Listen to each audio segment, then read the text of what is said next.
He wanted to see what this feeling was all about and how it could torment him. Thus, Zhang Xiaohua's expression turned cold. He got into a stance and started from the first stance. In Zhang Xiaohua's mind, the chilly feeling changed with each stance. It changed with each stance. It appeared from the toes of his left foot, went up his calf, flowed through the left half of his body, and reached his head. It happened to be the 54th stance. Then, it flowed through the right half of his body. With the last 108 stances, it disappeared into the toes of his right foot. After finishing the fist technique, Zhang Xiaohua carefully felt his body. There didn't seem to be any discomfort, as if there was no cold current passing through his body. When he thought about how the cold current flowed through his body, there didn't seem to be any special feeling. It was very smooth. It was just that when it flowed through his right hand, it was a little sluggish. Zhang Xiaohua was very puzzled. But he couldn't ask anyone else. He couldn't just go to He Tianshu and ask, "Captain He, when I practice, do my toes feel cold?" Perhaps He Tianshu would first ask Zhang Xiaohua, "Your shoes and socks don't leak air, right?" Perhaps, this was internal energy. Zhang Xiaohua had a flash of thought. If it was internal energy, then that would be awesome. His fist technique could actually cultivate internal energy. And, the name of the Big Dipper fist didn't seem to suit such an awesome fist technique. Then what should he change it to? Zhang Xiaohua was very conflicted. Suddenly, his eyes lit up. Alright, he'll call it the Big Dipper fist. What a resounding name. He really admired his own idea. As for whether that chilly feeling was internal energy, he would wait until he saw his second brother next time to ask him in detail about how he cultivated internal energy. Zhang Xiaohua made up his mind and prepared to go back. After all, it was already late at night and he still had work to do tomorrow. However, the chilly feeling urged Zhang Xiaohua to get into a stance again. He prepared to experience it one last time. But when Zhang Xiaohua started practicing, he was stunned. That cold current actually didn't appear. When Zhang Xiaohua finished practicing the 108 moves, it still didn't appear. Zhang Xiaohua was completely dizzy.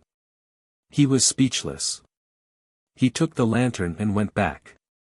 Fortunately, he didn't think of telling He Tianshu. How could he explain this feeling to him? Walking on the road, Zhang Xiaohua kept thinking about this problem. Why did this feeling sometimes appear and sometimes not? Until late at night, when Zhang Xiaohua was sound asleep, there was still no result. Early in the morning, Zhang Xiaohua came to the open space in the forest early. First, he practiced the sword in his left hand for a while. Now, the warm current in his left arm would appear from time to time. Although he didn't use a branch to stab a tree, Zhang Xiaohua felt that this warm current was beneficial to him. Then, he practiced the sword in his right hand for a while. Zhang Xiaohua felt that after many days of practice, his right hand's fingers seemed to be a little more flexible. It was just a feeling, but he didn't know whether it was true or not. When he finished practicing the sword moves, Zhang Xiaohua began to practice his set of Big Dipper magical fist. After practicing a few times, that cold current didn't appear. Zhang Xiaohua was very disappointed. He clearly knew that it wasn't his illusion, but it didn't appear again. There was really no good way. Seeing that it was still early, the green-clothed little hats probably hadn't woken up yet. He Tianshu and the others had just gotten up to practice, so Zhang Xiaohua began to practice again. There was no other way. Other than that sword move, he only knew this set of fist moves. If he practiced the sword move for a long time, his fingers would hurt, so he could only practice this. Just as Zhang Xiaohua was immersed in the pleasure of practicing, suddenly, that feeling appeared again. However, this time, it wasn't a cold feeling, but a bit of warmth. Zhang Xiaohua was immediately overjoyed. He carefully comprehended every move, afraid that he would miss something. However, everything was still yesterday's reenactment. There was nothing strange about it. When Zhang Xiaohua finished performing it and performed it again, the feeling was gone again. Suddenly, Zhang Xiaohua understood. Whether it was the appearance of the warm current or the cold current, it was related to the number of times he practiced. When he practiced to a certain number, that feeling would appear once. Then, he would have to count it again. When it accumulated to a certain number, it would appear again. Zhang Xiaohua thought about it carefully and understood. This morning, he had done it 10 times. It was on the 9th time that he felt the warm current. With this discovery, Zhang Xiaohua seemed to know that his set of Big Dipper magical fist was practiced 9 times each time. When the warm current flowed throughout the body, it would achieve the best effect. Zhang Xiaohua practiced every day in the morning and in the evening.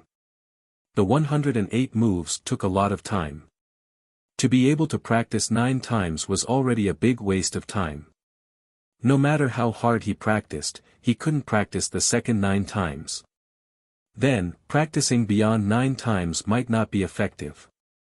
Of course, these were all Zhang Xiaohua's guesses. In the next few days, Zhang Xiaohua hid in the forest to practice his Big Dipper magical fist. In order to practice better, Zhang Xiaohua would also come to the forest during his afternoon break. Moreover, after several attempts, Zhang Xiaohua found that when he practiced the Big Dipper magical fist in the morning, his toes would feel neither cold nor hot. At noon, it would feel hot, and at night, it would feel chilly. It was different 3 times a day. Zhang Xiaohua found it very strange. In the beginning, Zhang Xiaohua was still a little nervous. After all, it was something that fell from the sky. Who knew if it was good or bad? But after a few days of practice, his whole body didn't feel any discomfort. This meant that there was no harm. Zhang Xiaohua naturally felt relieved. Ever since Elder Yu finished teaching Zhang Xiaohua the sword moves, he would occasionally come to check on his practice in the first few days. However, he didn't come near and only watched from afar. He approved of Zhang Xiaohua's diligence and didn't come over anymore. Recently, Elder Yu found out that Zhang Xiaohua didn't even rest in the afternoon. His heart couldn't help but ache. In fact, Elder Yu's feelings towards Zhang Xiaohua were very ordinary at first. He only felt that this child was down-to-earth, hard-working, and had an unusual dedication towards martial arts.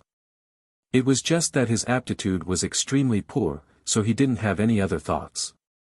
Later on, when he saw that Zhang Xiaohua's right hand was crippled and his bones were shattered by internal energy, he continued to practice his fist techniques as usual. Even though he didn't have a master to guide him, his fist was still full of energy. Thus, when he thought about his own left arm, he sympathized with him and taught him an unknown sword move that he had learned.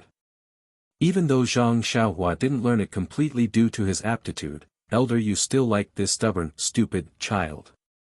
When he saw that Zhang Xiaohua was also practicing martial arts in the afternoon, he naturally knew that he wanted to improve his sword or fist techniques. However, Elder Yu understood the principle of not overdoing it. Elder Yu was worried that Zhang Xiaohua would hurt his body if he overdid it. Thus, one afternoon, when Zhang Xiaohua was practicing his sword, he quietly appeared. When Elder Yu appeared, Zhang Xiaohua was coincidentally practicing his sword with his right hand. When he saw Elder Yu's sneaky figure, Zhang Xiaohua was stunned for a moment before she smiled. She didn't stop her sword technique, but picked up a tree branch and stabbed it at Elder Yu. When Elder Yu saw the tree branch coming over, he was also stunned for a moment before he shifted his body and dodged it. However, Zhang Xiaohua didn't stop her attack. She took a step forward and changed into another form as she continued to stab. This sword technique was taught by Elder Yu, so he was naturally familiar with the changes within the technique. When he saw that Elder Yu was practicing with Zhang Xiaohua, he was delighted. He didn't retaliate and changed his body to match with Zhang Xiaohua's sword technique. By the time Zhang Xiaohua finished her 16 changes, not a single leaf or branch had touched her body. When Zhang Xiaohua stopped her sword technique and kept the tree branch, Elder Yu finally stopped and said with a smile, "Zhang Xiaohua, you've learned well. You're very sharp with these changes.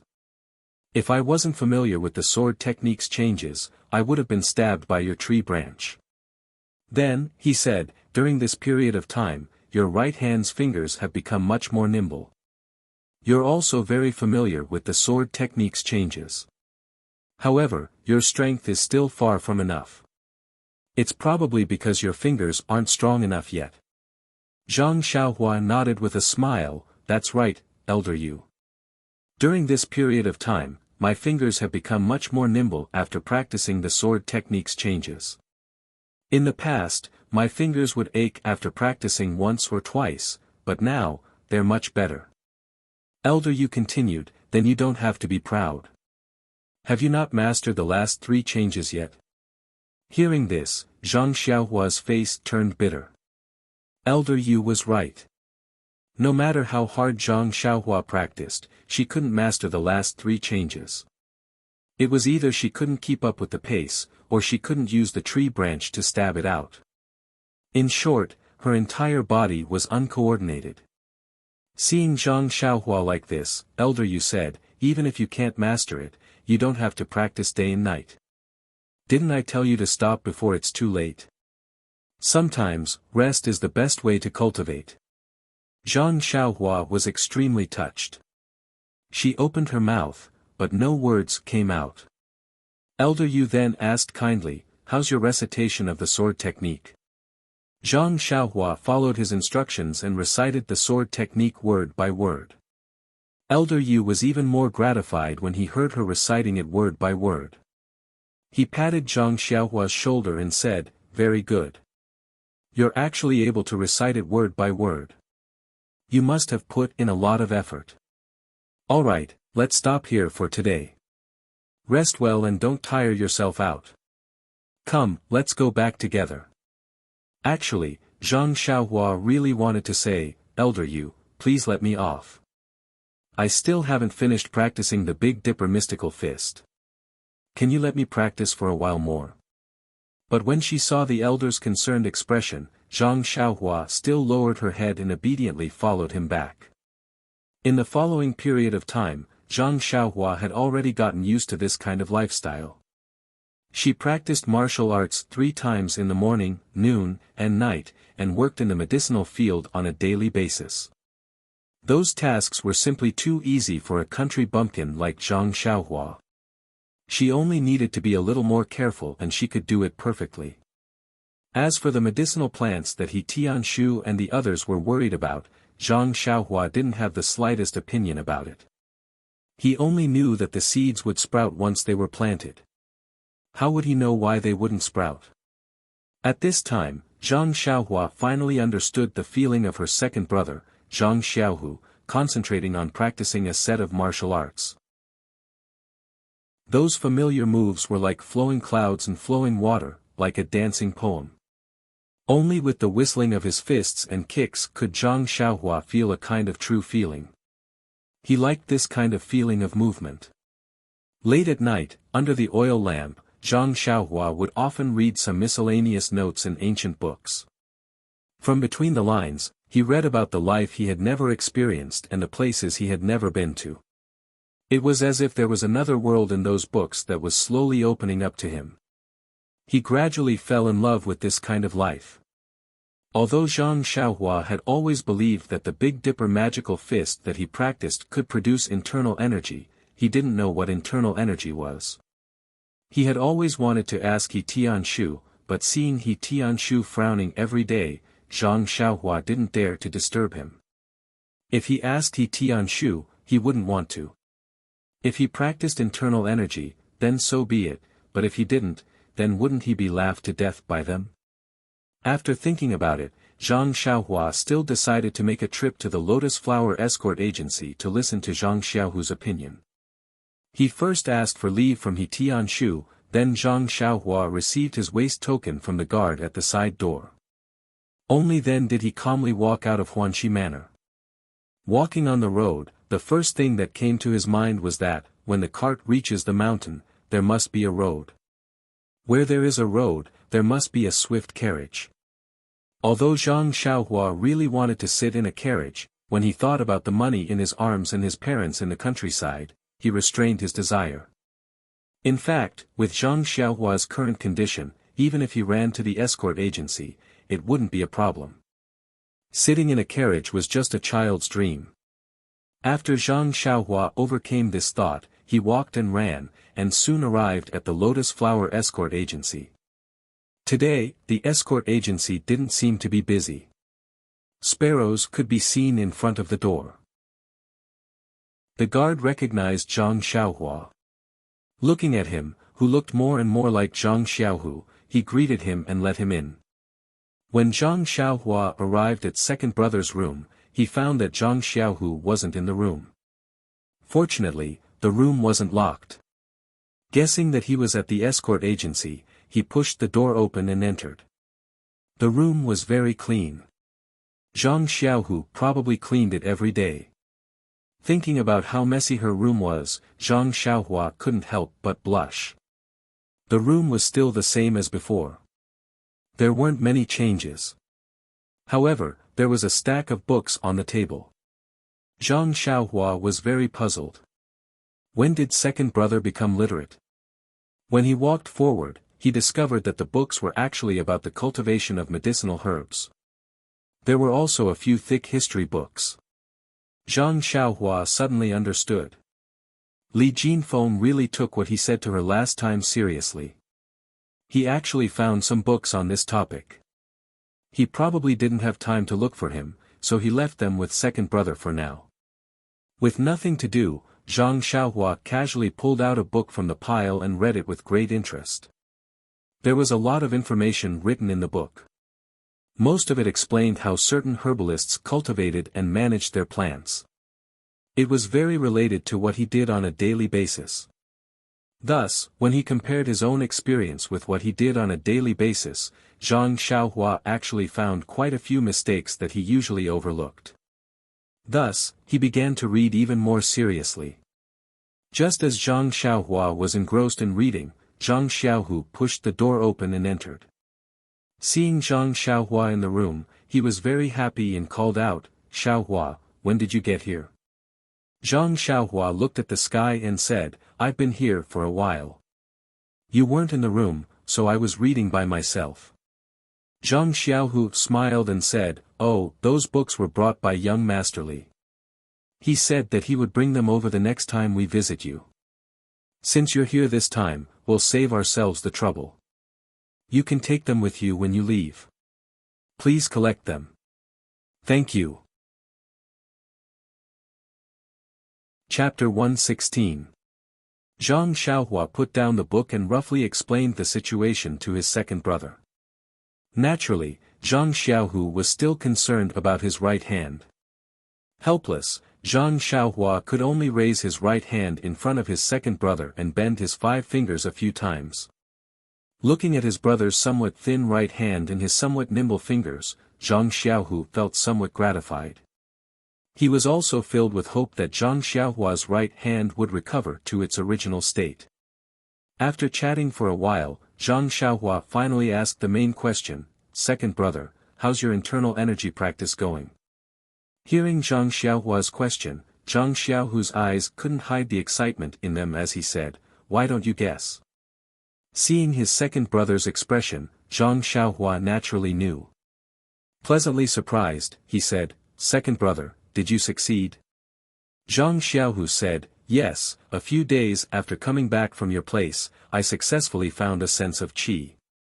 Zhang Xiaohua asked, "Then, second brother, does finding a sense of qi mean that you've successfully practiced the internal energy practice method?" Zhang Xiaohu shook his head and said, "It's still early. Finding a sense of qi is only the beginning.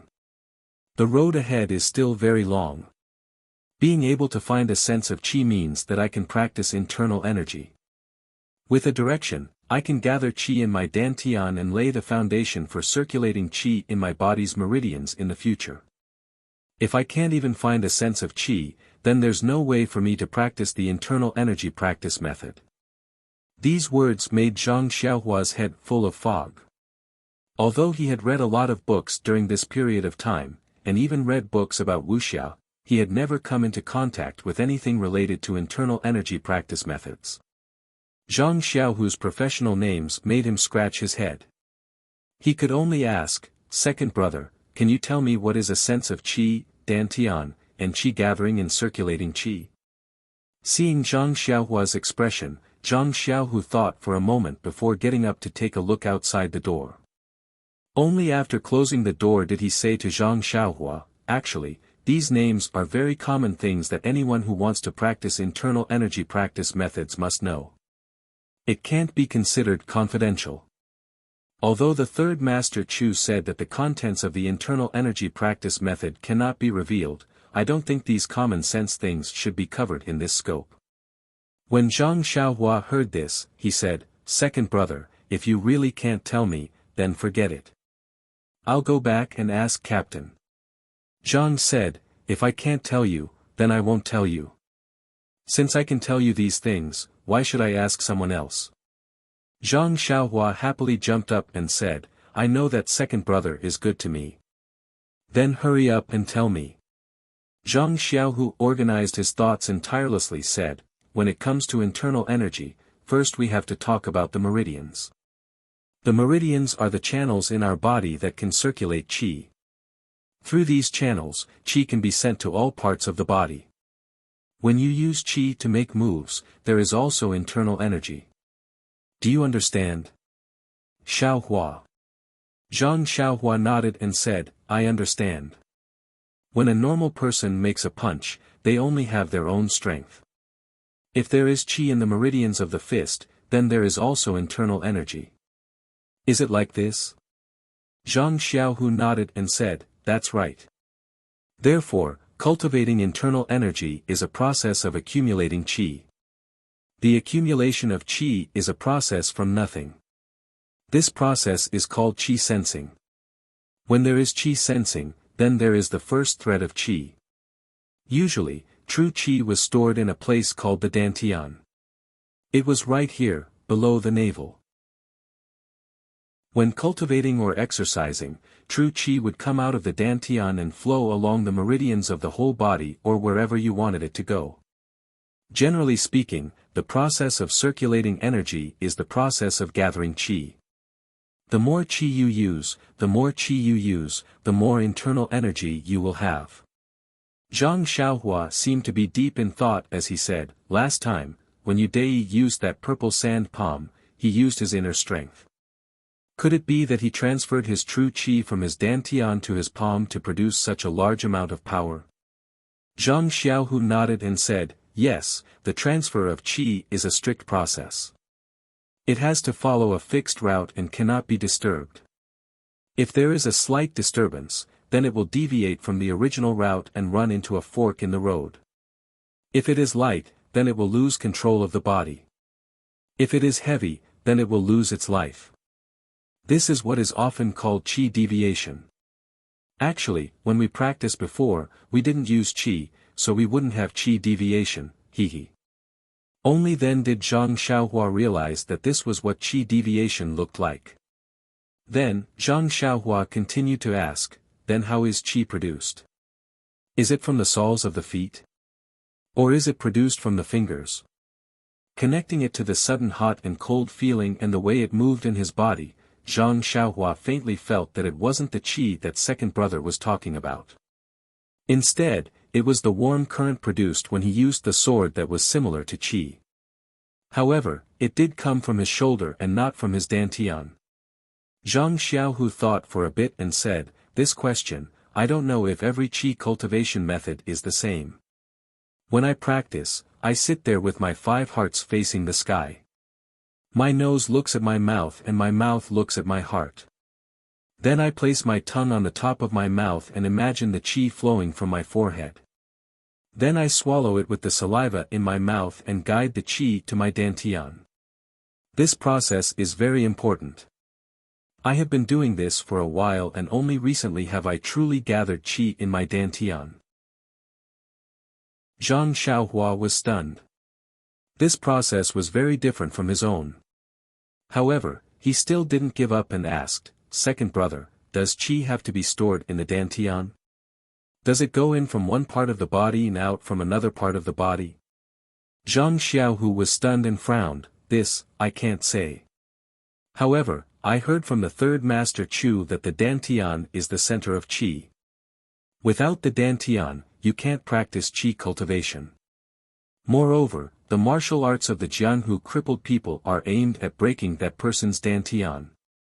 I think that without the dantian, it might not be possible. Also, qi is transported out from the dantian when you want to use it. If it goes in from one part of the body and out from another, then how do you use it? Can it be called qi?" Then, he asked, "Xiaohua, why do you ask so many unimaginable things?" Zhang Xiaohua opened his mouth and wanted to tell the truth. However, when he thought of what second brother said about the consequences of qi deviation, he was afraid that it would affect second brother's cultivation. Moreover, he didn't know what it was, and if he told him, second brother would be worried. He might as well hide it from him. It wouldn't be too late to tell him after he figured it out. After making up his mind, Zhang Xiaohua smiled and said, "Aren't I just curious about qi cultivation? It's not easy to find someone who knows about it, so why don't I ask a bit more?" Zhang Xiaohu patted his chest and said with a worried expression, "The third master Chu also said that qi cultivation is very dangerous. Usually, it has to be done under the guidance of an experienced master.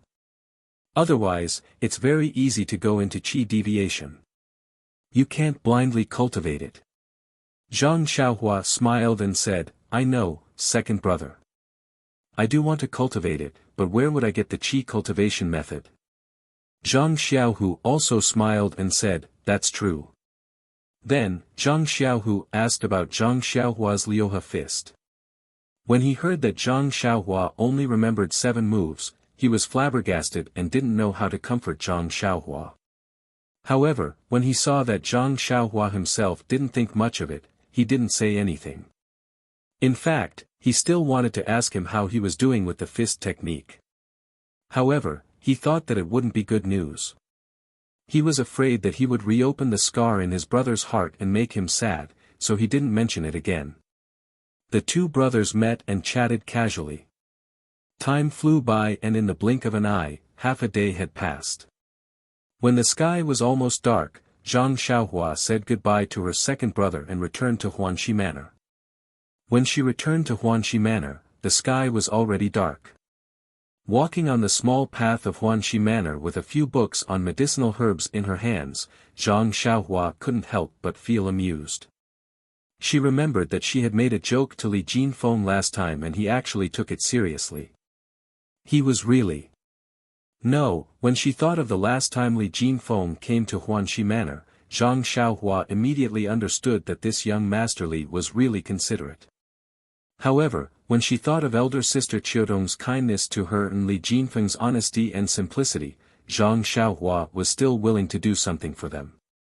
However, she still didn't know how elder sister Qiudong felt about young Master Li. She would talk about it when she had the chance in the future. Entering the small courtyard and passing by He Tianshu's house, Zhang Xiaohua knew that He Tianshu should be inside when she saw that the lights were on. She looked at the books in her hands and came to the door. Before she could knock, He Tianshu's slightly hoarse voice came from inside, "Who is it? Come in." Zhang Xiaohua was stunned. She pushed the door open and entered the house.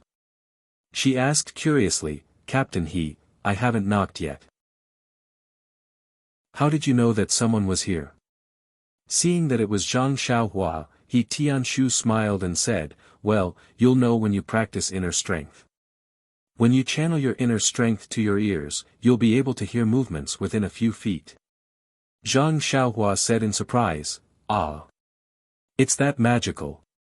He Tianshu said, "It depends on the depth of your inner strength. Some people can even hear over 100 feet. Zhang Xiaohua's eyes sparkled as she looked up at him. However, she immediately remembered that she seemed to be able to feel the movements of people outside sometimes. However, it seemed that it was just a feeling. Then, He Tianshu asked, you took leave to go to the Lotus Escort Agency today, right? How is your brother? Zhang Xiaohua happily said, yes, Captain He. I haven't seen my second brother in a while. Let's go see him. He's pretty good. He's practicing inner strength. He Tianshu was a bit surprised and said, you're able to sense qi so quickly? Zhang Xiaohua proudly said, yes, didn't I say that my second brother is a genius? He Tianshu knocked her on the head and said, I just didn't think that your second brother would be able to sense qi so quickly. I didn't say that he was a genius. Sensing qi is something that is difficult for people with distracting thoughts. However, people like your second brother can't be considered a genius. Most of the Misty School's disciples will be able to sense qi in 2 or 3 days. Oh, so it's like that. Zhang Xiaohua's mouth was wide open. She thought that her second brother was already her idol. If that was the case, then wouldn't all the Misty School's disciples be her idols? Idols were too cheap. Zhang Xiaohua looked at He Tianshu and asked, Captain He, how long did it take you to sense qi? He Tianshu scratched his head and pretended to be deep in thought and said, I think it was 4 days ago. I wasn't very talented, so I was assigned to the pharmacy hall. Sigh, Zhang Xiaohua sighed and lowered her head and said, I think I'll have to go to the cafeteria. That's enough. It's not that easy to get into the Misty School's cafeteria. He Tianshu didn't hold back and said honestly. It hurt her pride. Zhang Xiaohua's expression didn't look too good. Unexpectedly, He Tianshu said, if you were admitted to the Misty School when you were young, you might have been assigned to the Divine Engineering Hall. Zhang Xiaohua's face lit up and said, Divine Engineering Hall. That sounds very impressive. What's it for? He Tianshu said, the Misty sect has long had weapons. The strength of your hands is something they envy. Ah, I see. Zhang Xiaohua completely understood that He Tianshu wasn't interested in her talent. However, it was strange. She didn't have such great strength in the past. How did she become so powerful now? Could it be because of the spring water? Just as she was thinking, He Tianshu asked, by the way, why are you here? Zhang Xiaohua then remembered why she came into the room and asked, Captain He, I've noticed that you've been frowning recently. I heard from Niaer that it's because of those medicinal herbs that won't germinate. Yes, it's been almost a year. I'm a little worried. He Tianshu sighed and couldn't help but tell Zhang Xiaohua, these medicinal herbs were planted at the beginning of this year. I don't know why, but they won't germinate. Actually, it's fine for me to stay here, but if I go on like this, I'll ruin the sect's important matters. Many medicines rely on these medicinal herbs, so. As he spoke, he suddenly stopped and seemed to realize that he had lost his composure.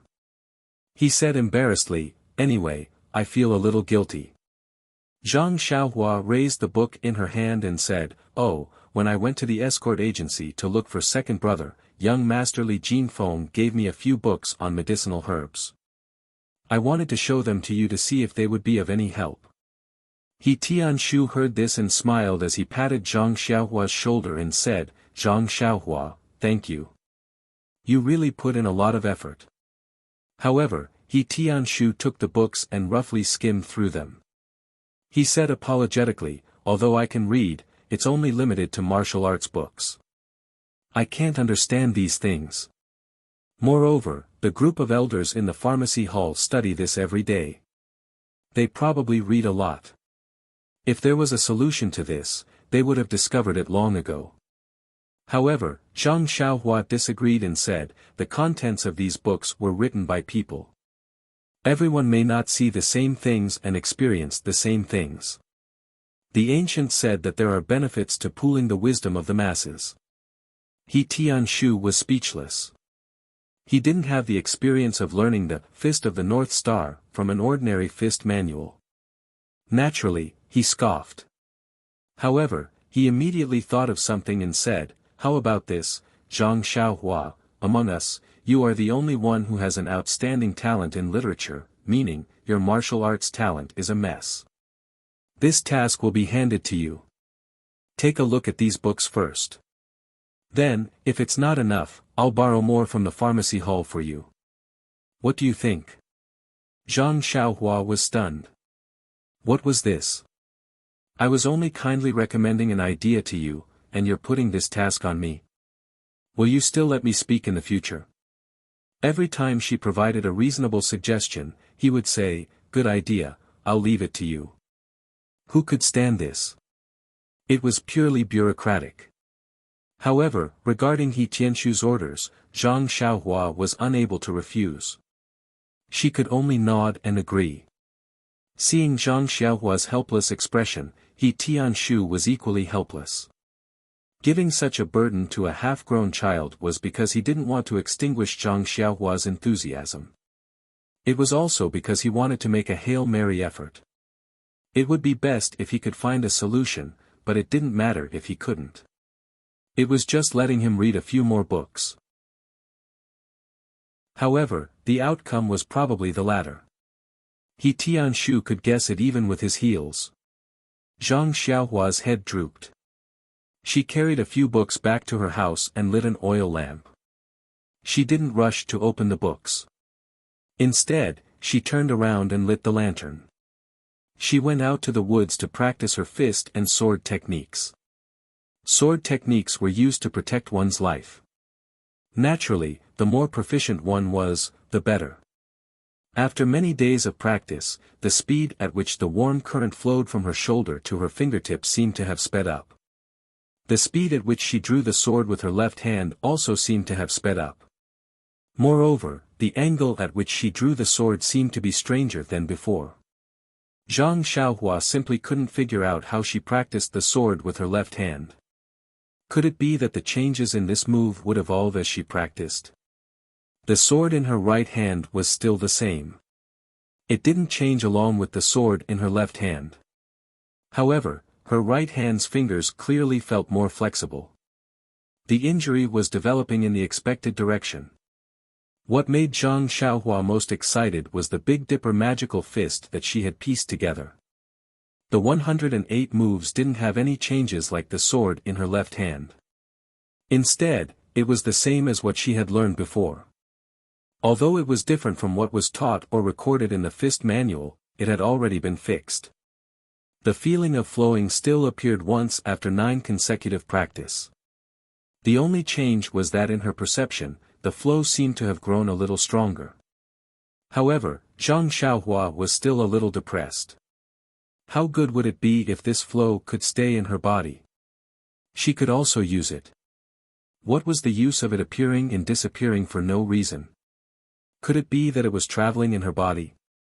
She really couldn't understand. After her daily practice, Zhang Xiaohua returned to her house. She found the book she had already read in the morning and continued to read it with relish. Anyway, she had finished reading all the books in her house, and there was no place to find something to read for the time being. Now, Zhang Xiaohua had developed a good habit of reading. It was impossible not to read on weekdays. She would just treat these professional books as a pastime in her spare time. Therefore, in Zhang Xiaohua's life, in addition to the daily 3 times of practice in the morning, afternoon, and evening, there was an additional subject of reading. Other than working in the medicinal field, Zhang Xiaohua was holding a book. Zhang Xiaohua didn't just simply read.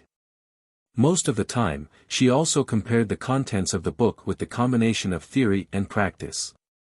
However, the medicinal field managed by He Tianxu was small after all, and there were not many varieties. Moreover, there were many medicinal herbs that were not recorded in the book. As a last resort, Zhang Xiaohua often went to Tian Zhongxi's medicinal field to look for the real thing. Tian Zhongxi didn't mind. After all, he was a manager. He never got tired of asking. He appreciated Zhang Xiaohua's learning attitude very much. However, Ma Jing and the others in green didn't think so. Perhaps they were jealous that Zhang Xiaohua had a first-class meal, or perhaps they were jealous that Zhang Xiaohua could read and write. Their sarcastic words were endless. How could Zhang Xiaohua listen to them? She just treated it as a dog barking.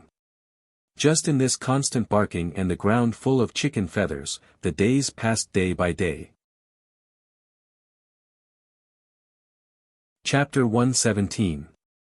However, when Zhang Xiaohua finished reading those books, she discovered that these books seemed to be too basic.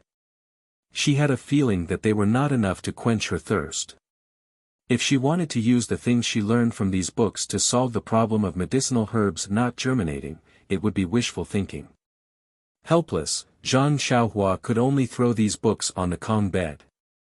When she was bored, she would flip through them again. Without new books to read, Zhang Xiaohua once again lived a monotonous life of working and cultivating. Although reading books was a good habit, Zhang Xiaohua would never buy books for the sake of reading. Books could not be read unless they were borrowed. Zhang Xiaohua felt the same way in her heart. On the other hand, He Tianshu was used to seeing Zhang Xiaohua running around with books. Not long after, he discovered Zhang Xiaohua's abnormality. He asked with interest, thinking that Zhang Xiaohua had given up on her research. However, when he heard Zhang Xiaohua's reason, he didn't believe it at first. However, when he thought about how this person in front of him used Shuo Wen Jie Zi to enlighten her, his brows relaxed. He snapped his right hand and said, "Isn't that easy?" Then he muttered in Nia Xiaoer's ear for a moment. Nia Xiaoer listened while sizing up Zhang Xiaohua from the corner of his eyes, making Zhang Xiaohua's hair stand on end. What was he doing? After he finished muttering, Nia Xiaoer left to carry out his orders. He Tianshu beamed at Zhang Xiaohua and said, "All right, you wait. I'll show you my methods in a while." Zhang Xiaohua rolled her eyes and curled her lips, saying, "What methods are you playing? Making it so mysterious. I'll just wait." This Nia Xiaoer left for half a day. He only returned to the small courtyard empty-handed in the evening. Seeing Nia Xiaoer return empty-handed, He Tianshu was very shocked and asked, "You didn't do it?" Nia Xiaoer said, "Elder, he said that our hall's books are only for the disciples to read. They cannot be borrowed from outsiders." He Tianshu frowned. "You didn't look for hall master Bai?" Nia Xiaoer smiled bitterly and said, "I did, but hall master Bai didn't pay much attention to me. He only said that you're trying to find any doctor when you're seriously ill. How can a child without any foundation solve the problem by just reading books?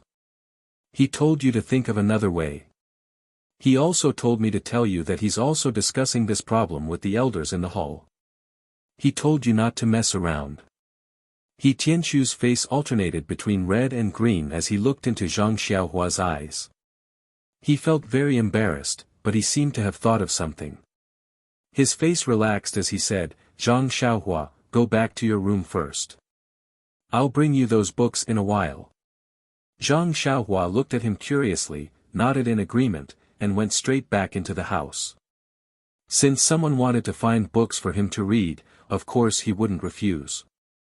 Sure enough, not long after, He Tianshu came back with a grin on his face carrying a pile of books. He piled them on Zhang Xiaohua's Kong. He clapped his hands and said, "All right, Zhang Xiaohua, I finally found the books for you. Read them well." Zhang Xiaohua looked at the pile of books on her Kong in surprise and asked curiously, "So many, where did Captain he get them?" He Tianshu pretended to be mysterious. "Look at how powerful his methods are. How can such a small problem not be solved? He, read carefully. Zhang Xiaohua, don't mind our hall master's words.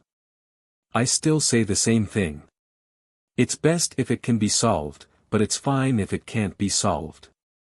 Just treat it as you reading books to broaden your horizons.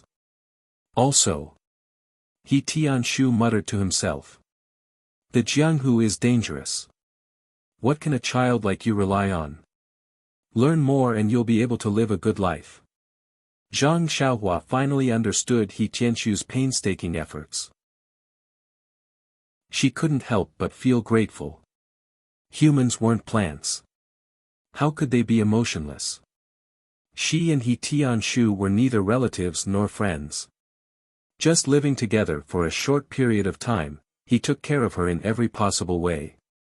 Not only did he teach her fist techniques, he even pointed out the path for her future. It could be seen that this dangerous Jianghu wasn't just filled with traps and arrows. There was also warmth and care.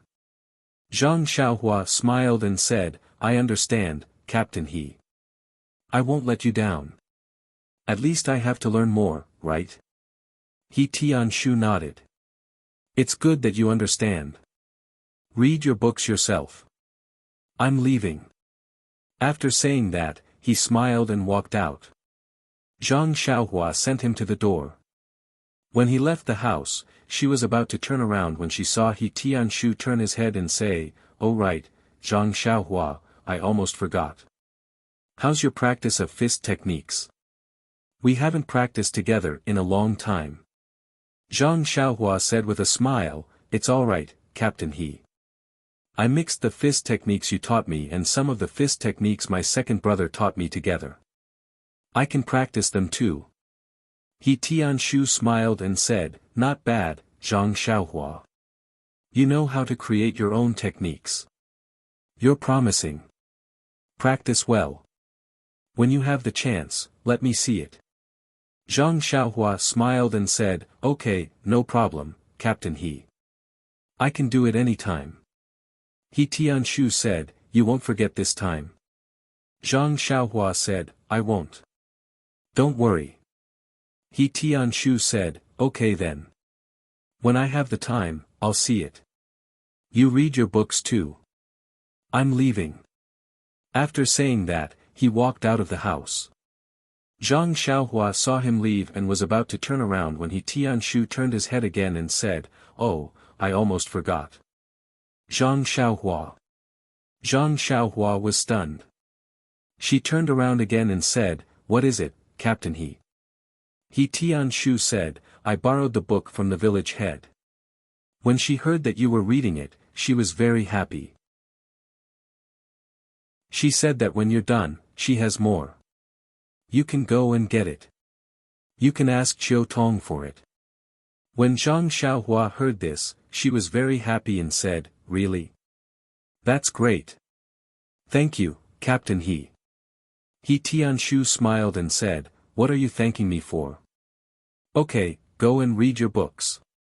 After saying that, he walked out of the house. Zhang Xiaohua watched him leave. This time, she didn't turn around and waited quietly. He Tianshu was about to leave when he remembered something.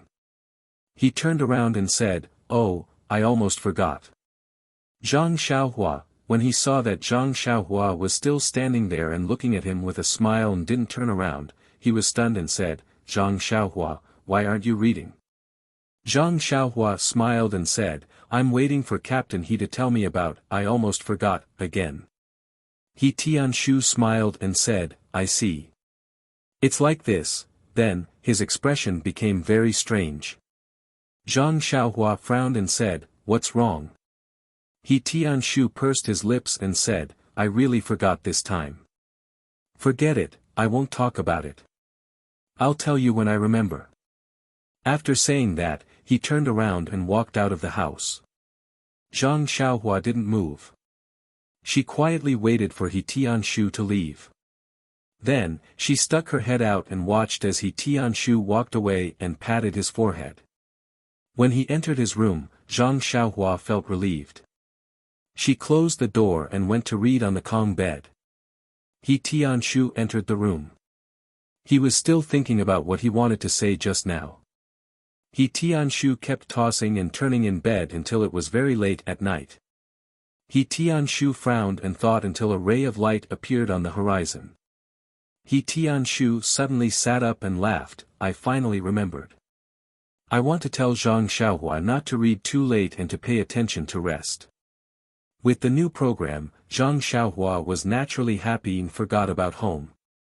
Every day, he read and practiced martial arts. He only hoped that these days would last. However, the more he read, the more he felt that the cultivation of medicinal herbs was complicated and profound. He really admired someone who could write so many things. At the same time, he was very grateful to Li Jinfeng for teaching him how to read. He was also very grateful to Huanxi Manor for giving him the opportunity to read. He was very grateful to the Manor Lord for lending these books to him. Finally, he also wanted to thank his parents for letting him out. Well, if he put his parents last, no one would say anything. By the way, when he saw the Manor Lord one day, should he mention to her to find a job for his parents? The more he knew, the more he didn't know. Zhang Xiaohua was now in this state. As he Tianshu brought those books to read, Zhang Xiaohua felt more and more that he knew too little. In fact, he had forgotten his main purpose. He had forgotten to find the reason why those seeds didn't germinate. He actually agreed with the pharmacy hall master's words. It was impossible to solve the problem that he Tianshu and the others encountered by simply reading a few books. In fact, if it could be solved by just reading books, then the pharmacy hall elder would have done it long ago. However, Zhang Xiaohua was already infatuated with this magical world of medicinal herbs. In the afternoon, Zhang Xiaohua returned to the house after practicing the fist technique. As usual, he picked up more books and prepared more.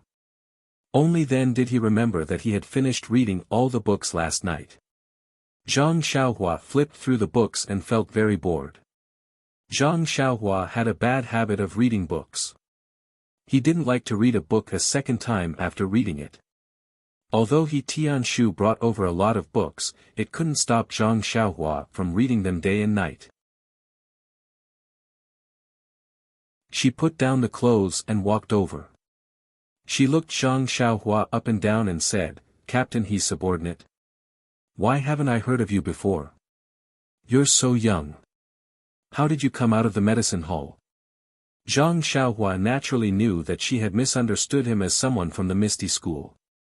It wasn't easy for him to explain, so he said, "I just came here not long ago. I'm not from the medicine hall, so elder sister probably doesn't know me. You just have to look for elder sister Chiu Tong and you'll naturally know." The girl felt that it made sense and said, "Since you're new here, you might not know the rules of the villa. You can't trespass into the inner courtyard without orders. Seeing that you're still young, Captain, he must have been careless. You mustn't do this again. If the villa head finds out, you'll be caned." Zhang Xiaohua was shocked. He stuck out his tongue and said, "It's that serious. I really didn't know." However, he cursed inwardly, "Seriously, Captain, why didn't he tell me in detail and made me look for the villa head myself? The feeling of being caned on the butt is probably not good. Why didn't Tian Zhongxi say anything? How strange." Actually, this was also a misunderstanding. Tian Zhongxi and he Tianshu knew that he was someone brought in by Chiu Tong and thought that Chiu Tong had already explained the rules of the villa to him. Chiu Tong also saw him as her younger brother and naturally felt that there was nothing to hide. Moreover, after bringing Zhang Xiaohua in, they originally wanted to give her some instructions. However, they were stopped by the villa head's words of "work on your own," and had long forgotten about it. What was even more amazing was that Zhang Xiaohua had been recuperating in the escort agency for several months. In everyone's eyes, he was already an old person. In fact, he was still very fresh. However, he was indeed young and the girl didn't mind. She said, "Don't go in any further. I'll help you look for Chiu Tong." Then, she quickly walked in. Zhang Xiaohua could only wait there and look curiously at the small courtyard. This courtyard was slightly smaller than the one Zhang Xiaohua and the others were staying in. However, it was unusually clean and there were even some flowers and plants planted in the corners. It was easy for Zhang Xiaohua to think of his sister-in-law. Didn't Lu Qian like to plant flowers and plants in the courtyard? When he saw the clothes that the girl was about to dry, he lowered his head and thought for a moment. Then, he walked forward and placed the books he was carrying on the stone table. He washed his hands with the clean water in the basin and helped to dry the clothes in the basin one by one. Zhang Xiaohua used to help his mother do these things when he was at home. Naturally, he was familiar with the process and finished it in a short while. Moreover, when he was drying the clothes, he couldn't help but think about his family. Then, Zhang Xiaohua hugged the books and waited at the door. He felt very strange. Although he often missed home, it wasn't as frequent when he was in the medicinal field. He had only entered the inner courtyard for a short while, but if he wasn't missing his parents, then he was missing his sister-in-law. What was going on? Just as he was thinking, Zhang Xiaohua felt someone walking over from afar. Although he didn't hear the footsteps, Zhang Xiaohua could clearly feel it. As expected, the girl soon led Qiu Tong over. Qiu Tong saw Zhang Xiaohua from afar and said happily, "It really is you, Zhang Xiaohua." Qiu Ju said that a child was looking for you, but she couldn't say the name. "I guessed it was you." Seeing Qiu Ju's flushed face, Zhang Xiaohua was speechless. This girl was really careless. She didn't even ask for his name before running in. He could only say, "Big sister Qiu Ju ran too fast. I forgot to tell her." Qiu Tong smiled and said, "Xiaohua is a sensible child. She knows how to cover for others." However, everyone in the village knows about Qiu Ju's carelessness. "Alright, come in with me. Why did you suddenly come to find me today?"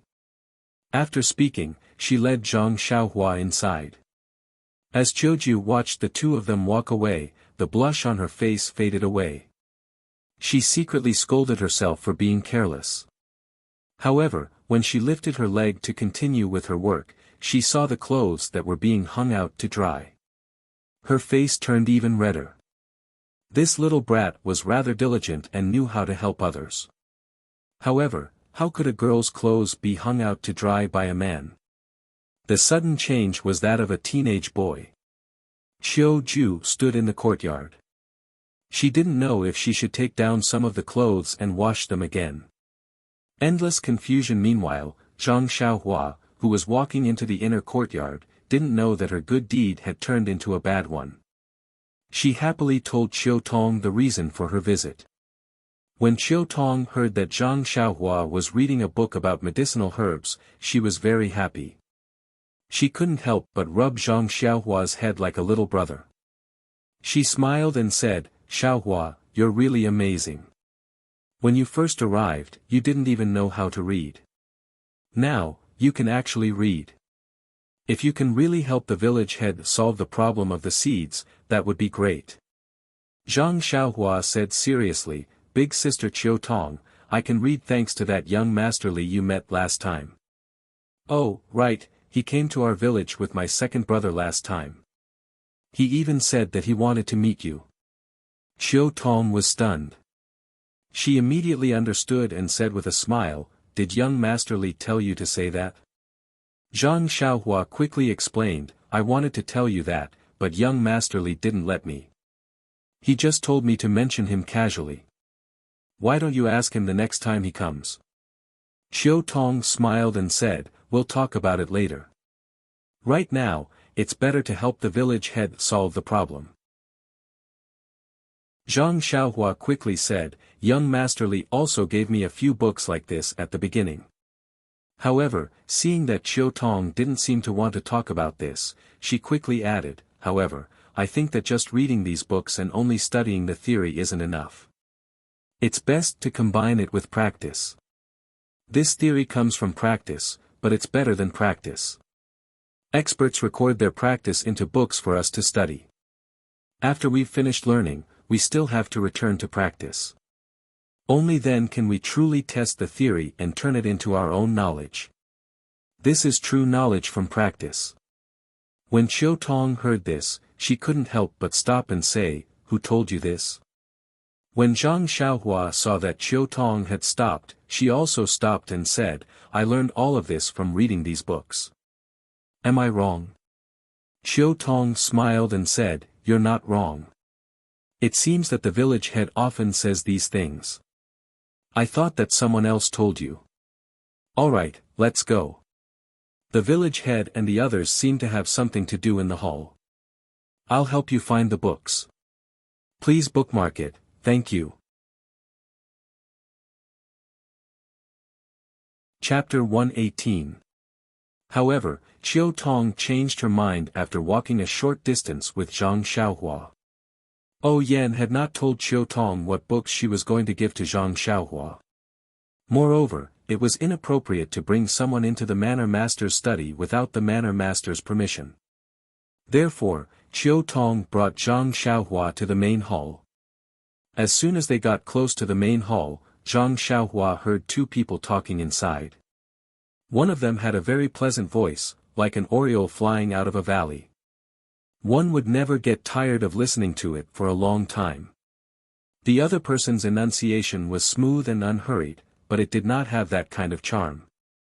Zhang Xiaohua could not help but think that the person with the pleasant voice was the manor master, Yan. In fact, Zhang Xiaohua had already started guessing Yan's appearance and voice when she came to the inner courtyard. She had been at Huanxi Manor for several months, and Yan had treated her very well. However, she had never seen her before.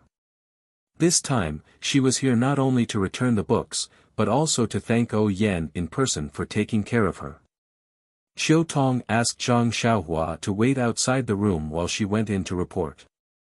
After Qiu Tong entered the main hall, the two people inside stopped talking. Zhang Xiaohua heard Qiu Tong say from inside, "Manor Master, Zhang Xiaohua from the herb field is here to return your books. He wants to borrow some more. What books do you want to borrow from him?"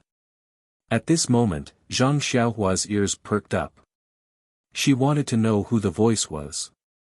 Unfortunately, to her disappointment, the gentle voice said, He's finished reading so quickly. Could it be that this fellow was just randomly flipping through the books? Let him in. I'll ask him. If he really reads them and understands them, it won't be too late to borrow them then. It turned out that the extremely pleasant voice was not Yan's voice. Qiu Tong came out and gestured for Zhang Xiaohua to enter the room. When Zhang Xiaohua entered the room carefully, she saw a dignified and beautiful woman in her 20s sitting at the front of the hall. Her temperament was similar to Lu Qian's, and her skin was fair and smooth. If it weren't for the fact that the woman in front of her had phoenix eyes and Lu Qian's almond-shaped eyes, Zhang Xiaohua would have called her sister-in-law. On the other side of the hall sat a middle-aged woman with ordinary features. Her skin was dark and coarse, and although her clothes were bright, they couldn't hide her bucket-like waist.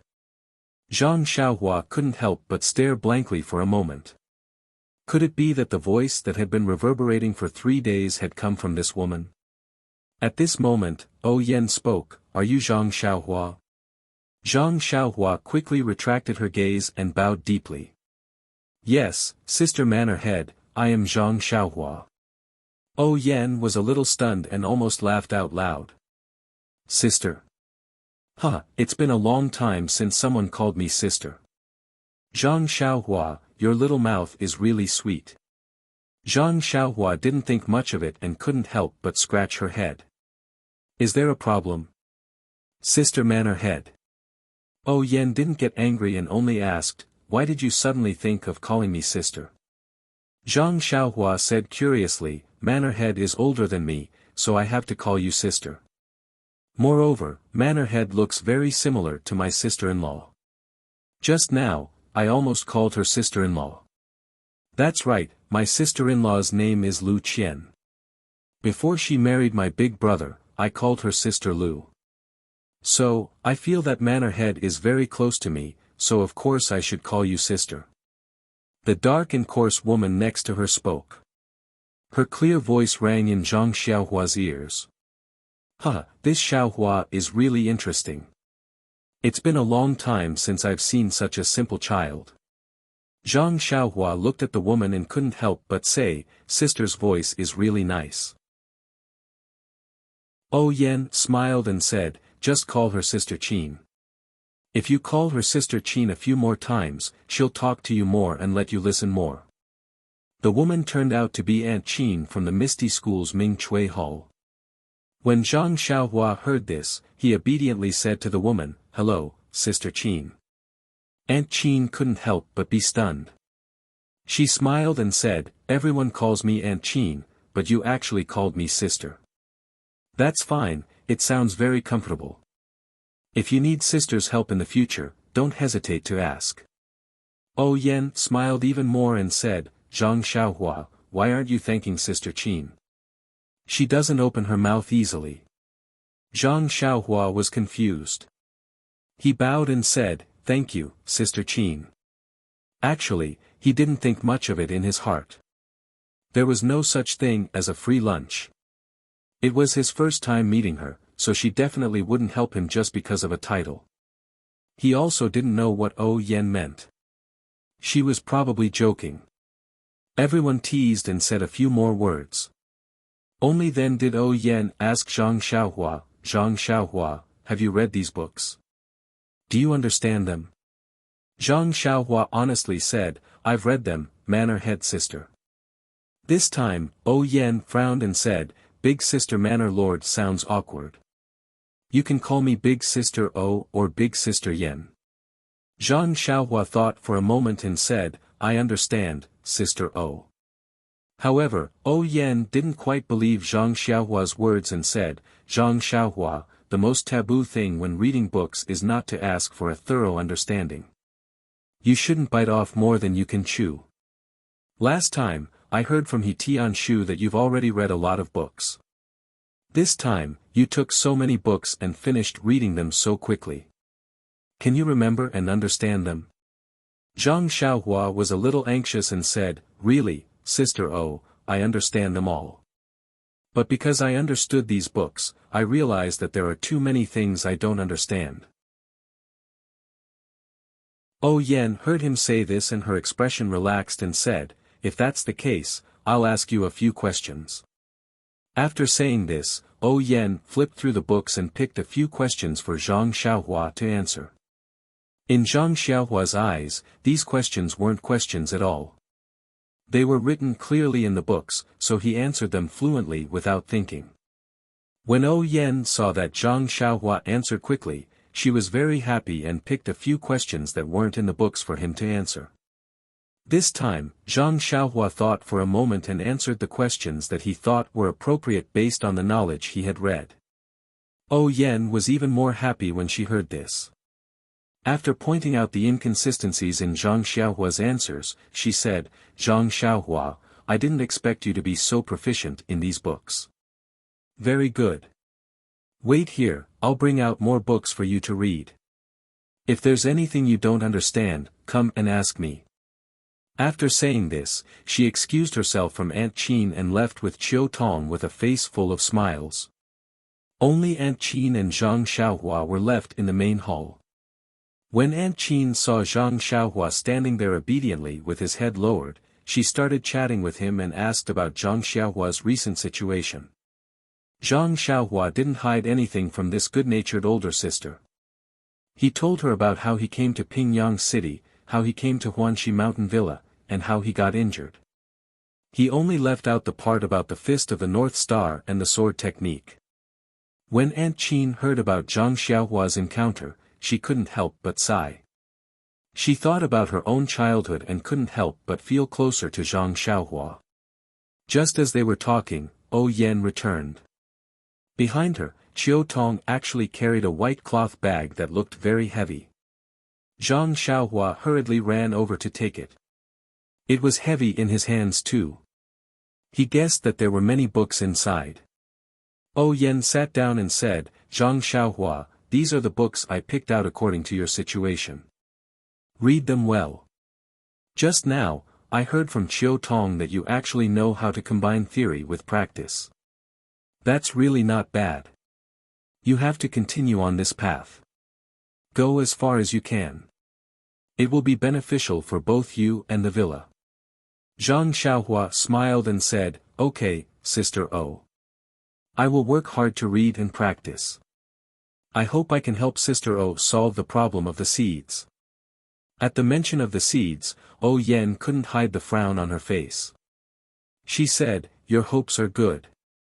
However, if I could find the reason just by reading these books, I would have found it long ago. Zhang Xiaohua was a little embarrassed. It seemed like she had made up her mind at the wrong time. She said, as the saying goes, 3 cobblers are better than zhuge liang. If we all think of a solution together, there might be hope. Yan smiled and said, what you said makes sense, but many things can't be solved with more people. We still need senior people to deal with it. Then, Yan pondered for a moment and said, Zhang Xiaohua, read these books first. After a while, I will take you to see a real expert. You can see how they treat herbs. Hearing this, Chiu Tong's expression changed. She said, young miss, you've decided to go alone.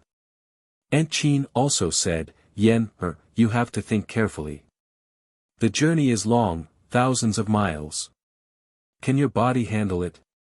Yan smiled and said, Big Sister Qin, you don't have to worry about me. Although the journey is a little long, didn't Chiu Tong go there last time?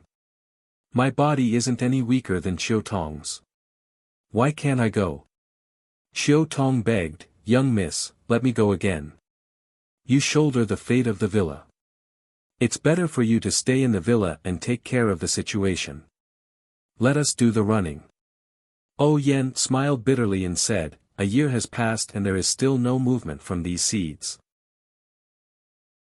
This is a huge problem that concerns the strength of the Misty School. That day, I made a promise in front of Big Brother. If I can't solve it, won't I become a sinner in the sect? Aunt Qin also advised, these seeds have been lost for a long time. The specific method of planting them may have been lost long ago. Although you made a promise in front of the sect leader that day, most of them have been planted. Why care about this little bit? Yan smiled bitterly and said, this little bit is the most important thing. Last time, Chiu Tong went, they closed the door and refused to see us. They must think that we don't care enough. If I don't go, won't this path be cut off? Seeing that they couldn't persuade Yan, Aunt Qin and Chiu Tong didn't say anything else. Only Zhang Xiaohua listened to the 3 of them as if she was listening to a book from heaven. She didn't know what they were talking about. It seemed that when she was injured, Chiu Tong said that she went to the south and didn't come to see her. From what she heard, she went to ask someone to solve the problem of the seeds. However, that person felt that Chiu Tong's identity wasn't right and refused to see her. Chiu Tong returned empty-handed. Now, Yan wanted to go personally. From what she heard, she wanted to bring her along. The other 2 felt that Yan's identity was noble and were afraid that something would happen, so they stopped her. Zhang Xiaohua understood. Seeing that the 3 of them weren't interested, she quickly thanked Yan for borrowing the book and was about to leave. Yan smiled and said a few more words of encouragement before letting Chiu Tong take her away. Chiu Tong wasn't in a good mood. She brought Zhang Xiaohua to Qiuju's courtyard with a dark expression and said, Zhang Xiaohua, next time if you want to find me or the manor head, don't rush in rashly. Although you're young, you still have to abide by the manor's rules. If you see Qiuju or anyone else here, let them come in to find me, alright?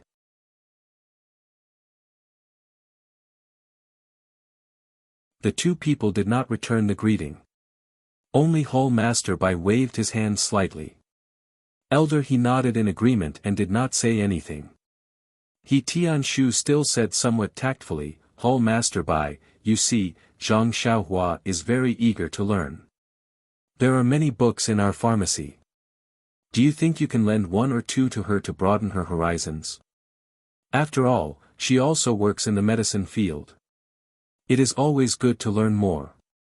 Before Hall Master Bai could say anything, a middle-aged man next to him spoke up, He Tianshu, I think you have stayed in Huanxi Mountain Villa for too long and have long forgotten the rules of our Misty School. How can the books in this pharmacy be open to outsiders? He Tianshu said with a wry smile, I know this rule, Senior Brother Chang. But isn't this Zhang Xiaohua also a member of Huanxi Mountain Villa? She is not an outsider. Everyone, do you want to vote for the author? Please collect, thank you. Chapter 119. Senior Brother Chang said, "Are the people from Huanxi Mountain Villa part of the Misty School?" He Tianshu, who told you this? He Tianshu was stunned by the rebuttal. This question really hit the nail on the head and He Tianshu couldn't answer. Another younger person said, "Senior Brother He, you don't need to waste your time. Our Misty School is very strict and it comes to accepting disciples. Our aptitude is the first choice. This junior brother isn't talented. Although my aptitude isn't the best among the younger generation, it's still above average. I can't be worse than you, Zhang Xiaohua. I've read the medicine books in our hall since I was young, but I couldn't find a solution from these books. Does Senior Brother He really think he can bring you a miracle?" Then, Senior Brother Chang opened his mouth again and said, "This seed didn't germinate, but we didn't put all the blame on you. At worst, you can stay in Huanxi Mountain Villa next year." After he finished speaking, he chuckled. He Tianshu's face turned purple from the two's words. Zhang Xiaohua stood beside He Tianshu and carefully tugged on his clothes. She whispered, "You don't have to help me borrow books, Captain He. The villa master has already given me some books." When Hall Master Bai heard this, his eyes flashed and then disappeared. After all, in the Misty School's medicine hall, there were many young elites who were better than Zhang Xiaohua. Any one of them was trained from a young age. When it came to theoretical knowledge, they were 100 times better than Zhang Xiaohua. Although he was a little surprised by Yan's attitude towards Zhang Xiaohua, he didn't care too much. Hall Master Bai waved his hand and said, "Don't quarrel.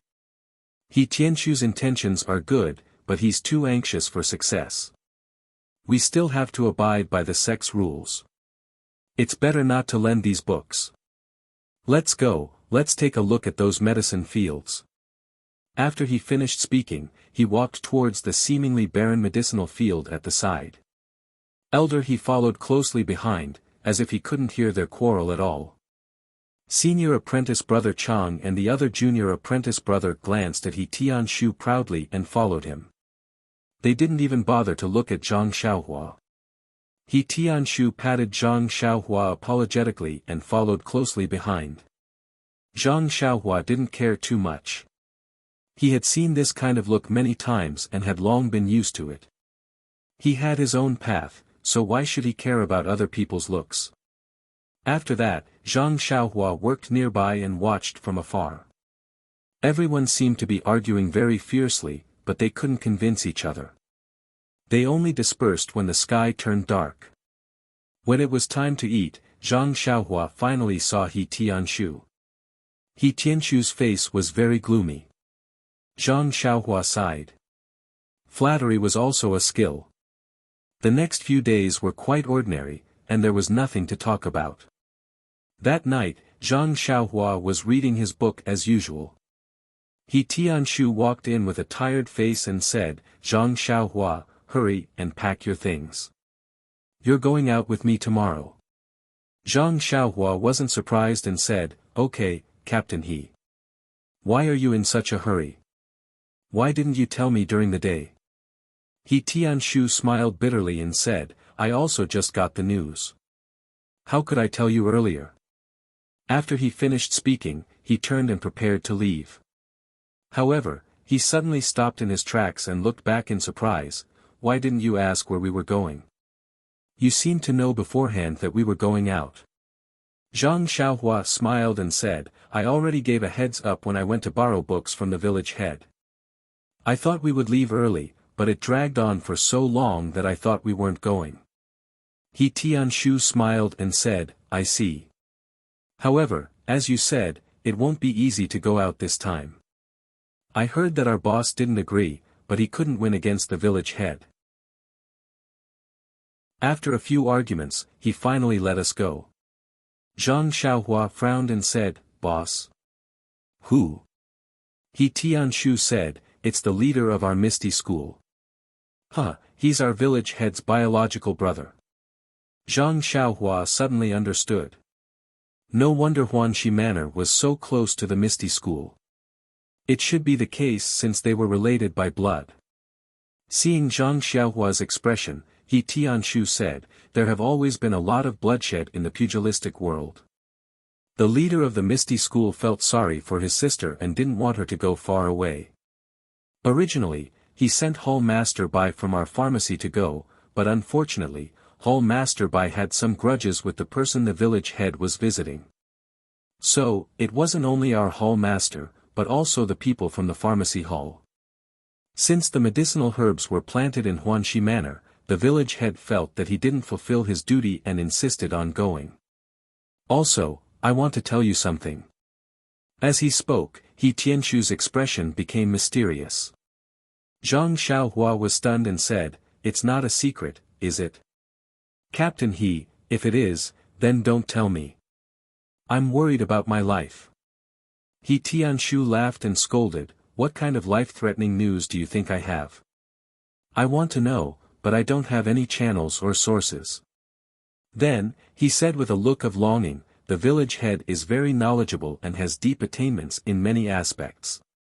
Her research on medicinal herbs alone is not inferior to our hall master Bai. This is also one of the reasons why she wants to go to the south." Zhang Xiaohua didn't know whether to laugh or cry and said, "What kind of secret is this? I already knew." He Tianshu said in disbelief, "How do you know this? The people in the manor know very little."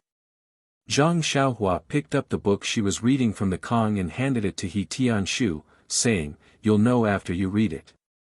He Tianshu opened it and couldn't help but be stunned. He shook his head as he read and muttered, "Amazing, amazing, very pertinent." Then, he said to Zhang Xiaohua, "Brother Xiaohua, aren't we good brothers?" Looking at He Tianshu's warm smile, Zhang Xiaohua suddenly had goosebumps all over his body. A bad feeling rose from the bottom of his heart and he probed, "Captain He, you're my teacher, how would I dare to call you my brother? Is there something you need?" He Tianshu laughed, "Don't talk about master. From today onwards, you're my little brother. If there's anything you need, just tell me. Big brother will definitely help you." He. Zhang Xiaohua was even more certain that He Tianshu was a weasel paying a visit to the chicken. He said carefully, "Then, big brother He, do you need anything?" He Tianshu said embarrassedly, "This, little brother, can you lend me these books to read?" Then, he pointed at the large pile of books on the table in embarrassment. Zhang Xiaohua suddenly realized. He rolled his eyes and said, "There shouldn't be any problem. But, it's not good to not have the village head's approval." He Tianshu was a little disappointed. Zhang Xiaohua said, "Aren't we going to the south together tomorrow? I'll bring these books with me, so we'll definitely be together. You can read them together. When there's a chance on the road, I'll ask the village head. We're both eager to learn, so I'm sure the village head will agree." He Tianshu was overjoyed when he heard this. Only then did he reluctantly return the books in his hands to Zhang Xiaohua. Zhang Xiaohua saw He Tianshu's appearance and couldn't help but feel sad. He casually spread out the white paper on the table and skillfully picked up a pen with his left hand and wrote a few words on the paper. He Tianshu saw it and couldn't help but clap his hands and say, "Not bad, that's what a scholar of my generation should do." The sun shone through the window, and the words on the paper were shining brightly. It said, "No comments, no reading." In fact, He Tianshu might have read a few books that O Yan lent to Zhang Xiaohua. But in He Tianshu's eyes, the important thing wasn't these books, but O Yan's notes on the books. This was O Yan's learning method. If he could learn O Yan's learning method from these books, he would naturally be able to learn more things. It would be of great help to his development in the pharmacy hall. However, how did Zhang Xiaohua know these? She despised He Tianshu from the bottom of her heart. A dignified person from the pharmacy hall of the Misty School didn't even read these books, but he actually came to compete with her. After He Tianshu left, Zhang Xiaohua simply packed up her belongings. She took out the package that she took from the inner courtyard that day and packed all the books on the table. She heard that she would be gone for a few months. She estimated that she would finish reading these books when she came back. Looking at the big package on the table and the small bag that contained her belongings, Zhang Xiaohua couldn't help but smile. The night gradually deepened. Zhang Xiaohua was lying on the con. She was still thinking about He Tianxu's instructions before he went out. Don't tell anyone about going out tomorrow. I will call you tomorrow morning, and we will leave quietly. Zhang Xiaohua was very puzzled. Isn't it just going out? Why does he have to keep it a secret? It's not to avoid debts. Moreover, I don't have two close friends in the villa. Who can I tell? However, Zhang Xiaohua, who was on the Kong bed, did not know that in the deep night, a figure had quietly come out of the manor's inner courtyard. She came to the edge of a forest and carefully looked around. She placed a small piece of paper in a certain spot on a tree and then quietly left. Judging from the figure, it seemed to be a woman. The next morning, Zhang Xiaohua woke up very early. After she finished practicing her fist and sword techniques, she returned to the house to wait for He Tianxu. Not long after Zhang Xiaohua returned to the house, a small servant in green clothes and a small hat quietly came to the forest. It was the tree where the woman hid the note last night. He took the note from the tree and carefully looked at it. He slightly frowned and put it into his clothes. He also looked around before carefully leaving. Zhang Xiaohua returned to the house. Not long after, He Tianxu came to call Zhang Xiaohua with a package on his back. Seeing Zhang Xiaohua carrying a small bag in one hand and a large package in the other, he couldn't help but laugh. He said, "Why are you carrying so many things? What are they?" Zhang Xiaohua said innocently, "Don't you want to read books? Aren't these books for you?" He Tianxu didn't know whether to laugh or cry. He said, "You don't have to bring so many books. How many books can I read?" "But, can I read?" Zhang Xiaohua said as she blinked. He Tianxu said helplessly, "All right, let's go." He said that he wanted to help Zhang Xiaohua carry the large package. How could Zhang Xiaohua let him carry it? Naturally, she refused. He Tianxu said, "If other people see a child like you carrying two packages and following me, won't they criticize me? Although they are all people I know, I can't let them laugh at me." Zhang Xiaohua thought for a moment and gave the small package in her right hand to He Tianxu. She said, "It's better to help me carry this.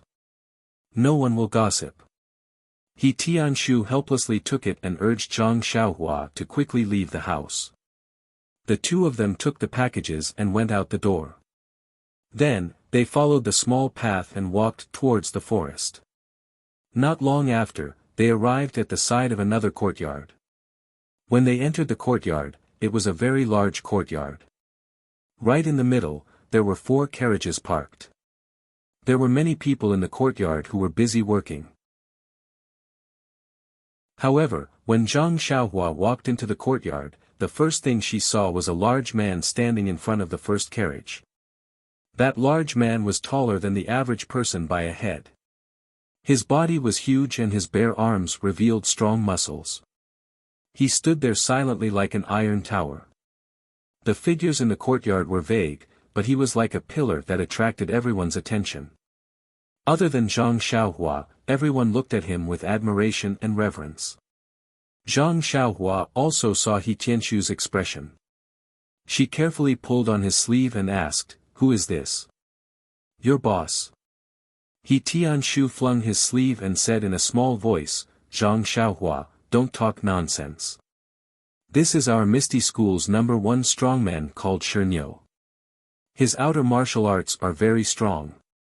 It's said that he has the strength of a few thousand pounds with one arm. He's many times stronger than you."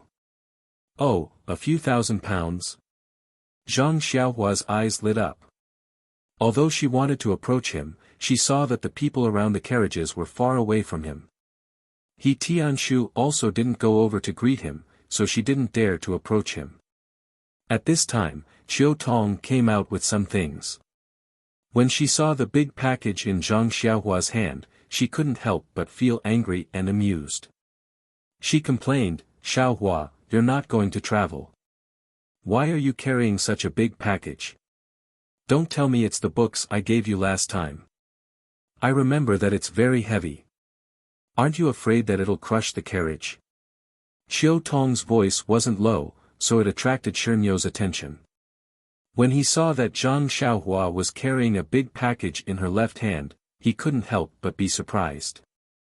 When Zhang Xiaohua heard Chiu Tong talking about her, she replied embarrassedly, "Didn't you say that you'll be gone for a few months? I want to use this time to study. I think I can finish reading all these books, so I brought them with me." Chiu Tong and Shernyo were both surprised to hear that. Chiu Tong knew how many books she gave him last time. When she heard that he wanted to finish reading all of them in a few months, she couldn't help but be surprised. She thought to herself, even if he reads one book every 3 days, he might not be able to finish it. But if he has to read one book every 3 days, how can he completely understand it? When Shernyo heard that the package was full of books, he knew how heavy the package was. He couldn't help but be surprised. This child was very young, but he could easily pick up such a heavy package with one hand. He wasn't simple at all. Perhaps he wasn't as good as Shernyo when he was young, but there wasn't much difference. Whose disciple was this child? Chiu Tong continued, "All right, put your package in the last carriage. But you have to read carefully. There's no point in flipping through the books casually. Don't waste the manor master's good intentions." Zhang Xiaohua smiled and said, "Sister, don't worry. I know what I'm doing." After speaking, she followed He Tianshu to the last carriage. The carriage was very spacious.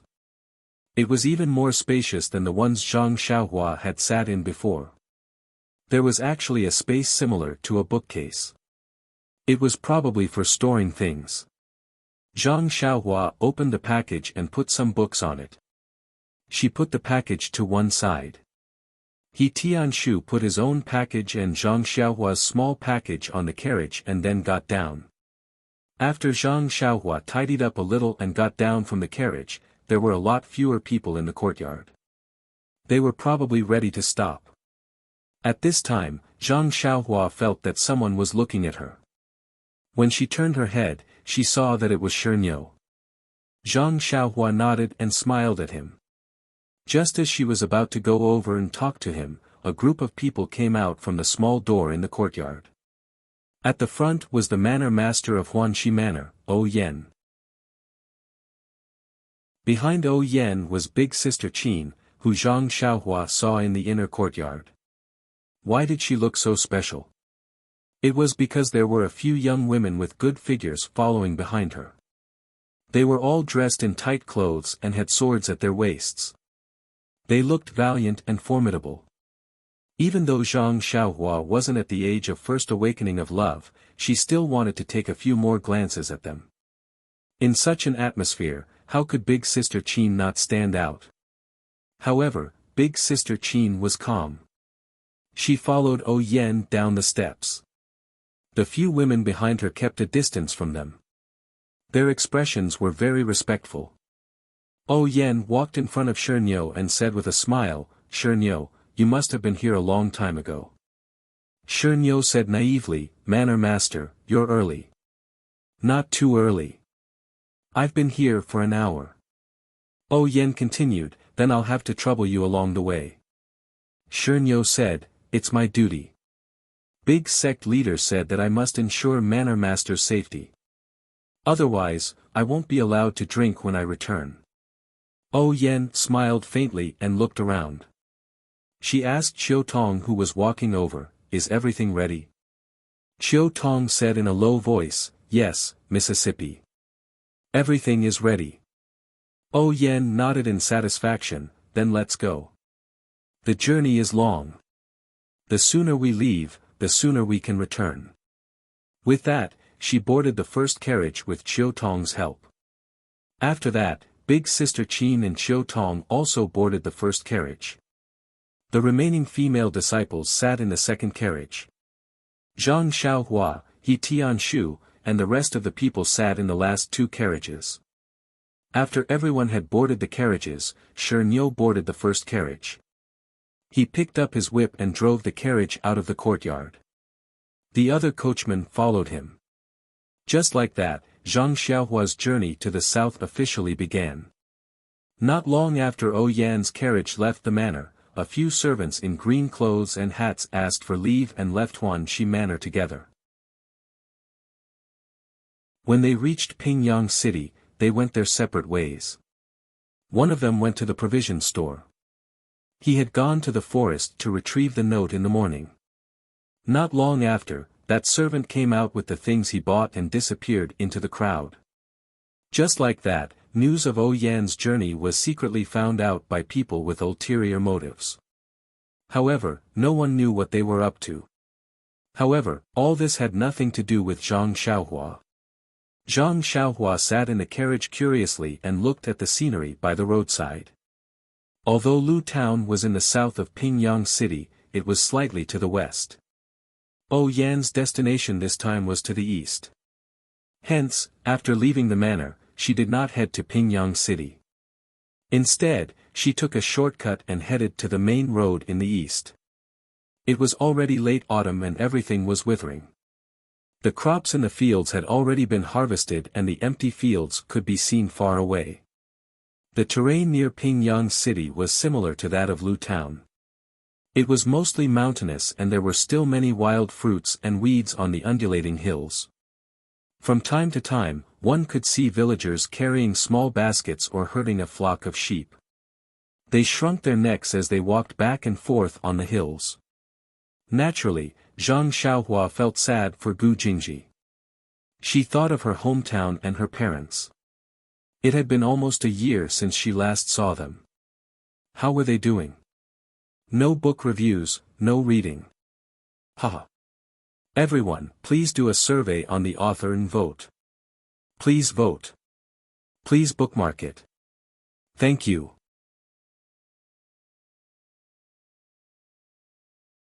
Chapter 120. Xianxia steered the carriage steadily through a short path and soon entered the main road.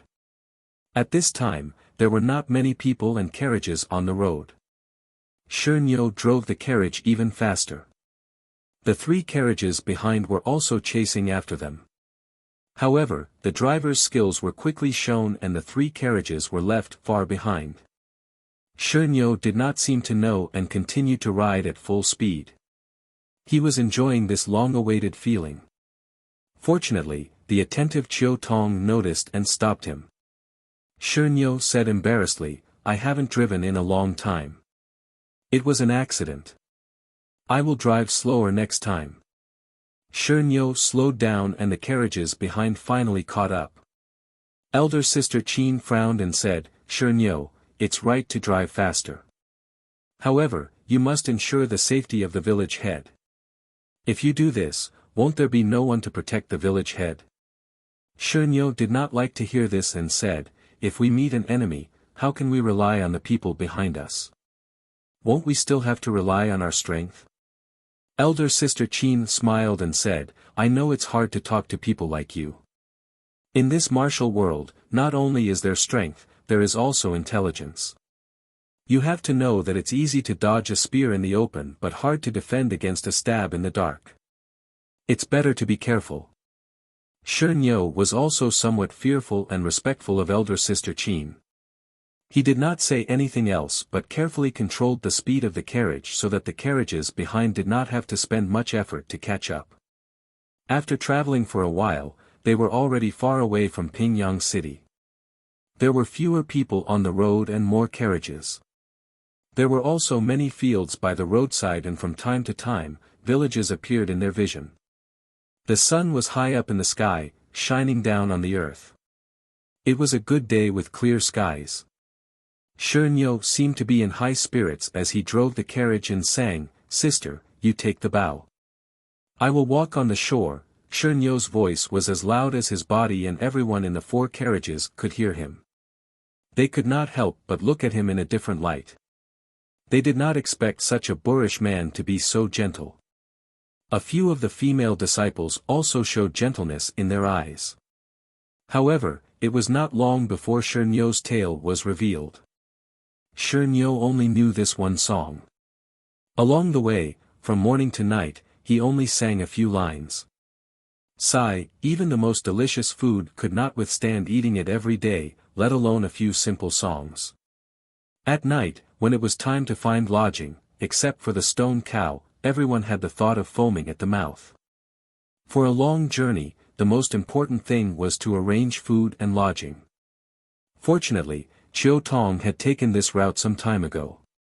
Before they left the manor, everyone had already discussed the route, resting, eating, and lodging. They just had to follow the plan. That night, they stayed in an inn in a small town.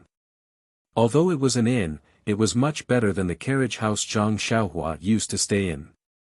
Huanxi Villa's people had booked the only small courtyard of the inn, which made the chubby boss of the inn smile so much that his eyes narrowed into slits. He was busy in front and behind of people, for fear that he would offend the rare distinguished guests.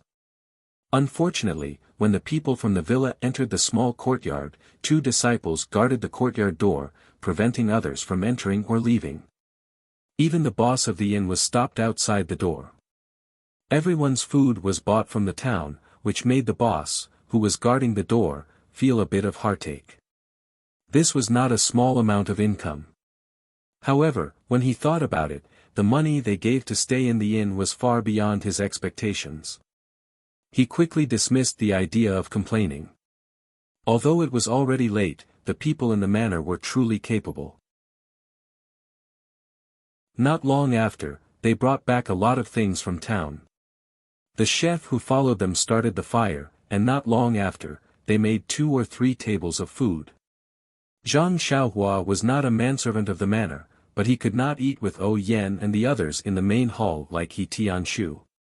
He could only eat a simple meal with everyone in the small room. After eating, lanterns were lit all over the small courtyard. This courtyard was not small and there were many rooms. Zhang Xiaohua could actually stay in one room with He Tianshu. When Zhang Xiaohua was about to read by the light, He Tianshu called out to her and said, "Zhang Xiaohua, do you want to go out with me?" Zhang Xiaohua was stunned and said, "It's already so late. Why don't you go to bed early? Why go out?" He Tianshu smiled and said, "Of course there is a reason. Do you want to go?" Zhang Xiaohua frowned and suddenly thought of Ma Jing. Could it be that Captain He also had such a hobby? Zhang Xiaohua advised, "Captain He, you've been walking for a whole day. Aren't you tired? It's better to rest early. Also, I heard that those places are not clean. It's better not to go there." He Tianshu was stunned and immediately laughed. He knocked Zhang Xiaohua's head and said, "You little child, you know quite a lot. It's said that scholars are more scheming." Sure enough, the Zhang Xiaohua before learning to read didn't know these things. Zhang Xiaohua covered her head and said with grievance, "So what if I know? It's better than you going there." He Tianshu smiled and said, "What are you thinking? I think it's still early. You should know the principle that fists don't leave your hands and music doesn't leave your mouth. Can you practice your fists today? We can go out and relax." Zhang Xiaohua finally understood He Tianshu's meaning. She was even more embarrassed and said, "It's better not to go. What time is it? I still want to go to bed early." He Tianshu said, "Zhang Xiaohua, you don't know the best time to practice. It's best to practice martial arts during the 8 hours of the meridian period. The meridian period is the time when yin and yang alternate. It's the most suitable time to practice internal energy. Although you don't know how to practice internal energy, it's still very beneficial for you to practice fist techniques. Forget it, are you going or not?" Zhang Xiaohua hesitated and said, "Captain He, I sleep early. I don't think I've made it past the meridian period." "Alright, since I don't have time to practice at noon and at night, I'll go with you. Thus, He Tianshu brought Zhang Xiaohua out. There were a few disciples standing guard outside the small courtyard. He Tianshu told them and then left the small courtyard. Just as they left the small courtyard, they bumped into the chubby inn owner. Seeing someone come out of the small courtyard, the chubby owner greeted them with a smile. When he heard that He Tianshu wanted to find a place with a forest, he was stunned. After thinking for a long time, he pointed out the location and even wanted a waiter to lead them there. He Tianshu naturally didn't want others to follow them. He rejected the chubby owner's good intentions and brought Zhang Xiaohua out of the inn. Zhang Xiaohua didn't really remember the way. She didn't hear what the inn owner said. With Captain He leading the way, she didn't need to worry about this kind of thing. But not long after, Zhang Xiaohua felt that something was wrong. In front of her, He Tianshu would hesitate every time he walked to a street. Zhang Xiaohua suspected that He Tianshu was lost. Sure enough, after walking a few streets, He Tianshu stopped and turned around to ask Zhang Xiaohua, "Are we going the right way?" Zhang Xiaohua rolled her eyes and said, "You're the one leading the way. How would I know if it's right or not? Moreover, I'm born with a poor sense of direction. I can't remember from the medicine field to the entrance of the villa, let alone this unfamiliar place." He Tianshu smiled bitterly and said, "I see. We have to find someone to ask for directions." But it was late at night and there were few people on the road. No one knew where He Tianshu went. It was dark, so where could they find someone to ask? He Tianshu looked around and pointed to a small lantern in front of them and said, "Let's go. We'll take a look there and find someone to ask. If it doesn't work, then we'll go back to the inn." Zhang Xiaohua naturally didn't have any objections and followed He Tianshu to the lantern. When they walked to the light, they found that it was actually a small weapon store. It was so late yet it wasn't closed. He Tianshu also felt strange. He Tianshu walked into the store. Although it wasn't completely dark inside, there was only one oil lamp. He couldn't see clearly, but as soon as he walked into the store, he could smell the smell of alcohol.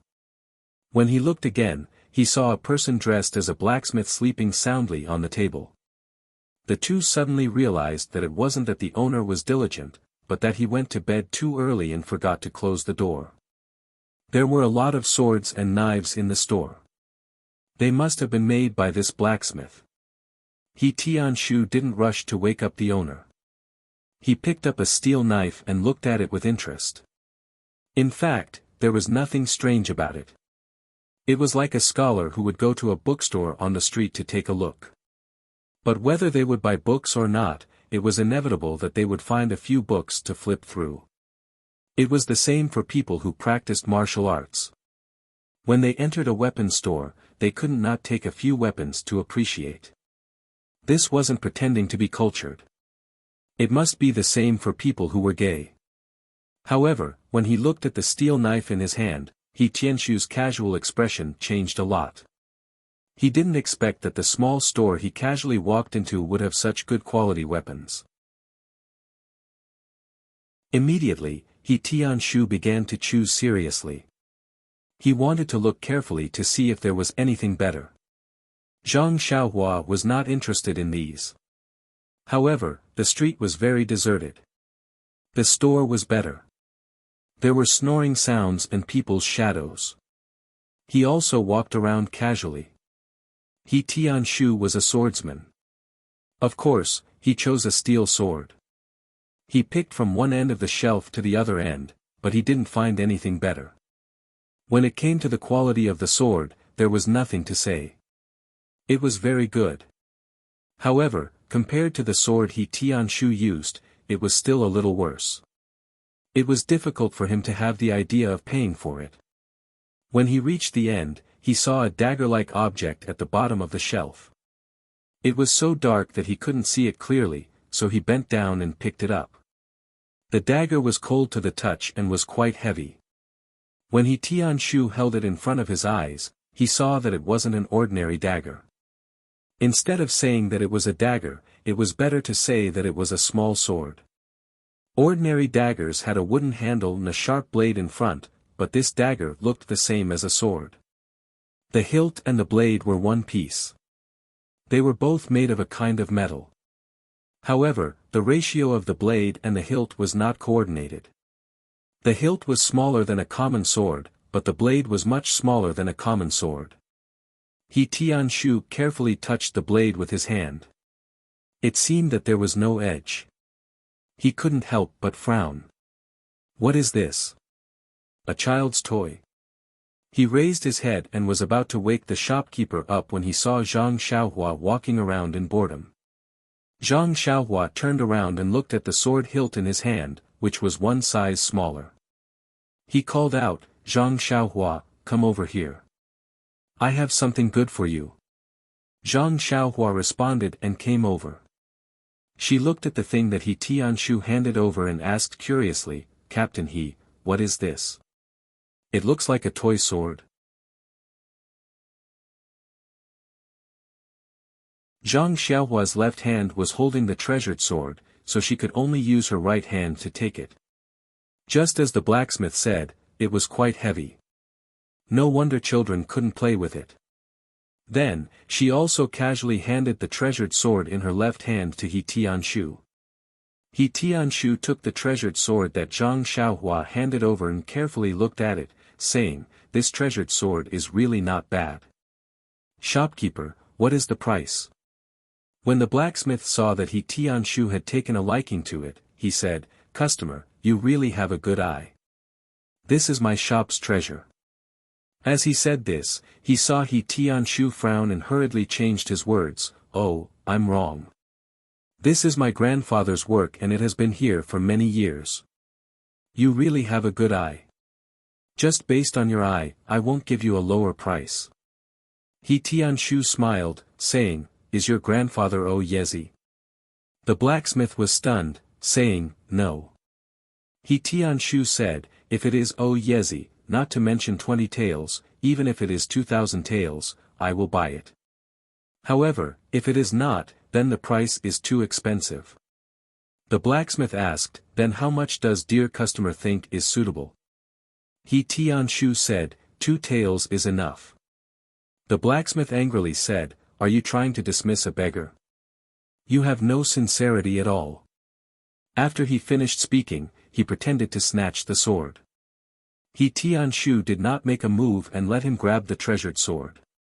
However, the blacksmith did not take it over and only said, "If dear customer is sincere, you might as well add a little more."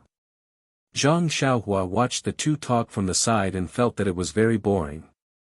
She took the small sword in her hand and looked at it in front of her eyes. Although this small sword was full of dust, it looked dark and there was a faint reflection inside. Zhang Xiaohua felt that it was very strange and used her left hand to brush off the dust on the small sword. However, when her left hand touched the small sword, she suddenly had a strange feeling. It was as if this small sword had a connection with her left hand. But when she took her left hand away, the feeling immediately disappeared. Thus, Zhang Xiaohua transferred the small sword from her right hand to her left hand. The moment she touched it, a blood connection was born from the bottom of her heart. It was as if this small sword was her left hand, or it could be said that a small sword grew out of her left hand. It was very strange.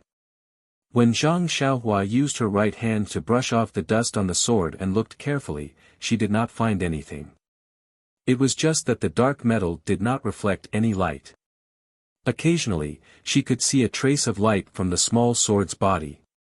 She did not know if it was because she saw it under the light. However, no matter what this small sword was, whether it was a toy or a dagger, Zhang Xiaohua decided that she must have it. At this time, the blacksmith and He Tianshu's confrontation had basically ended. He Tianshu said, "How about this, let's not talk anymore. Let's each take a step back." 7 taels of silver.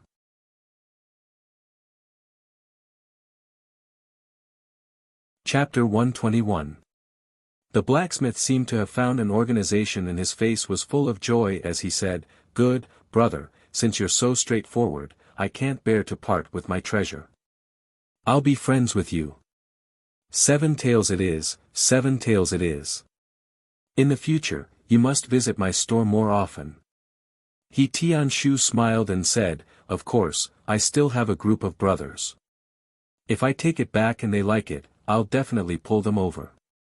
However, when the time comes, boss must give me a discount.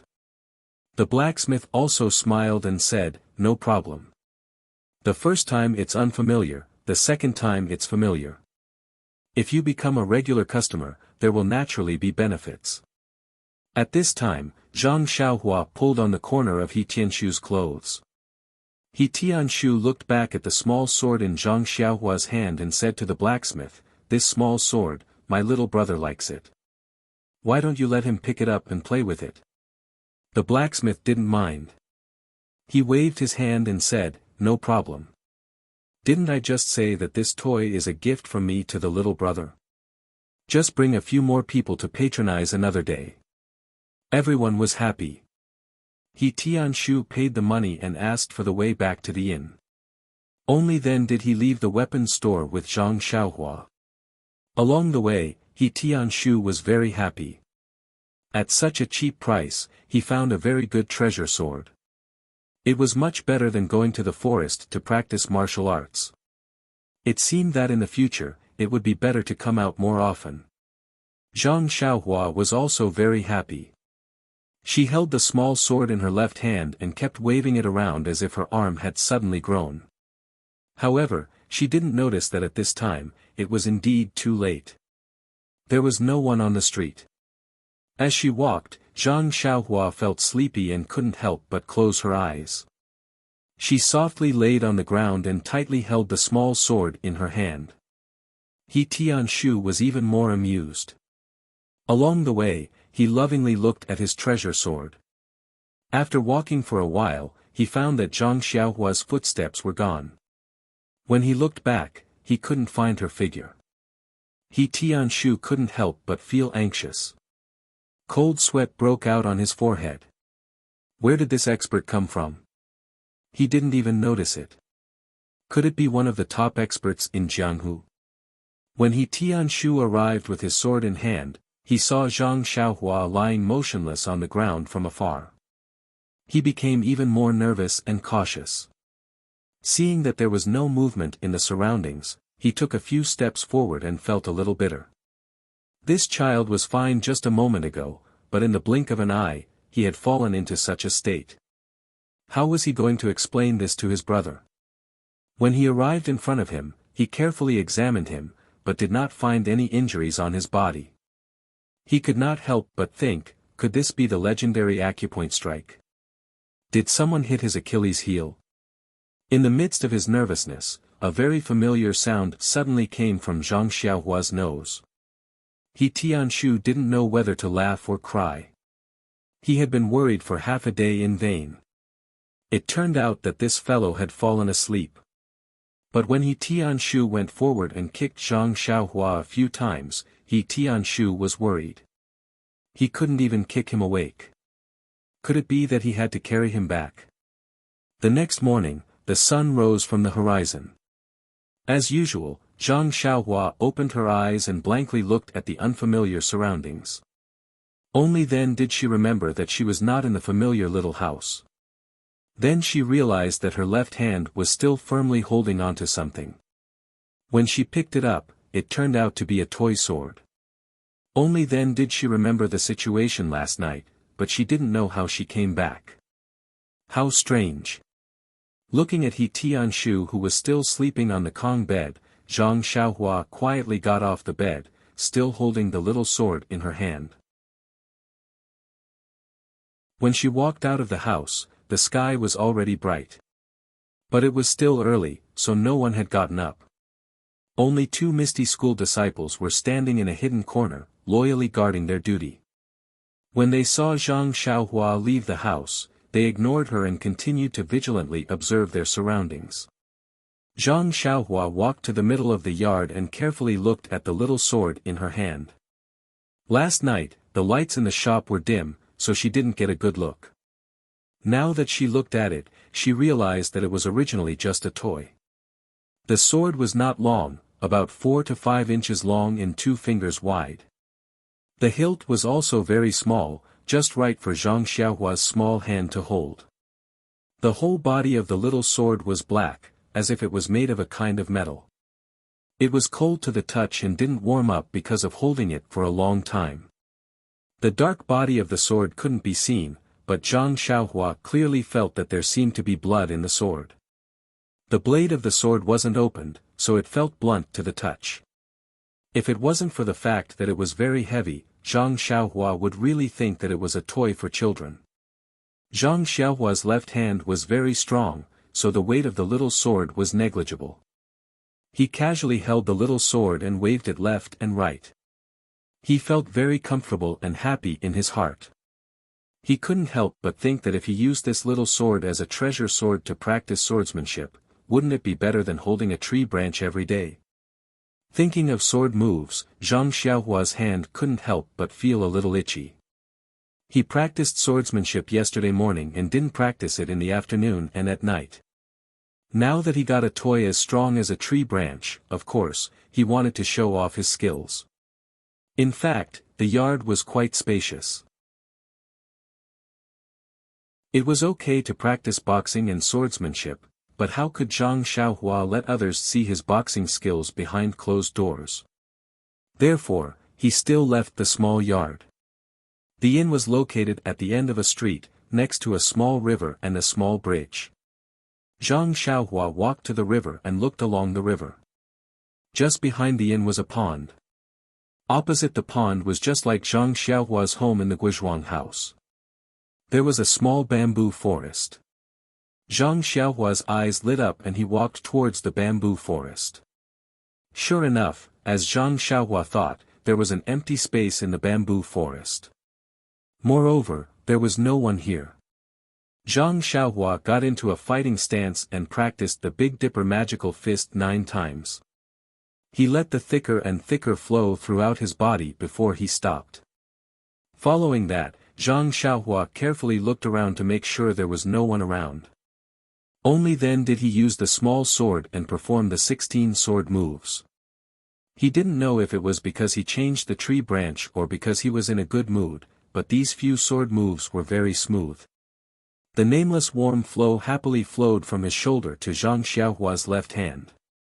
In the past, the warm flow would disappear when it reached his left hand, but it didn't disappear now. All of it flowed into the small sword in Zhang Xiaohua's hand. That small sword, under Zhang Xiaohua's brandishing, actually gradually emitted a black light, but it was very thin and not noticeable. At the end of Zhang Xiaohua's practice, the sword moves were very exciting. Just like that night at the mountain villa, he changed the moves and stabbed towards the bamboo that was as thick as a small bowl in front of him. In fact, Zhang Xiaohua thought that he could use the tree branch to pierce a small hole in the big tree. Although the bamboo was hollow, its surface was much harder than the big tree. Even if he changed the tree branch, with the small sword stick-like tip, he would only be able to pierce a small hole in the bamboo. However, the result was greatly out of Zhang Xiaohua's expectations. When the blunt tip of the sword pierced the hard bamboo, the bamboo's outer shell was like paper. The small sword pierced through the bamboo without any hindrance and came out from the other side. Zhang Xiaohua was shocked. He quickly withdrew the small sword and looked at the bamboo in disbelief. However, the hole in the bamboo was still there, so he couldn't doubt it. Thus, he went up again and carefully touched the bamboo until he confirmed that there was nothing wrong with the bamboo and that it was very hard. Only then did he look at his left hand and the small sword in it. Since when did he become so powerful? Elder Yu used a long sword to pierce through a big tree was very powerful, but he could actually use this stick-like small sword to pierce through the hard bamboo. Although it was not as good as Elder Yu's, it was far, far better than others. Zhang Xiaohua didn't dare to think about this. After all, he had never seen others practice the sword and didn't know the power of others' swords. At least, he knew that he had far exceeded his expectations. At this time, there was already a commotion by the bamboo forest. Zhang Xiaohua quickly came out of the bamboo forest. This wasn't the mountain villa. Looking at the time, maybe the people in the mountain villa had already packed up and were preparing to leave. When Zhang Xiaohua quickly ran back to the inn, most of the people had already eaten breakfast and were packing up. He Tianshu was also standing there with a frown. When he saw Zhang Xiaohua come in, his frown loosened and he asked with some anger, "Zhang Xiaohua, where did you run off to so early in the morning? Why did you let everyone wait for you?" Zhang Xiaohua quickly apologized and said, "Captain He, didn't you say yesterday that you can't leave your mouth and your fists? I went out early in the morning to practice my fists." He Tianshu looked at the small sword in his hand and found it funny in his heart. He knew that he had a child's temperament and that he would definitely play with this toy. So he seriously said, "Practicing your fists is a good thing, but it also depends on the occasion. We are outside, so we must be careful and don't cause any trouble. It's better to keep this toy close to your chest. Don't hold it in your hand every day and make others laugh at you. Alright, let's go eat." The village head has already finished eating and is preparing to leave. Zhang Xiaohua put the small sword into his chest and hurriedly ate his breakfast. He simply packed up his things and boarded the carriage. The 4 carriages gradually went further and further away. The fat boss was still standing there, reluctant to part. What a good guest.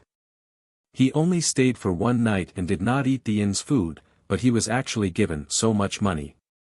If he had such a guest every day, it would be hard for him not to become rich.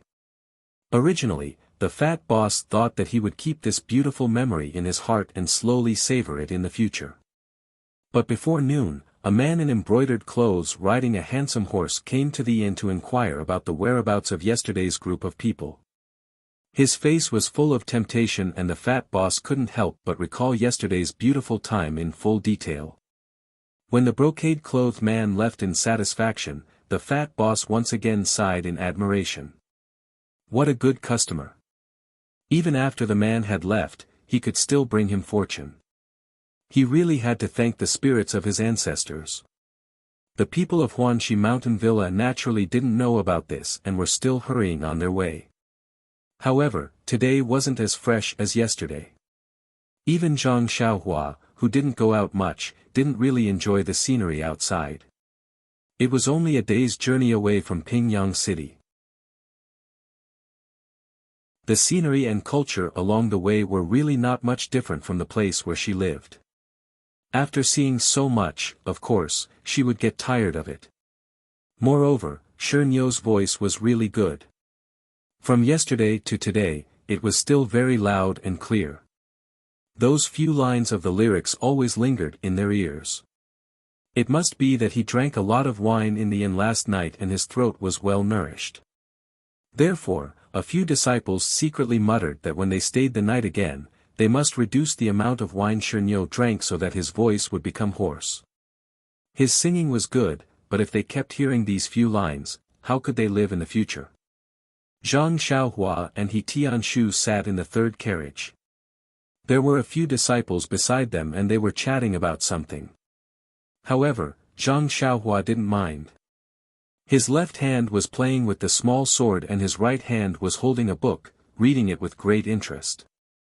Zhang Xiaohua's right hand hadn't fully recovered. From the outside, it looked the same as when he first returned to the villa. However, Zhang Xiaohua knew very well that his right hand wasn't like what Elder Yu said. His bones and meridians weren't destroyed by his inner energy and couldn't return to normal. He could feel that his hand was recovering at a perceptible speed. Moreover, he often tried to use his right hand now. He believed that one day, he would give everyone an unexpected surprise. He Tianshu sat in the innermost part of the carriage, resting with his eyes closed. He was also holding a book in his hand. He seemed to be thinking about something. After a while, a smile appeared on his face and he opened his eyes. He raised his eyes to look at the scenery outside the window and frowned.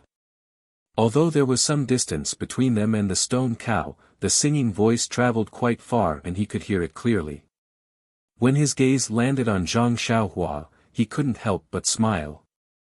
He looked at the small sword in Zhang Xiaohua's left hand and said with a smile, "Zhang Xiaohua, this toy isn't bad, right? It seems like you like it very much." When Zhang Xiaohua heard this, he put down his book and looked at the small sword in his hand. He said sincerely, "Yes, Captain He. I really like this small sword. Thank you for giving it to me." He Tianshu waved his hand and said, "Actually, I didn't spend a single silver. It's just a gift. I don't need it so naturally, I'm giving it to you to play with. Luckily, this toy doesn't have a blade, so I'm not afraid of hurting you." Zhang Xiaohua said, "Didn't you still buy a treasured sword? I see that you already have one in your hand. Why do you still want to buy another one?"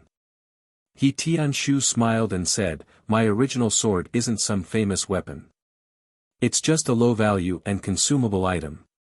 I have to change it every once in a while. I saw that the steel sword in the shop is pretty good. It's worth at least 15 taels of silver in Pingyang City. I bought it for 7 taels of silver. Of course, it's worth it. Moreover, the owner of the shop even gave me a buy one get one free. Although it's a toy, it still makes me very happy. So you don't have to specially thank me." What he didn't know was that in the small town far away, the blacksmith arrogantly came to the pork shop. He generously threw a few silver taels to the butcher and called out, "Lao Lu, I'll return you the money from a few days ago. Also, give me some offal. Hurry up, I still have to go to the wine shop to buy some wine." The butcher said in surprise, "Old Tai, why are you so generous today? Did you open a shop?"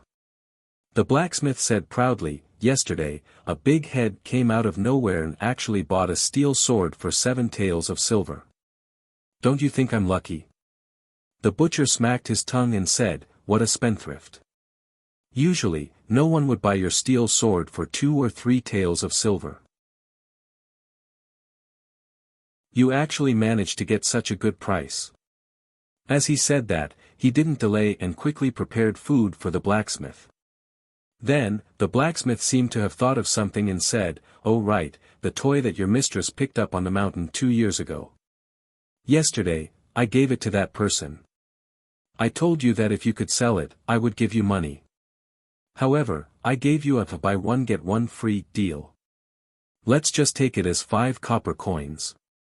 The butcher said unhappily, "That customer must have bought your steel sword at such a high price because you gave it to him. How can he just give me 5 copper coins to dismiss me?" The blacksmith angrily said, "The toy that your mistress picked up was left in my shop for 3 years and no one paid attention to it. If you don't want these 5 copper coins, I will chase after that customer and get it back."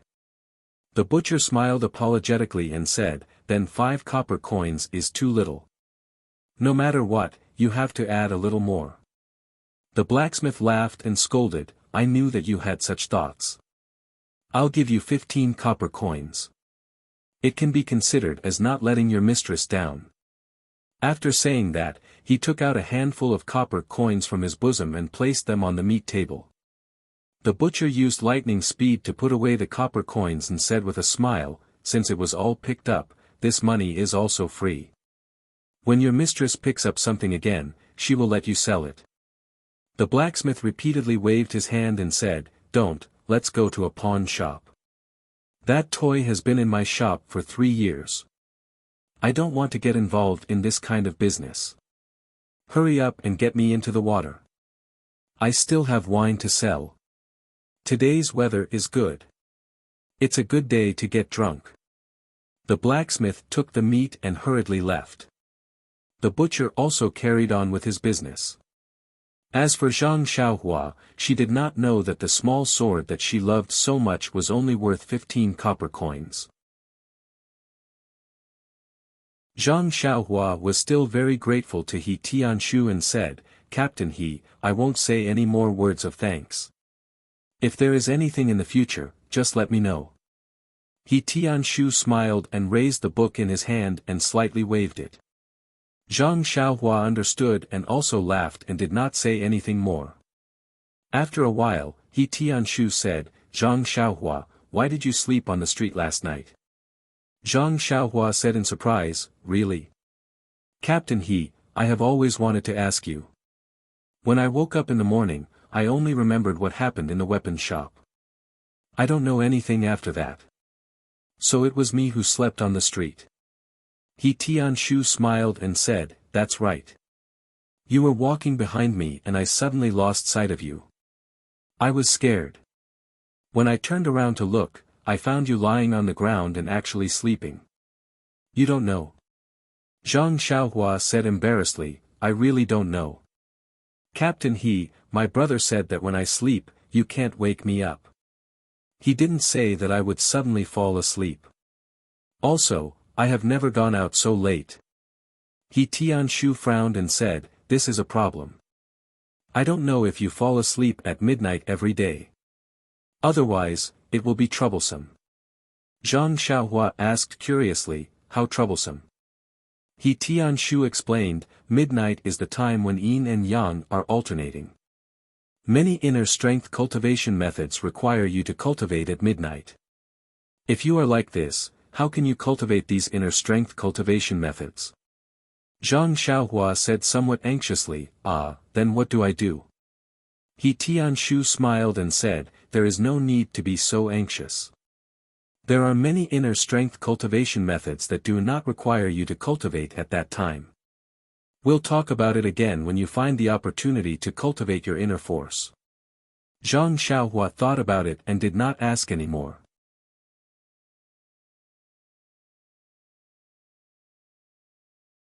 Chapter 122. The days on the road were extremely boring. However, Zhang Xiaohua didn't have high requirements. She had books to read every day, so she didn't care whether she was in the carriage or in her own room. On the contrary, she didn't have to work in the fields, so she had more time to study. The carriage traveled for another 10 days. During this time, the stone cow's singing didn't stop. At first, everyone admired it, but later, they hated it. In the end, they couldn't bear it anymore. Finally, Manor Lord O took action. Under the Manor Lord's obstruction, the stone cow stopped singing for half a day. However, when it was almost evening, the stone cow couldn't hold back and started singing again when it saw the splendid sunset. O Yen didn't know whether to laugh or cry. She could only let Aunt Qin talk to her to relieve her boredom. As for the people behind, they slightly distanced themselves from the stone cow. After listening for a long time, they turned a blind eye to it. They just treated it as a giant human-shaped crow making noise. In the first few days, Zhang Xiaohua would drag He Tianshu out to find a place to practice martial arts every night. However, He Tianshu seemed to have learned his lesson from the first day and always refused. Zhang Xiaohua could only go out to practice martial arts by herself. After a few days, she felt strange and secretly asked He Tianshu the reason. He Tianshu smiled and asked Zhang Xiaohua if she saw the other disciples go out to practice martial arts or practice in the yard. Zhang Xiaohua thought about it carefully. She really hadn't seen them practice martial arts. Only then did He Tianshu tell her the reason.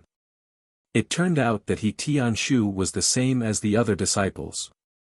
They all practiced internal strength. Those who practiced martial arts knew that they trained their muscles, bones, and skin externally and their qi internally. Most of the internal strength practice was to meditate, gather qi, and circulate the internal strength. In fact, practicing martial arts was to exercise the muscles and bones. Just like Nia Xiao, and the others in Huanxi Manor, they also practiced internal strength at night. Practicing martial arts in the morning and evening was to exercise the muscles and bones and also to familiarize themselves with the martial arts. Since they were far away and had no place to exercise, they could naturally cancel the practice of martial arts and focus on practicing internal strength. Moreover, according to He Tianshu, when the internal strength practice reached a certain level, it could replace sleep at night. They just needed to meditate for a few hours at night. Hearing this, Zhang Xiaohua felt a burst of admiration. If she didn't need to sleep by meditating, how interesting would that be? However, when she thought about her habit of sleeping at night and not being able to wake her up, she couldn't help but feel depressed. The disciples of the Misty School didn't need to practice martial arts early or late, but Zhang Xiaohua couldn't. He didn't know any internal strength and could only find a place to practice martial arts. Moreover, he was afraid of being seen by others. Every time he arrived at a place, the first thing he did after dinner was to find a slightly hidden place to practice his martial arts. And ever since Zhang Xiaohua got the toy sword, his swordsmanship improved. He knew the 16 changes in his mind, and as soon as he thought about it, he could use them at will. Moreover, the angle and speed of his swordsmanship became faster and faster. The small sword was as nimble as his own arm, and the warm current was much thicker. The power also exceeded Zhang Xiaohua's expectations. Ever since one time when he practiced his swordsmanship in the suburbs, Zhang Xiaohua didn't use his full strength to stab anything. He was afraid that if he knocked down the tree, people would ask him for compensation. However, Zhang Xiaohua's worries quickly disappeared. The road to the south wasn't all official roads. After a few days, they started to take some dirt roads and mountain paths. Moreover, they didn't always stay at the town's inns at night. Sometimes, they set up their own tents and slept in the wild. On this day, Xianxia was the first to drive the carriage. The group of people arrived at a mountain. The mountain was not very high, but there was only a small path for the carriage to move forward. It meandered around the mountain. There were many shrubs and dried-up trees on the mountain. At a glance, nothing could be seen clearly. Xianxia drove the carriage to a stop. He turned around and asked, "Miss Chiu Tong, how did you get here last time?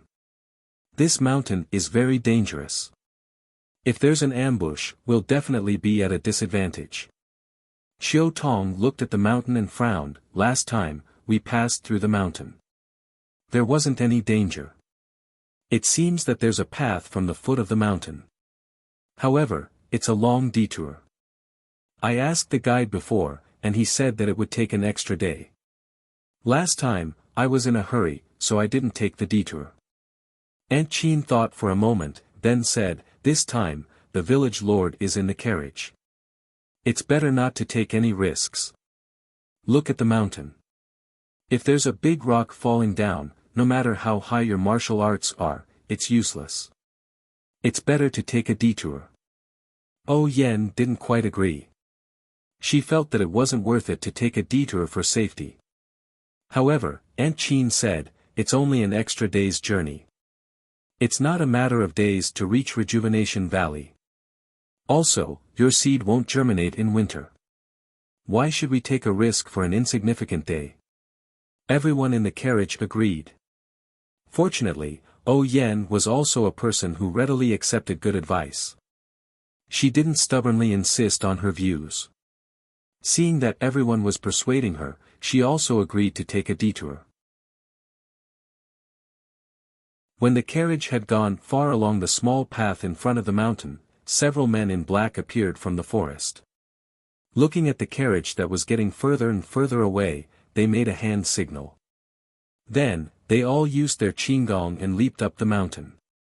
The people in the carriage didn't know that they had avoided a disaster because of their caution. They continued to move forward.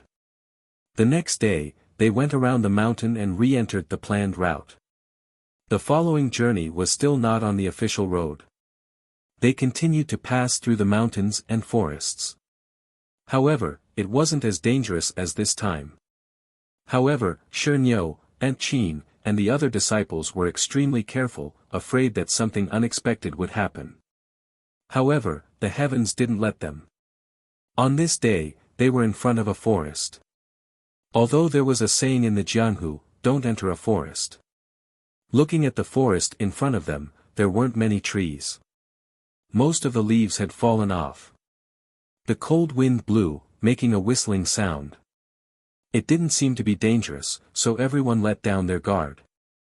Just as Xianxia was singing a ballad and driving the carriage into the forest, a sound was heard.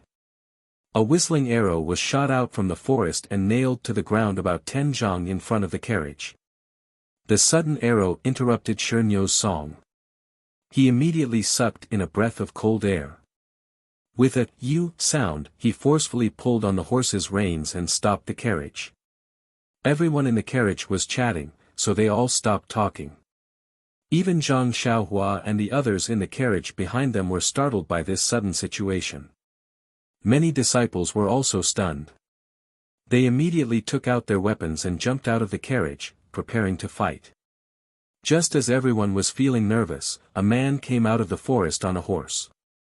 He was tall and was dressed very simply. He held a spear in his hand. The horse he sat on was not very handsome. It was only moving forward slowly with a dee-da-dee-dee sound.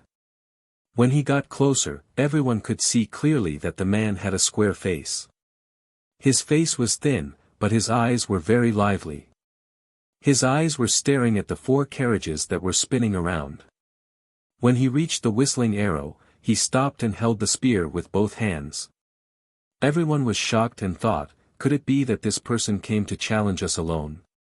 They couldn't help but tighten their grip on their weapons. However, after a while, they still didn't see that person urging his horse. Just as they were puzzled, they heard that person shout. His voice was even louder than Xianxia's. He shouted, "This mountain was opened by me. These trees were planted by me. If you want to pass by, you have to pay the toll."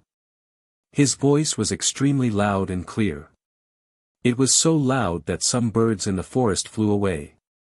However, the people in the carriages looked at this person and laughed in their hearts. It was as if they were watching a joke. They didn't answer. When that person saw that the other party didn't respond to his shout, and that the driver of the carriage didn't have any expression on his face, he coldly stared at him. He couldn't help but become angry. "What are you looking at? Were you the one who sang just now? What kind of nonsense are you spouting? You are dirtying my ears for no reason at all. Hurry up and hand over the money, and I'll let you pass. Otherwise..." At this point, the spear in his hand swayed in the air threateningly. The stone ox wanted to see what kind of skills this robber had, but when he heard him say that his singing was bad, it was simply exposing his reverse scale. The stone ox was furious. He jumped down from the carriage and walked toward the robber with his bare hands. The robber saw the coachman jump down from the carriage and walk toward him. He was stunned. When the stone ox got closer, he raised his spear and pulled the reins of his horse. Everyone in Huanxi Manor thought that he was going to drive his horse forward and stab Xianxia with his spear. Although everyone knew that Xianxia's external martial arts were at the peak of perfection, they were still worried for him when he faced a spear with his bare hands. However, that person pulled the reins. He didn't rush forward. Instead, he turned his horse and drove it back. Not only Xianxia, but the crowd was also in an uproar. What was he doing? While everyone was in a daze, that person returned to the forest and disappeared in a flash. Stone Ox frowned. Just as he was about to turn around, he heard the sound of a gong in the forest. 4 large horses rushed out from the forest. Behind the horses were a dozen or so men wielding weapons. They followed the horses as they galloped out. The people on the horses stopped in front of the stone cow. There were 4 people in a row. Other than the weak-looking scholar at the side, the other 3 were burly men. They were dressed in martial attire, and each of them held a sword in their hands. They stood on the horses and did not speak. The scholar urged his horse forward and said, "Where did you come from? You actually have guts. You can still keep calm in front of Nyo Air. You must also be a martial artist." Xianxia frowned and said, "Why do you care where I come from? If you know what's good for you, quickly get out of the way and let us pass. Otherwise, don't blame us for being impolite." The scholar hadn't laughed yet. The group of strong men who surrounded them first roared with laughter. It seemed that they had never seen such an arrogant robber. The scholar said again, "This brother, I see that you are tall and have an imposing appearance. You must be a martial artist and have some unique skills. But, didn't you see the opponents in front of you? These are the 3 leaders of our families, and there are more than 10 brothers. Even if you have strong martial arts skills and a body made of steel, how many nails can you twist? Why don't you leave the gold and silver early? Everyone will have a face and it will be easier to meet in the future." Xianxia laughed out loud and said, "Your grandpa sure has always been the one to rob other people's masters. It's not other people's turn to be noisy in front of me. If you provoke me, I will directly break into your nest and take your gold and silver." At this time, the man on the horse frowned and said, "Military advisor, why are you being long-winded with him? We will swarm him. Why are we afraid of his martial arts? Let's rob the carriage first. If there is money, we will rob. If there is a woman, we will rob. Isn't it fun?" The people of Huanxi Mountain Manor originally had some people outside the carriage and some people inside. They were all watching the fun. When they heard the leader's words, they felt that it was insulting the manor lord and the others. They couldn't help but be angry. They all took their weapons and jumped off the carriage. Except for a few female disciples guarding around the carriage, everyone else lined up behind Xianxia. He Tianshu whispered to Zhang Xiaohua. He also took out his long sword and guarded beside Yan's carriage. Zhang Xiaohua didn't get off the carriage. She went to the front of the carriage and sat with the disciple driving the carriage. She watched the scene with interest. When the military advisor saw the military advisor change his expression, he changed his expression and changed his expression. Then, he said to the leader with a smile, "Don't be angry. The Jianhu today is not the same as before. The barbaric killing has passed. Now we talk about gentleness and using martial arts to convince people. Although we rob the poor and give to the rich, we have to follow the trend of the times and keep pace with the times. Otherwise, we will be ridiculed by our peers. As the ancient people said, it is better to lose 10 taels of silver than to lose an inch of face. Even if we can't win this time, we have to be ambitious, thoughtful, and ambitious strong men." One of the leaders at the side spat and said, "I used to rob as much as I wanted, but what happened to me now?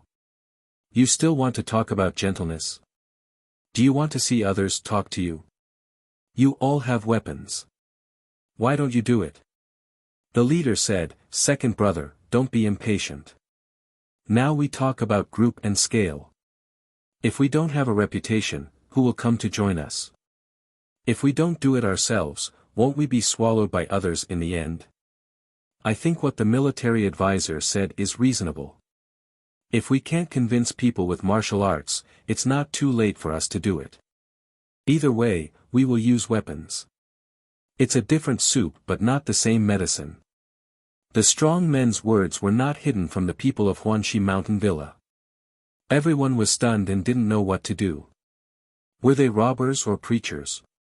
At this time, the military advisor urged the horse forward and shouted to the stone ox, "Brother, as you can see, we are not unscrupulous people, but we have to do the duty of enforcing justice on behalf of heaven.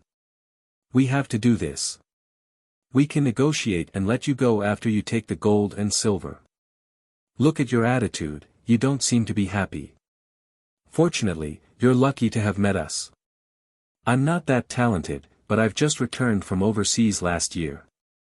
I've learned a new type of robbery from overseas, and I want to show my ambition here. Since you've come to my territory, I'm the one who makes the decision. If you pass, our leader is a gentleman and will definitely let you pass. But if you lose, don't blame us for being rude.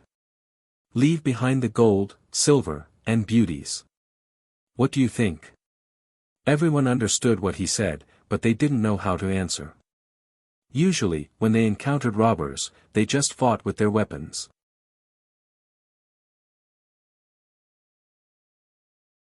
We only know how to travel all day. Now that there's already made fun of us, why don't we enjoy it? I haven't seen such interesting bandits in so many years. The stone ox was originally an unromantic person.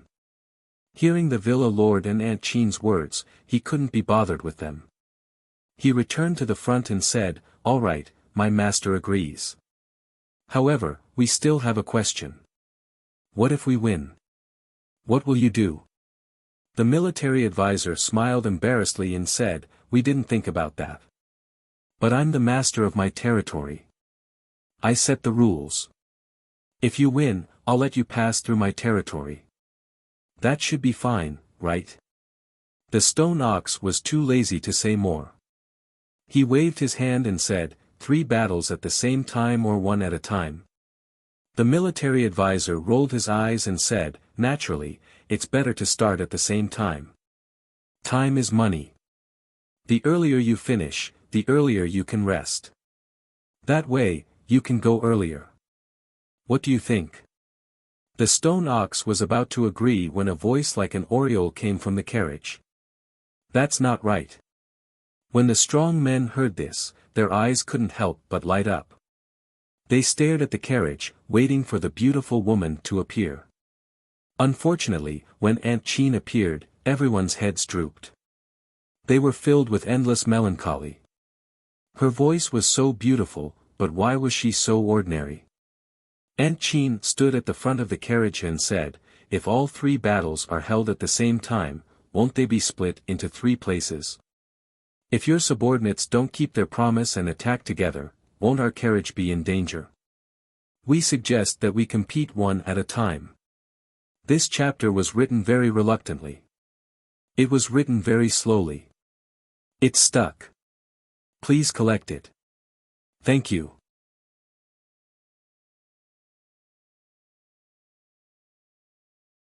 Chapter 123.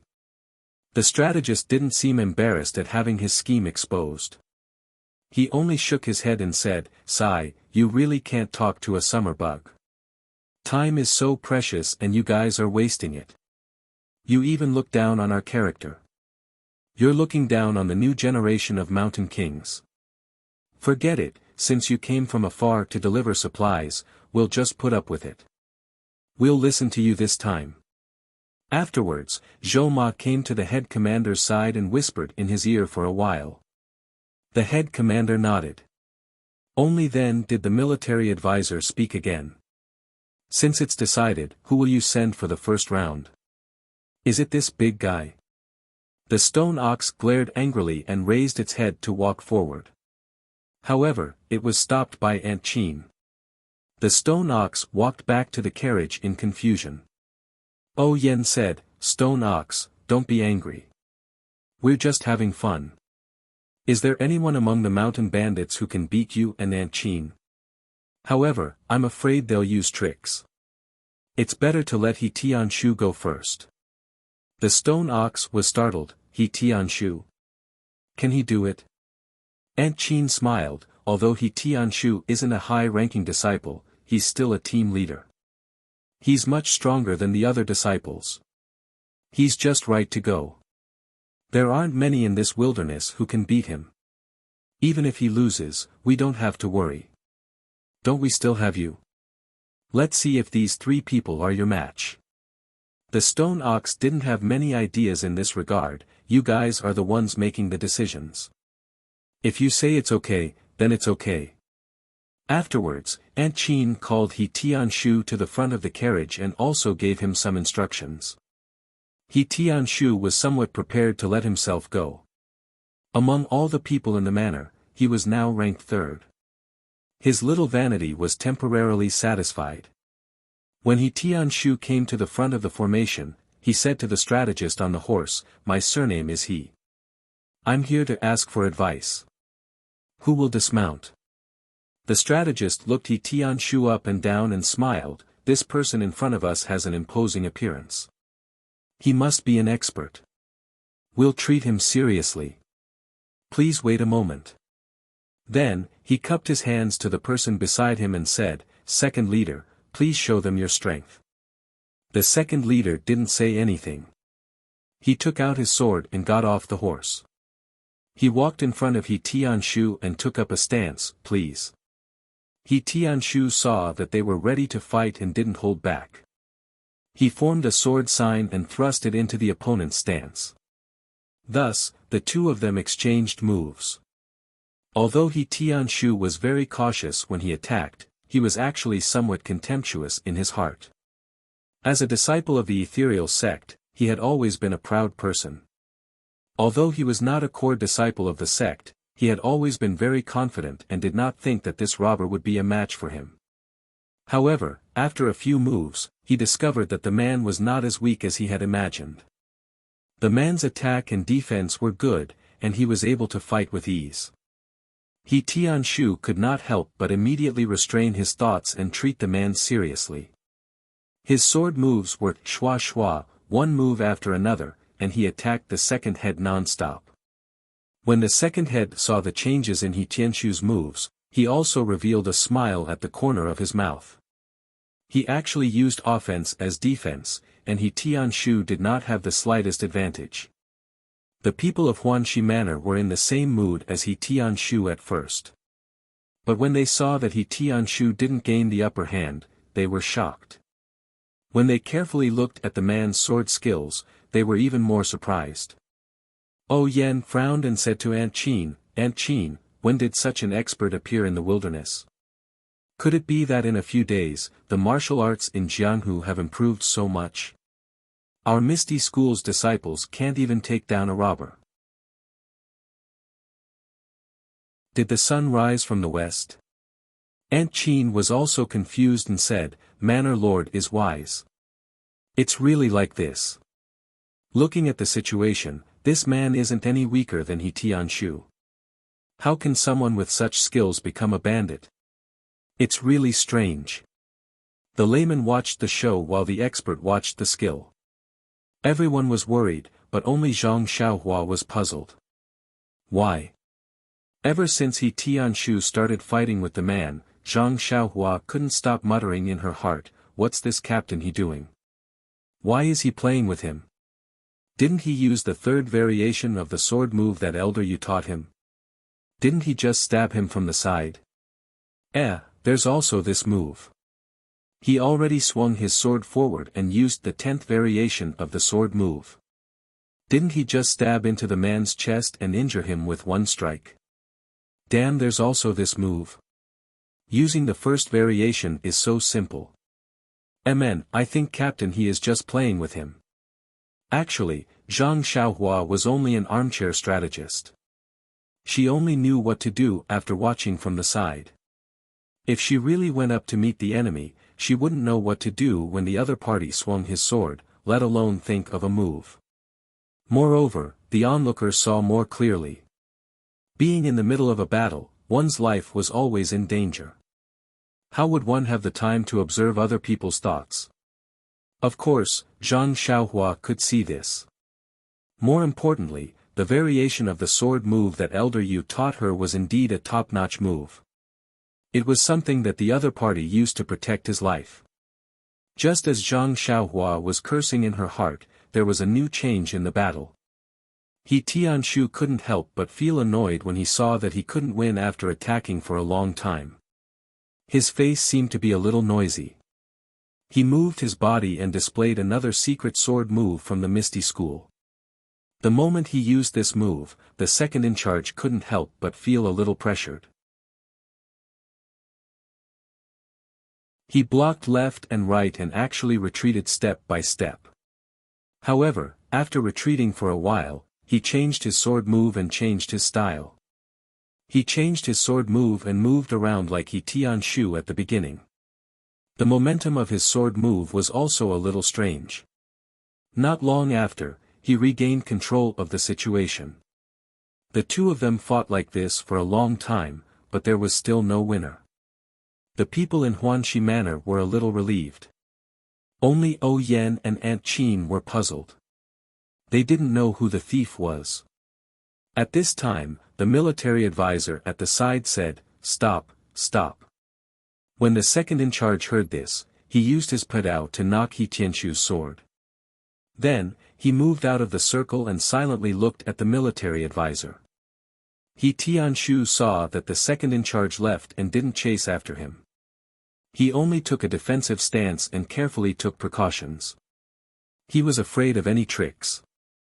That military counselor loudly said, "This brother's martial arts skill is actually so high that he is able to be on par with our second master. This is really unexpected. However, the two of you are evenly matched. If you continue to fight, it will inevitably take a lot of time. Why don't we call this a draw?" He Tianshu didn't understand and turned to look at Aunt Qin. Aunt Qin was at the side and naturally saw it clearly. That person was indeed not inferior to He Tianshu. Suggesting a draw was beneficial to her. Thus, she also said loudly, "All right, the military advisor is a straightforward person.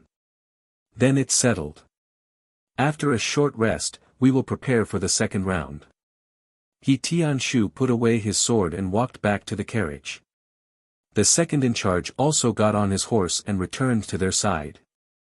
Aunt Qin waited for He Tianshu to come closer and quietly asked, "Captain He, what do you think of the opponent's skills?" He Tianshu blushed slightly and said, "This person is very strong. After fighting with me for so long, he still looked like he wanted to continue. Perhaps he still has some tricks up his sleeve. Where did this expert come from? It's really hard to understand. Hall Master Qin, this one has let everyone down and didn't win this round. I am ashamed." Aunt Qin smiled and said, "Captain He, you don't need to mind. This is just a pastime. It's good that you came back without any mishap. There is always a mountain higher than the one before. There will always be experts in Jianghu. Captain He, you don't need to belittle yourself." After a while, the military advisor shouted again, on the other side, "Have you finished your discussion? How about we start the second round now?" Aunt Qin looked at the stone ox and said, "Are you going up or should I?" Before the stone ox could reply, O Yen said from the side, "Stone ox, you go up. Aunt Qin doesn't like to gamble in front of others. If you win, we will have victory in our hands. At worst, it will be a draw. We will give up on the third round and see what these experts plan to do." The stone ox nodded and steadily walked forward. The military advisor looked at the stone ox and smiled quietly. He said to the first in charge, "First in charge, it's up to you now. Let them see your heroic fighting style." The first in charge chuckled and also dismounted from his horse. He held his sword and walked towards the stone ox. When he got close, although the first in charge wasn't short, he was still half a head shorter than the stone ox. He slightly raised his head and looked at the stone ox's silent eyes. He smiled and said, "This brother, what is your name? Can you let me know?" The stone ox shook his head and didn't say anything. The first in charge didn't force him and said, "Then, this brother, please make your move. You don't need a weapon." When the stone ox heard this, he still shook his head and said, "My fist is a weapon. You just have to be careful." The first in charge narrowed his eyes and said, "If that's the case, then I won't be polite." When he finished speaking, he held his sword and chopped down. The stone ox saw the ferocious power of the sword and wasn't afraid. He slightly tilted his body and dodged the blade. He punched the back of the sword. How could the first in charge let him have his way? He twisted his wrist and changed his stance. The blade sliced towards the stone ox's wrist. Although the stone ox was careless, it didn't mean he was stupid. Although his mighty King Kong hand wasn't afraid of weapons, who knew if his opponent's sword was a rare divine weapon? If he was injured because of carelessness, then he wouldn't be able to live up to his decades of experience. The stone ox quickly changed his stance and dodged the blade. He sent a palm towards the first in charge's chest. The first in charge couldn't dodge in time. He clenched his left hand and punched towards the stone ox's palm. Thus, after a few rounds, the two people's fists and palms collided. It was a simple collision of fists and palms, but the result was out of everyone's expectations. The first in-charge's fist hit the stone ox's palm. Just like Zhang Xiaohua and Yu Dei that day, the stone ox flew out diagonally. When his body was in the air, he spat out a mouthful of blood. The first in-charge didn't faint on the spot like Zhang Xiaohua. Instead, he quickly walked to his horse, picked up the stirrups and got on the horse. He waved his hand at the military counselor. The military counselor shouted, "Retreat." Then, the second in-charge and the third in-charge who didn't make a move, as well as the rest of the people, scattered and ran towards the woods. They were as fast as the ebbing tide and disappeared in the blink of an eye. The people of the Huanxi mountain villa looked at each other in dismay, not knowing what to do. They all looked at the open space in front of them. A moment ago, there were many ferocious experts who wanted to rob them and even proposed 3 rounds of competition. Now, there was not a single person. It was as if nothing had happened at all. After a while, everyone cheered in unison as if they had really gone through a life and death duel. The stone ox wasn't too proud. He raised his palm and looked it up and down. Then, he turned around and walked back. There was no expression on his face, as if he didn't care about his victory. When the stone ox returned to the carriage, Aunt Qin asked with concern, "Stone ox, that person didn't use any tricks, right?" The stone ox shook his head and said, "No. But looking at this person's bladesmanship, it doesn't seem simple. Why is his internal energy so weak? Although my mighty King Kong palm is powerful and can injure muscles and break bones, if he has profound internal energy, he should be able to resist it." Looking at his appearance, he didn't learn any profound internal energy cultivation method. It should be an extremely common cultivation method in Jianghu. Aunt Qin nodded and said, "I reckon that this first master's martial arts are about the same as the second master's. That second master was able to fight evenly with He Tianshu, but compared to you, he's definitely much weaker. It's possible that he was sent flying with a palm strike. However, I still feel that this group of bandits is very strange. They set up a best out of 3 match, but ended up with a weak finish. It's rather strange." Xiao Tong said in a low voice, "Maybe they saw Brother Shi's martial arts and knew that they were no match for him.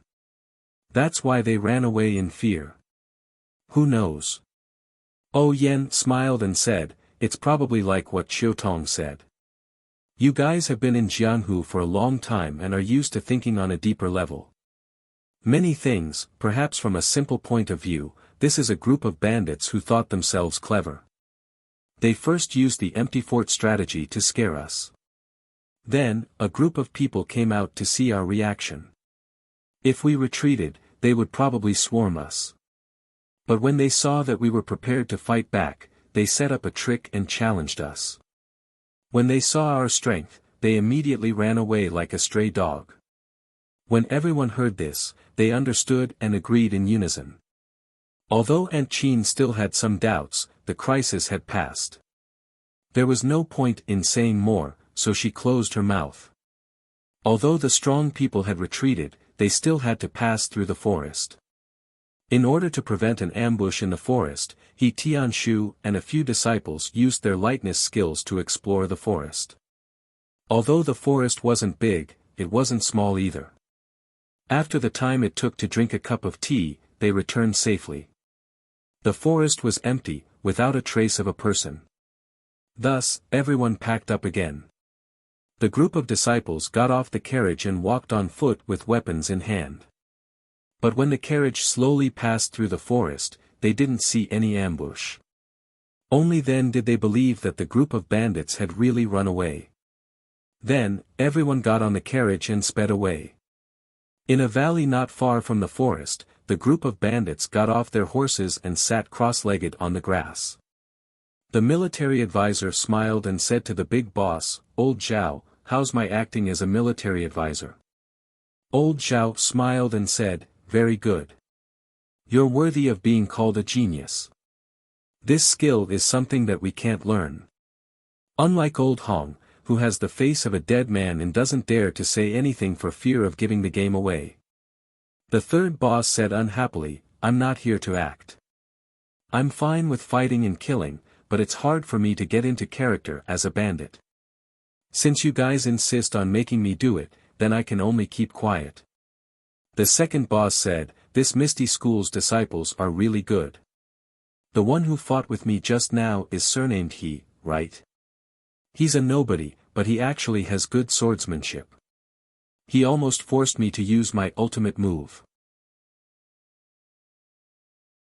Luckily, Qi Xiucai stopped me in time and didn't give the game away. Qi Xiucai said, I knew it. Brother Ma won't admit defeat. We agreed beforehand to find out their strength, so it doesn't matter if we lose. Brother Ma, why take it so seriously? But old Zhao, is that stone cow really so powerful that he could make you vomit blood with one palm? Old Zhao looked at their concern and smiled mysteriously, saying, if you guys really think that I was injured by that stone cow, then our act will be extremely successful. According to reliable information, this stone cow has the highest martial arts in their group. If he really used his full strength, he might not be able to win within 100 moves. However, if he wants to make me vomit blood with one palm, then he must be dreaming. I just bit my tongue a little and spit out a little bit of blood, that's all. Everyone suddenly understood and gave him a thumbs up. Then, Qi Xiucai said, other than Stone Cow who has the highest martial arts in this group, we already know that. Next is Aunt Qin, we already know her martial arts. However, according to our information, she has been diligent in her studies these past few years, so there shouldn't be too many discrepancies. Old Zhao narrowed his eyes and said, our Lord has said that we don't need to test her too much. This woman has always been cunning, so I'm afraid that she might see through something. Her martial arts have improved, but it's still not as good as Stone Cow's. Don't worry. However, this extra surnamed He is troublesome. Although his martial arts aren't that high, he can still tie down one of our experts. In this way, we don't have enough people. The other disciples are probably the same, so our subordinates should be able to handle them. Qi Xiucai, what do you think? Should we wait for our Lord to send more people over, or? Qi Xiucai smiled and said, you don't have to worry about this. Our Lord has his own plans. Our operation must be foolproof and must succeed in one strike. No one can escape. Otherwise, if O Peng from the Misty School finds out about this, it will be no small matter. Actually, their strength is only at this level. Our Lord has 10,000 ways to deal with them, but in order to not reveal any flaws, he is being careful. Everyone, rest up and wait for our Lord's next plan. Everyone sat up quietly without saying a word. Qi Xiucai walked to a secluded area and took out a pen and paper. He wrote something on a slip of paper, then called a man in embroidered clothes and gave him the slip of paper. He then whispered something into his ear before letting him go. The man in embroidered clothes untied the reins from the tree and mounted his horse. He galloped in a certain direction and disappeared in the blink of an eye. It was obvious that the horse he rode was very handsome. Please add it to your collection, thank you.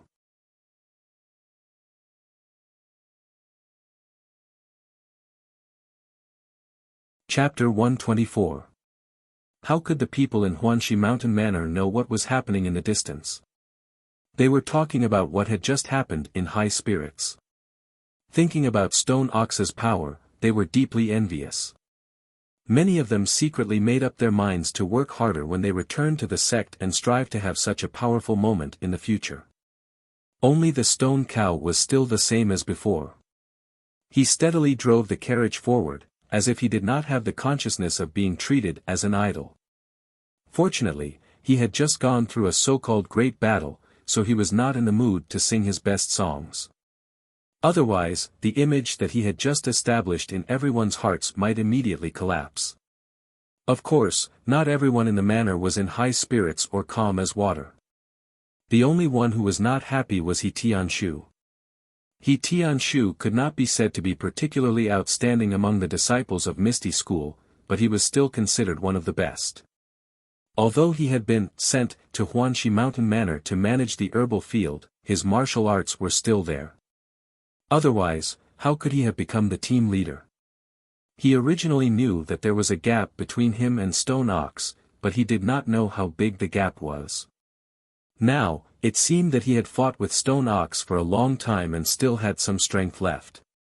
Stone Ox, on the other hand, had fought with Stone Ox for a long time and sent him flying with only one palm, injuring him and causing him to vomit blood. Now it seemed that the gap between him and Stone Ox was not small. It seemed that he had been too arrogant in the past. In the future, he still had a long way to go. Among them, there was one person who was not very similar to the others.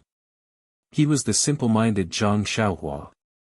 He did not learn martial arts systematically, so naturally, he did not know the difficulties, especially when he saw Stone Ox send the strong man flying with one palm.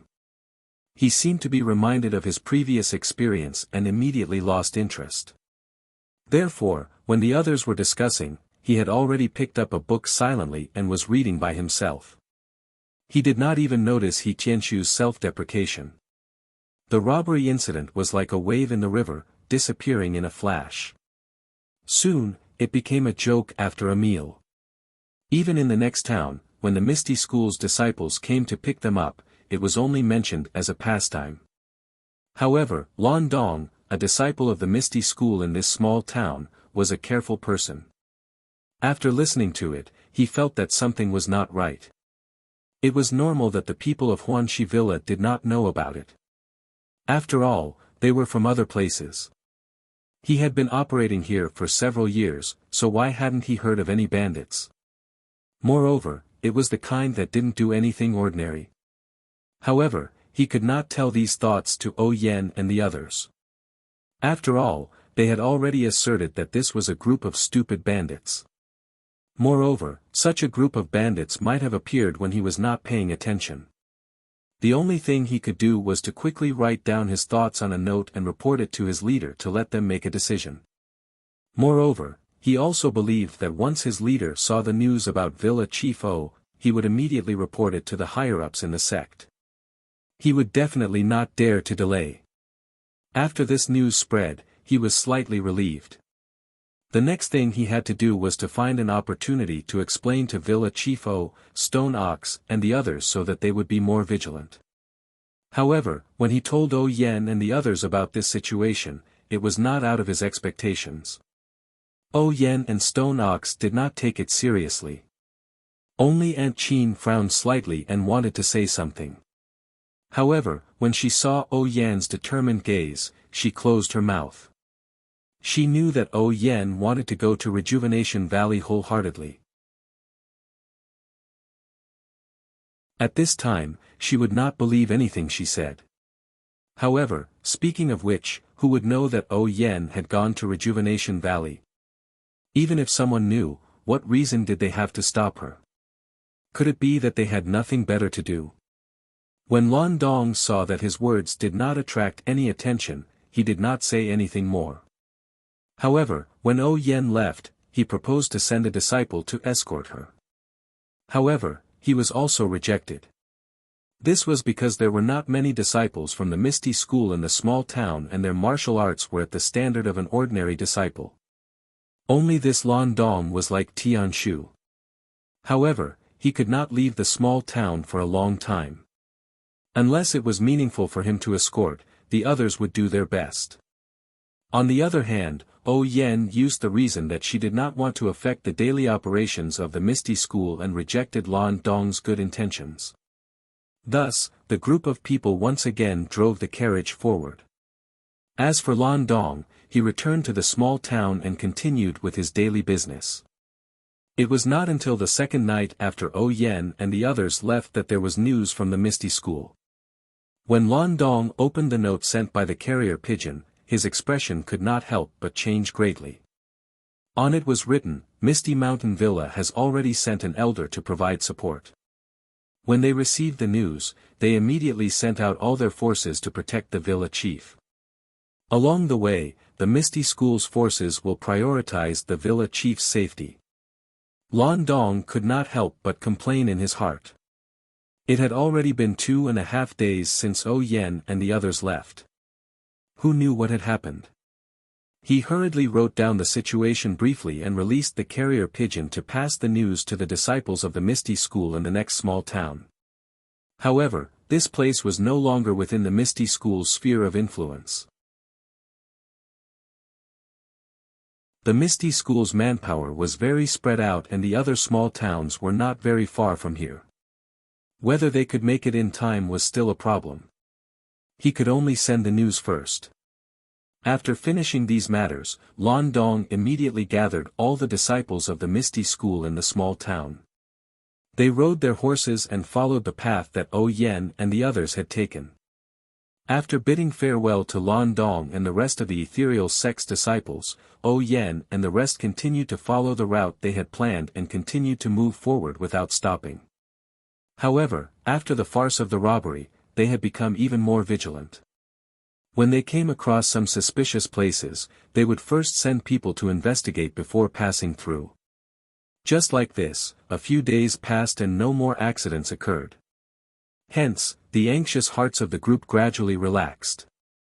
Actually, to them, the robberies and killings in the pugilistic world were really nothing. Stone Cow and Aunt Chin, which one of them had not walked through a rain of blood?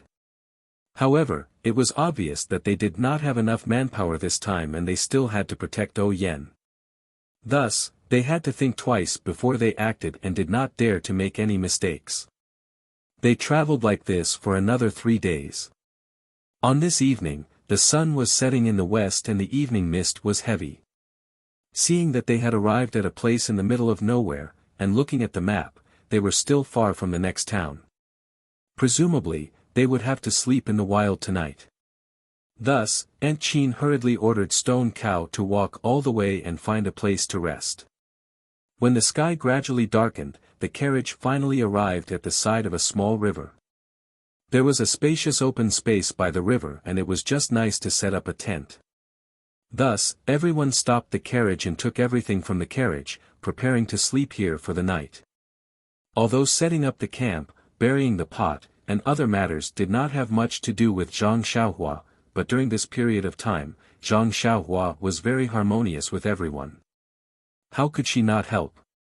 Not to mention other things, Zhang Xiaohua had a lot of strength. She helped the male and female disciples carry things, set up the tent, and so on. She was so busy that everyone liked this diligent child even more. By the time everyone was done, the sky was already completely dark. Everyone had their own tasks. A group of male disciples went to guard the surroundings while the female disciples and some people from the mountain villa lived and cooked. Only Zhang Xiaohua was left with nothing to do. Zhang Xiaohua saw that it was still early for dinner, so she looked around. She saw a dark patch not far away. It seemed to be a small forest. Her heart skipped a beat. Why not use this time to pick up some firewood in the forest and finish today's homework together? Thinking about this, Zhang Xiaohua stood up and prepared to walk out. After taking a few steps, she heard someone calling her. She turned around and saw that it was Chiu Tong. Yen and Aunt Chin were beside her. Zhang Xiaohua hurriedly stopped and bowed to them with a smile. After greeting them separately, Chiu Tong asked, Zhang Xiaohua, are you going out? Zhang Xiaohua smiled and said, I saw that it was still early for dinner, so I wanted to go to the forest over there to pick up some firewood. It'll be useful in the evening. Chiu Tong said, what a good child. You even know how to pick up firewood. Zhang Xiaohua quickly said modestly, it's nothing, Sister Chiu Tong. I often do this at home. At this time, Yen asked, after picking up the firewood, do you still need to practice martial arts? Zhang Xiaohua was stunned and asked, Sister O, how did you know? Yen smiled and said, you went out to find a place to practice martial arts every morning and night. How could you hide it from our eyes and ears? However, Zhang Xiaohua, you've really exceeded our expectations. You're very diligent. Also, I heard from He Tianshu that you read books every day. You've already read a lot of the books I borrowed from you. Zhang Xiaohua's face was a little red. She said embarrassedly, Sister Oh, I didn't have a choice. I only learned a few scattered fist techniques. I was afraid that I wouldn't be able to practice them well, so I could only practice them secretly. That sword technique was also taught by Elder Yu. He didn't want others to know about it. I was also afraid that I would forget, so I could only avoid others. Oh Yen giggled and said, I don't mean to blame you.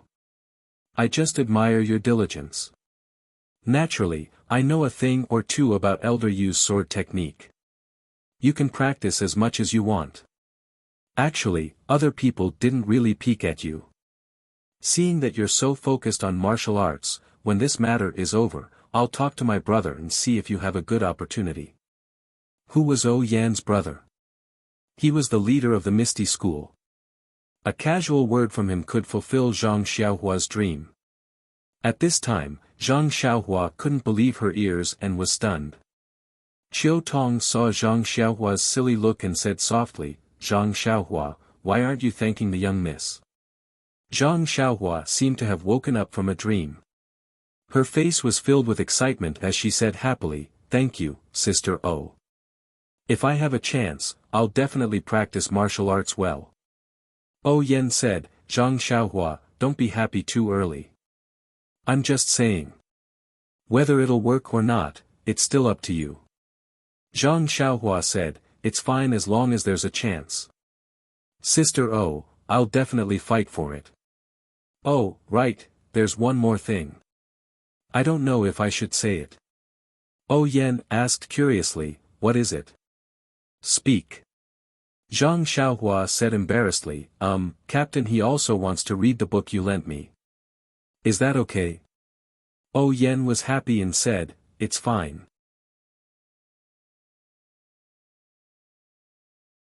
He Tianshu isn't an outsider. If someone from the pharmacy wants to learn about botany, it's fine as long as he doesn't teach it to anyone else. Oh right, don't damage my book. Otherwise, I won't let him read it. Zhang Xiaohua was relieved. Ever since He Tianshu had given him the small sword, he had been looking for an opportunity to tell Oh Yen about He Tianshu's book reading.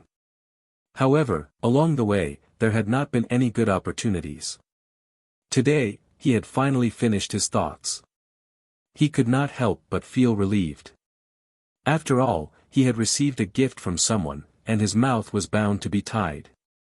At this time, a pleasant voice sounded, Zhang Xiaohua, how's your right hand recovering? Can you hold a sword? Zhang Xiaohua looked gratefully at Aunt Qin and said, Big Sister Qin, thank you for your concern. It's fine.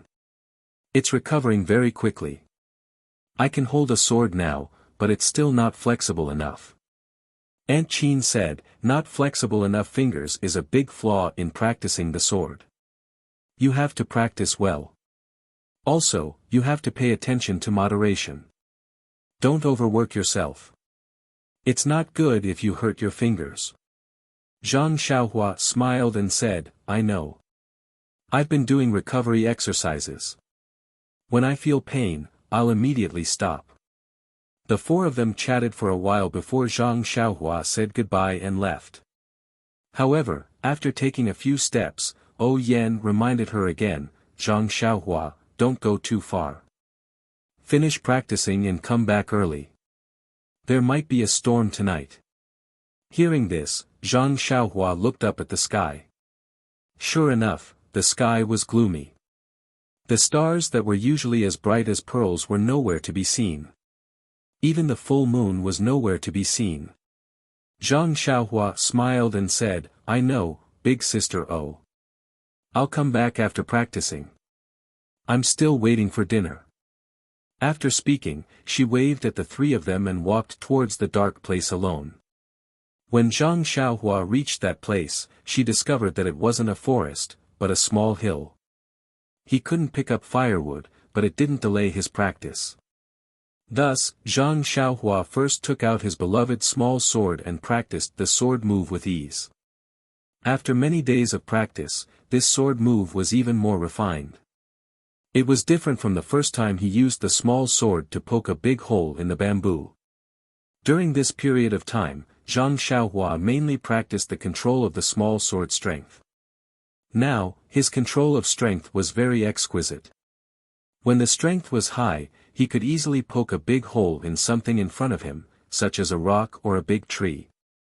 When the strength was low, under the same speed, he could lightly tap on a big tree, leaving only a small dot. This could be considered a little trick that Zhang Xiaohua figured out himself after he practiced the sword move. Oh Yan was right.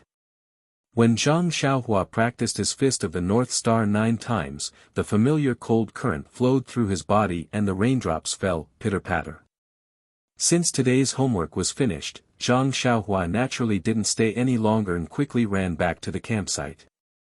But when he was halfway there, he suddenly had a strange feeling and couldn't help but stop, allowing the raindrops to fall even more densely on his body.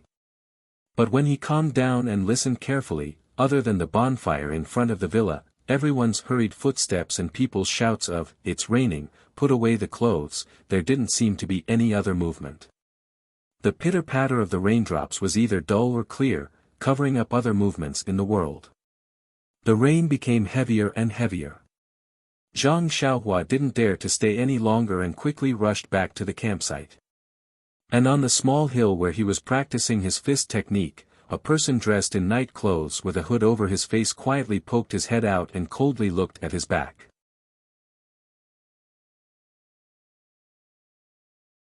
Then he looked at the night sky dripping with rain and smiled with satisfaction. With a bend of his body, he used his qinggong and disappeared into the distance. Zhang Xiaohua ran into the campsite and it was chaos. The rain came too quickly and although everyone was prepared, they were still thrown into confusion by the torrential rain. By the time everyone had finished packing up their things, the rain was already pouring down like water. Zhang Xiaohua was in the same tent as He Tianshu. By the time he entered, He Tianshu had already finished packing up and said with a smile, "You went to practice your fist technique again? You're all soaked." Then, he casually handed over a dry towel to him. Zhang Xiaohua smiled as he received it and said, "It just started to rain when I was practicing my fist technique. This rain was to help them pack up their things." Then, Zhang Xiaohua used the dry towel to wipe the rain off his head. Only then did he remember and said, "I saw the Manor Lord just now. She said that she agreed to let you read her book. However, you can't spread it out and you can't damage the book." He Tianshu said, "Then I'll have to thank you, Xiaohua." Zhang Xiaohua found it strange and said, "Isn't it the same if you tell the Manor Lord yourself? Why do you need me to say it for you? You can see her every day. I've been delayed for a few days and only saw the Manor Lord today." He Tianshu said awkwardly, "Well, you're still young so you don't really understand. After all, Manor Lord O is the Manor Lord of Huanxi Manor and I'm a disciple of the Misty School's pharmacy hall. I'm afraid it's not appropriate to mention it rashly." Zhang Xiaohua seemed to understand and nodded. Then, he thought of something and said, "That's right, I still have to thank Captain He for putting in a good word for me in front of the Manor Lord. The Manor Lord said that when we go back, she'll find an opportunity to talk to Chief O and let me learn martial arts." "Ah. Really?"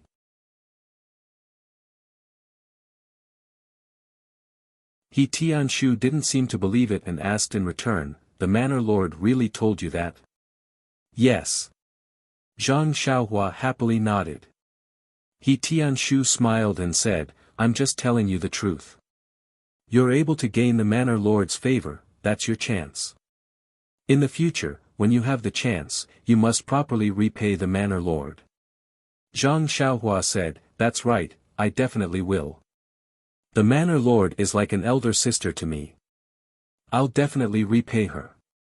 He Tianshu said again, "However, practicing martial arts depends on luck. Your body hasn't recovered yet. Even if you practice martial arts, you might not be able to succeed. You must be mentally prepared. Moreover, there are many disciples in the Misty School who are as hardworking as you. You're just in Huanxi manner. Compared to Ma Jing and the others, you seem to be very hardworking. In the future, you have to work harder.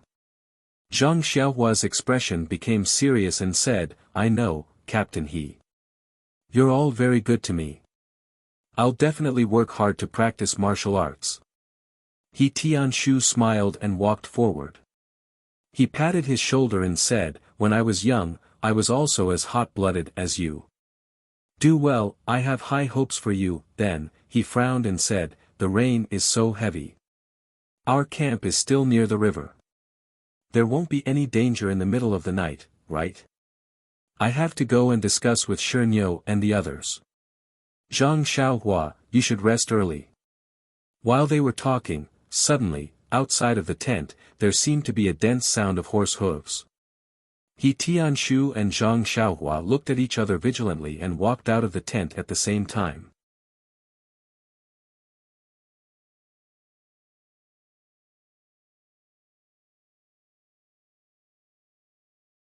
Chapter 125. Outside the tent, the raindrops formed a line and hung in the air. Their eyes were full of white raindrops, and they couldn't see far away. However, the sound of the horses' hooves was very orderly, shaking the ground a little. Although they couldn't see clearly, the sound had been heard and became louder and louder. Zhang Xiaohua didn't understand what was going on, but he could smell the danger. However, the experienced He Tianshu had already changed his face and shouted to Zhang Xiaohua, quickly hide in the tent and find a place to hide, or escape from the side in a moment. You don't know martial arts, so you can't do anything here. You must stay alive and report to gang leader O later. After that, he pulled out his long sword and rushed out quickly. Zhang Xiaohua was stunned on the spot. Hide. Escape. He was confused for a while. Zhang Xiaohua didn't understand the seriousness of the situation. Didn't they encounter bandits a few days ago, and they were easily defeated? Why were they so serious now? Why did they have to escape by themselves? In fact, he didn't know that when He Tianshu heard the orderly sound of the horses' hooves, he knew that this was a group trained by the military and should be targeting Oyen. Only the big gangs in Jianghu could do such a thing. Since it was a gang's robbery, they must have a strict plan and not leave the routes. Although there were many people in Huanxi Villa, no one could escape. Except for a few people who would be caught alive, the fate of the others could almost be decided now. Zhang Xiaohua was just a child and was small. In such a night, it was really possible for him to escape. On one hand, he could keep his life, and on the other hand, he could report the news to O Peng. On the other hand, he couldn't let the others die in peace. Moreover, He Tianshu wanted Zhang Xiaohua to escape at that time, but the situation was unclear.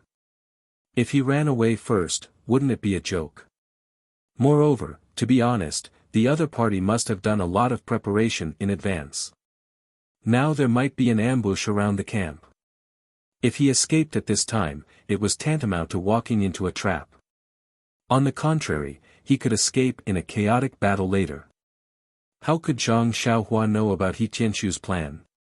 Time was of the essence, so he naturally could not explain it in detail. If He Tianshu turned around and saw Zhang Xiaohua's dazed look, he would definitely vomit blood in anger. Zhang Xiaohua looked at the pouring rain outside and hesitated for a moment. Then, she walked into the tent and blew out the light. She carefully stood in the shadow of the tent entrance and poked her head out to observe carefully.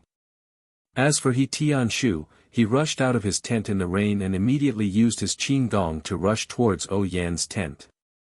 Although He Tianshu's tent was only a dozen steps away from Oyan's tent, He Tianshu did not dare to be negligent. When He Tianshu arrived in front of Oyan's tent, before he even got close, he heard a voice calling out, "Who is it?" He Tianshu quickly stopped and shouted, "It's me, He Tianshu." At this moment, the voice in the tent sounded again. "Captain He, please come in." When He Tianshu walked to the entrance of the tent's curtain was opened. He Tianshu looked up and saw Xianxia. When He Tianshu walked into the tent, he saw that there were already many people inside. Aunt Qin, O Yan, Xiao Tong, Xianxia, and a few female disciples.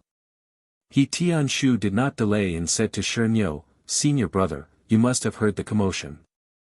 Xianxia's face was stiff as he nodded and did not speak. He Tianshu knew his personality and did not mind. He turned to ask Aunt Qin, "Hall Master Qin, what should we do?" Aunt Qin said, "We'll deal with the situation as it arises.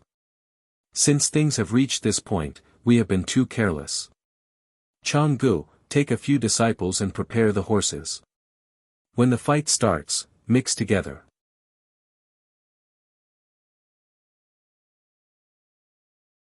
Protect the manor lord and break out of the encirclement. Then, return to the town we passed by a few days ago and find Lan Dong and the others." A female disciple in the tent agreed and took 2 people out in the rain.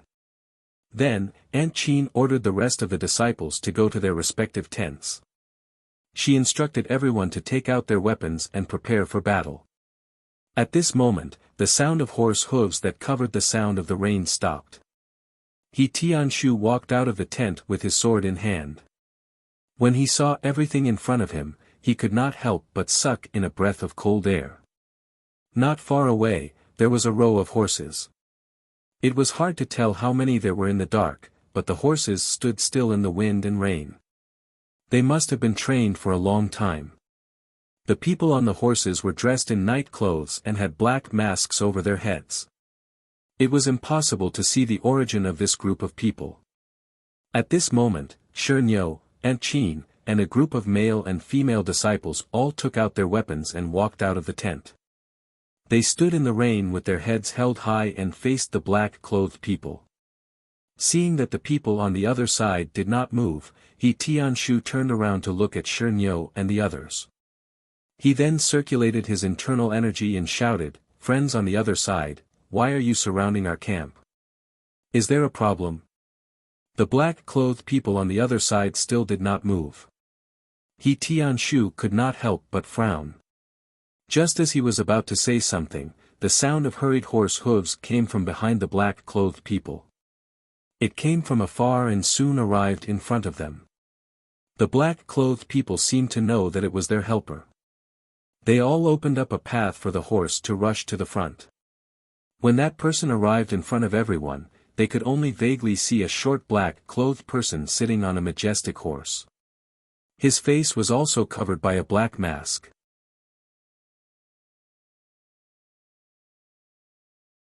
When the horse stopped, the black-clothed person lightly snorted. It was like a needle piercing into He Tianshu's ear, causing his blood and qi to surge. He Tianshu felt that he had to circulate his internal energy to suppress the surging internal energy. He Tianshu was shocked. This kind of internal energy was top-notch in Jianghu.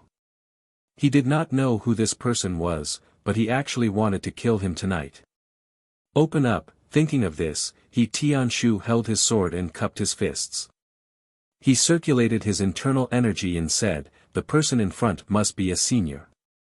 I don't know why you can't forget my Misty School's disciples. If I have offended you in any way, after today, I will bring a bramble and ask for punishment." The black-clothed person at this time also spoke. His voice was slightly hoarse and old. "You are only a low-ranking disciple of the Misty School. You don't have the qualifications to speak to me. There is also no need to curry favor with me. You must have seen today's situation clearly. If you know what's good for you, quickly surrender and obediently return with us. Otherwise, don't blame us for offending the heavens." Before he finished speaking, Aunt Qin's clear voice rang out, "The scoundrel on the other side, since you dare to sneak attack us, why don't you dare to show your true face? You dare to wander the Jianghu without daring to show your name." It was still the same old voice. He said calmly, "Aunt Qin's voice is still as good as ever. You also lived a carefree life in the Misty School. How would you know the feeling of drifting in the Jianghu?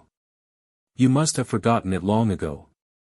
This kind of provocation is useless. You still want to stall for time. In this wilderness, what kind of reinforcements do you have? Stop the idle chatter and surrender. Otherwise, I will give the order. After he finished speaking, that person raised his right hand. Since things had come to this point, there was naturally nothing to discuss. In fact, He Tianqu's words did have the intention of stalling for time, but he also knew that this was just a fantasy. His side only had so much strength, and looking at the formation of the black-clothed men, he was afraid that they had already figured out his situation and looked as if they had already won. Looking at the black-clothed person's arm falling bit by bit, He Tianqiu didn't dare to make a decision. He turned around to look at Aunt Qin and the stone cow. He saw Aunt Qin and the stone cow look at each other, then both leaped up and pounced at the black-clothed person outside. Thus, He Tianqiu didn't hesitate and also pounced in the other direction. As for the remaining disciples, they all roared and pounced with weapons in their hands. Only a few female disciples were left behind. They held long swords in their hands and protected Yan's tent. When the black-clothed person saw the Misty School's group rushing out, his arms suddenly dropped and he spat out a word, "Kill." That voice actually caused everyone's hearts to tremble. The black-clothed people all swung their stirrups and dismounted. They tiptoed and went to meet the Misty School's group. In an instant, the two groups of people were standing together. Just as He Tianqiu was about to charge forward, a black shadow suddenly swept past from above. With a sharp whistle, the shadow said, "Surnamed He, your opponent is me." Before the shadow finished speaking, a long sword pierced towards He Tianqiu's chest like lightning. He Tianqiu was shocked. He dodged with a sidestep and calmed down a little. He immediately formed a sword seal and returned the favor. The two of them attacked and defended each other. Sword light flashed. After dozens of moves, there was no clear winner. The stone ox also met an opponent halfway. That person was holding a chi-mei cudgel. When he waved it around, it made a humming sound. The falling raindrops seemed to be blown away by him.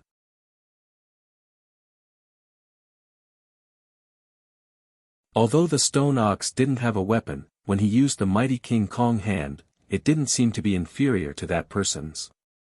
His moves were wide, and he only attacked the black-clothed man's vital points. As for his own body, other than his vital points, he still had to defend himself. As for the other places, when the cudgel hit them, it only made him frown slightly. Under the stone cow's reckless attacks, the black-clothed person couldn't help but be at a disadvantage.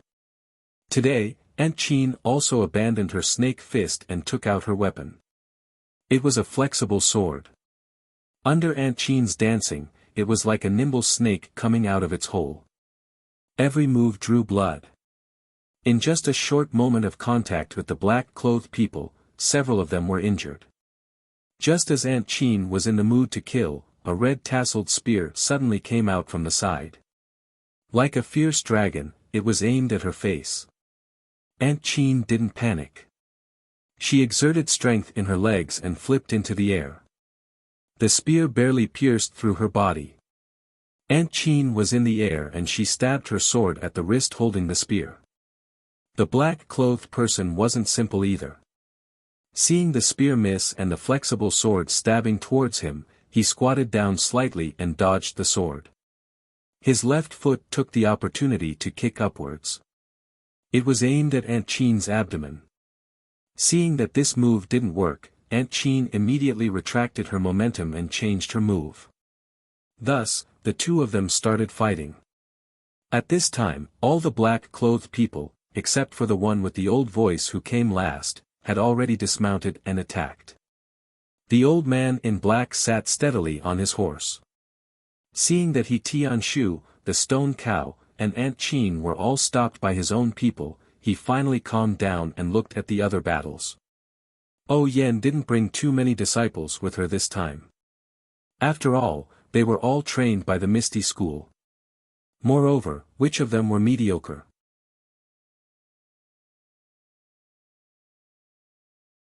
On the other hand, although the black-robed men outnumbered those from the villa, they could not bring too many people with them when they acted in secret, so they did not have an absolute advantage in terms of numbers. Moreover, in order to avoid failure and being found out by others, these black-robed men were not disciples of that gang, so their martial arts level was inferior to that of the disciples of Huanxi Villa. Therefore, when the two sides fought, 1 or 2 or 3 black-robed men fought against a disciple of a villa, but it was still a tie. When he saw the situation in the field, the old man in black calmed down and seemed to have a card up his sleeve. In his mind, there was no need for his lord to be so cautious. He let the elites and 1 or 2 elders of the faction come over. Wouldn't they be dealt with quickly and easily? Even if they were recognized, what could they do? He was already his prisoner. What else could he do? However, his lord had always been cautious. He'd better act according to the plan. Anyway, the current situation was still under his control. As long as he captured the leader, he could go back and report. Thinking about this, the old man in black looked at the tent that he Tianshu and the others came out of. There were still a few female disciples guarding it, blocking the entry of the black-clothed people. Just as the old man in black was thinking about Yan, there were some changes on He Tianshu's side. He Tianshu stared at the black-clothed person for a while. Suddenly, he felt that the swordsmanship was somewhat familiar. After thinking carefully, he suddenly shouted, "You're the second master of the robbery path a few days ago. You actually used a saber to perform swordsmanship. No wonder I felt that the swordsmanship was familiar." The black-clothed person laughed and said, "Very good. The disciples of the Misty School are indeed extraordinary. You even recognized me like this. I used a saber to fight you to a draw. Today, I'll let you see my true power." After saying that, the swordsmanship changed again. It was fast and strange. In the night, He Tianshu was not careful and was stabbed in the right arm. Fortunately, he saw it quickly and quickly withdrew his sword to protect himself. Only then did he suffer a light injury. Even so, the blood flowed down his arm and dripped to the ground with the rain. He Tianshu saw that the situation was not good. He did not dare to hide anymore. He raised the tip of his sword and performed the secret swordsmanship of the Misty School disciples. One move after another, he fought with the black-clothed person again. Since the one who fought with He Tianshu was the second master, then the one who fought with the stone ox must be the first master. Unfortunately, the first master used a chi mace stick today. His moves were completely different. Although his figure did not change, how could the stone ox recognize him? The stone ox was too lazy to think about it even if the first master was still using a saber. The question of, how come the person who was beaten by me to vomit blood is standing in front of me now? Is his martial arts even better than that day? How could it be compared to smashing someone to death with a fist? Although the first master had considered the stone ox's martial arts, he had still underestimated it. Now it seemed that he had been at a disadvantage and could only hold on. However, his task was only to prevent the stone ox from being distracted. Wasn't the black-clothed old man, who was more powerful than the stone ox, still on the horse? Yes, the old man in black was still sitting on the horse and did not make any movements. At this time, the people of the Huanxi manor were like a piece of meat on the chopping board. They were being pulled by the black-clothed person's saber bit by bit. They were only waiting for the final moment when the butcher's saber slid down.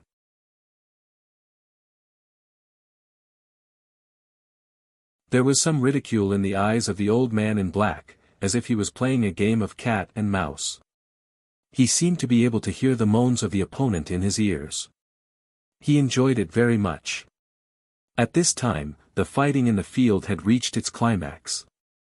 From time to time, there were screams. Perhaps it was the black-clothed person or the people of the manor. However, except for the old man in black and Zhang Xiaohua, who was hiding in the shadow of the tent. The others probably had no time to care about it. In such a dark night, as long as they could save their own lives, it was more important than anything else. And our poor Zhang Xiaohua really did not know what to do at this time. In his 13-year life journey, he had experienced the fight in Luzhen and the fight with the bandits of Shitsui Mountain on the way back to the Guizhuang house from 8 Mile Ditch. Although he was also a participant in these two fights, he played the role of a guinea pig from the beginning. Because he did not have any martial strength, he was knocked down with one kick. Now that he had a trace of power to protect himself, he was eager to have a try. On the other hand, Lu Zhen's encounter was not life-threatening. Although the fight in Shitsui Mountain was very bloody, Lu Yueming controlled it very well. Zhang Xiaohua did not feel that his life was in danger. However, today was different. There were continuous fights in the field. From time to time, people were injured and lost their lives. In the eyes of Zhang Xiaohua, this cruel scene gave rise to a deep sense of oppression. It made Zhang Xiaohua a little breathless. It made Zhang Xiaohua only want to escape from the scene. Moreover, didn't he Tianshu also tell him to find a chance to run away when the situation became chaotic? But what about Sister O and Sister Qiutong? For a moment, Zhang Xiaohua was in a dilemma. However, he had forgotten that if he stayed, he would not be of any help. He was only standing on the side of his conscience and ignoring his own abilities.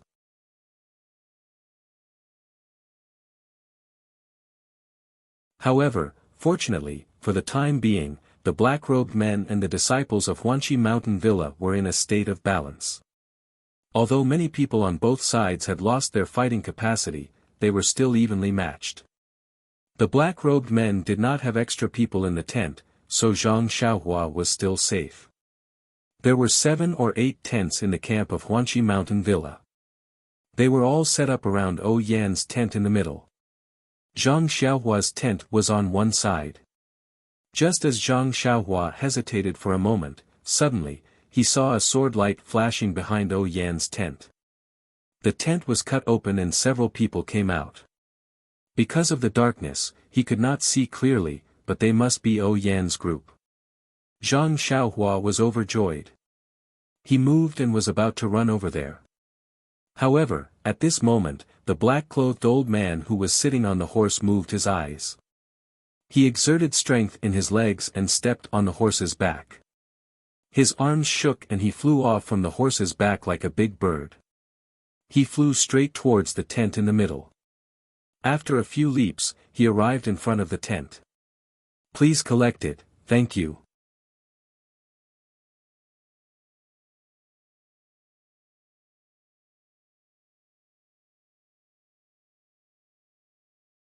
Chapter 126. Although Shernyo, Ent Qin, Yi Tianshu, and the others were fighting with their lives on the line, some of their attention was focused on the old man in black. Now that they saw the old man fly into the camp, their hearts tightened and their moves became even fiercer. They wanted to quickly retreat and block the old man, but how could their opponents let them do as they wished? They also used all of their strength and attacked even harder. Even Shernyo's opponent, who was at a disadvantage before, quickly changed his moves when he saw the old man attack. His inner strength also became fiercer, causing Shernyo to be flustered and lose the upper hand. For a moment, he couldn't escape. Presumably, this was the old man in black's wishful thinking. The old man in black arrived in front of the tent, but he didn't directly enter. Instead, he slowly walked to the back of the tent, as if he already knew that the people inside had broken through the tent and escaped from the back. O Yan and Qiutong, under the cover of a few female disciples, came out of the tent. They had just taken a few steps when they saw the old man stride towards them. They couldn't help but cover their mouths and almost cry out in shock. The female disciple named Changa pointed at the tent next to Zhang Xiaohua's and decisively said to O Yan, "Manor Lord, the horse is in the tent in front. You and Qiutong go over there. We'll go and block this old thief." After speaking, she waved her hand and the female disciples ran over from Yan's side. They held long swords and stood between the old man in black and Yan. Yan looked at the backs of Chang'e and the others. She opened her mouth to say something, but nothing came out. She only bit her lip and quickly walked towards the tent. When the old man saw Chang'e and the others blocking in front of him, he couldn't help but laugh sinisterly. You girls want to be mantises trying to stop a chariot?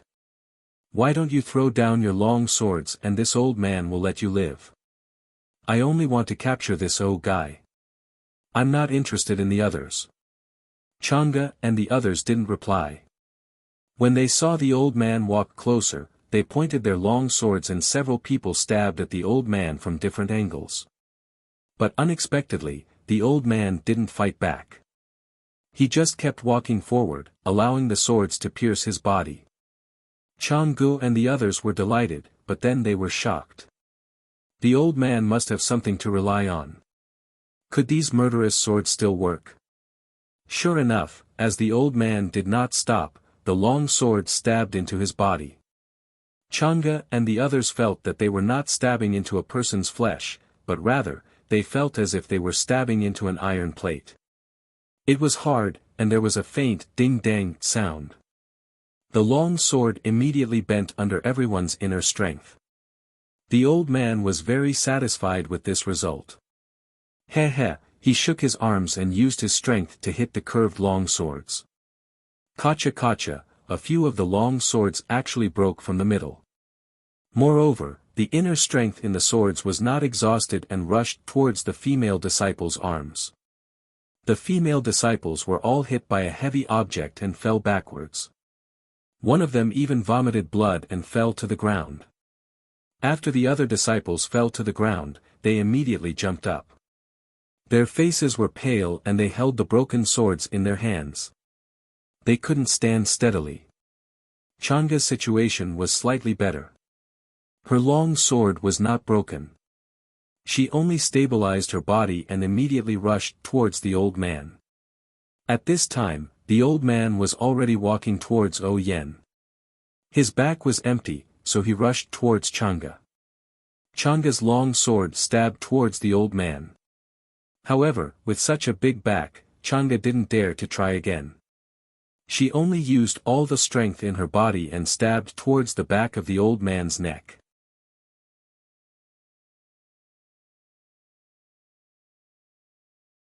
As early as when Chang'e and the other female disciples blocked the old man in black, Chiao Tong supported Yan and ran towards the hidden horse tent. However, the rain was still heavy and the ground was already very muddy. The ground by the river was uneven and now it was full of water. How could they see it? They accidentally stepped into a small puddle. When they picked up their feet, they didn't even know where their shoes had gone. But how could they care about that? They just blindly ran forward. Unfortunately, how could two weak women who had never practiced martial arts run far in such a short period of time? Yan and Chiao Tong were only halfway there when Chang'e's sword stabbed the back of the black-clothed old man's neck. At this time, Yan's feet sank as if she had stepped into a deep pit. Her right leg sank halfway into the pit, and her body instantly lost balance and fell to the right. Chiao Tong, who was supporting Yan, was also caught off guard. She used all her strength to pull on Yan's arm, but not only did she fail to support Yan, but she also staggered and fell forward. At this time, a cry of surprise came from another tent, Sister Chiao Tong. A small figure ran from afar and ran towards Yan and Chiao Tong who had fallen to the ground. Wasn't that Zhang Xiaohua who was hiding in the tent? In fact, when he saw Yan and Chiao Tong come out of the tent, Zhang Xiaohua wanted to run over. But before he could get up, the old man in black used his qinggong. Zhang Xiaohua's martial arts were not good, but his senses were sharp and he quickly stopped. Chang'e and the others attacked the old man in black. Zhang Xiaohua also saw it clearly and his heart turned cold. But when he saw Yan and Chiao Tong fall, he couldn't hold it in anymore. He shouted and ran out, wanting to support them to prevent them from falling on the muddy ground. However, Zhang Xiaohua didn't know Qinggong.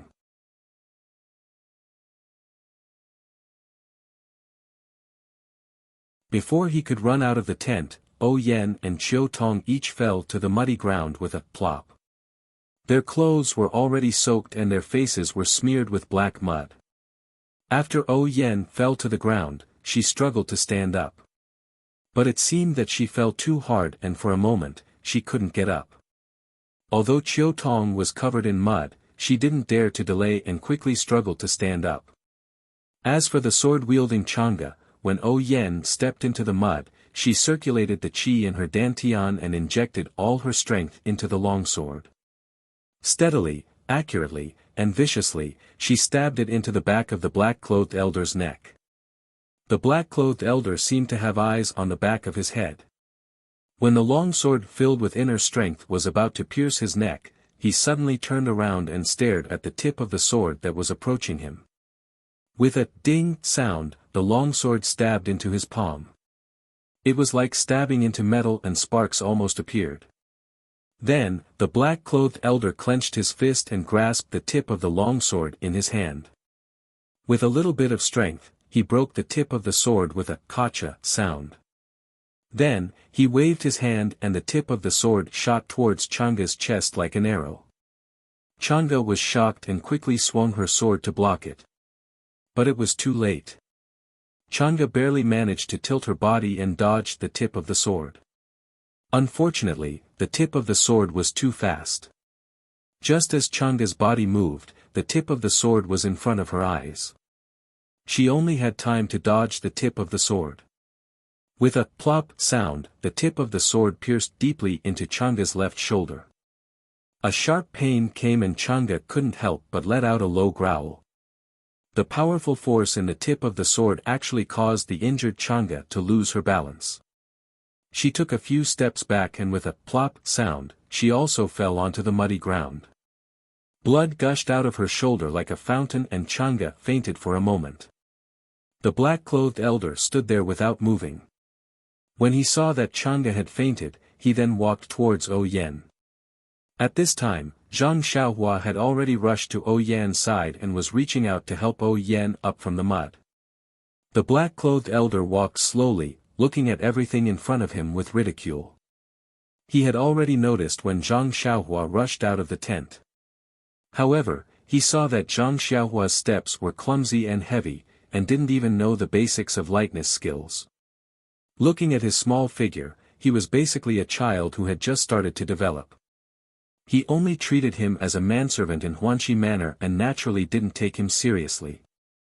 He could deal with a disciple of the Misty School like Chang'e with a wave of his hand, not to mention a child. Perhaps he could take Zhang Xiaohua's life with just a finger.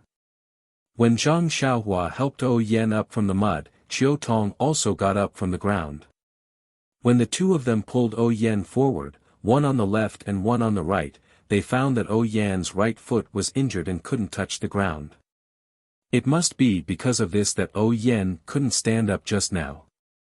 Thus, Zhang Xiaohua placed Yan's right hand on his shoulder. He took a step forward and squatted slightly. His left hand took Yan's left hand from Qiu Tong's and placed it on his shoulder. Qiu Tong was stunned and immediately understood. She quickly helped Zhang Xiaohua place Yan on his back. Zhang Xiaohua's body had just started to develop and he was still half a head shorter than Yan. His thin and weak body looked a little thin on Yan's back. Fortunately, Zhang Xiaohua's arms were strong and it wasn't very difficult. By the time Qiu Tong placed Yan on Zhang Xiaohua's back, the old man in black had already walked up to them.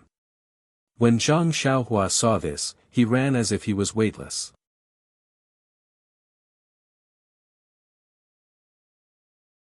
However, he didn't run towards the tent, but the small river by the side. Qiu Tong followed behind him. The old man in black watched Zhang Xiaohua and Qiu Tong's movements as if he was watching a play. He didn't disturb them and only frowned when Zhang Xiaohua ran towards the small river. He didn't care if Yan and the others ran towards the tent on horseback. With his qinggong, even if Yan was riding a horse, he was confident that he could catch up to her. However, in the current river, due to the rising water level, the river bed was faster and the water was more turbulent. If Zhang Xiaohua jumped into the water, it would be like a cooked duck flying away. This was something the old man in black would never allow. Just as the old man in black was about to use his qinggong to catch up, suddenly, a tall man in black riding a horse arrived at the scene. Then, a loud voice rang out, "Brothers, there are more than 10 fast horses coming from the distance. They are probably reinforcements from the Misty School. Let's cut the Gordian knot quickly." This abnormally loud voice was very familiar to the people in Huanxi Manor. Soon, everyone remembered. Wasn't this the bandit who first appeared in the farce in the forest that day? It wasn't clear whether this guy was reminding his accomplices or encouraging the people in Huanxi Manor. Anyway, after this voice rang out, the people in Huanxi Manor immediately became energetic. On the other hand, the men in black seemed to be a little defeated. The balance that had been maintained for a long time was broken by this guy's voice. However, this instigator didn't have any sense of shame. He clapped his hands, turned his horse around, and rode in the direction he came from. It wasn't clear whether he would continue to explore or escape. The playful look in the old man's eyes immediately disappeared. He thought to himself, "In that case, oh girl, don't blame me for being ruthless."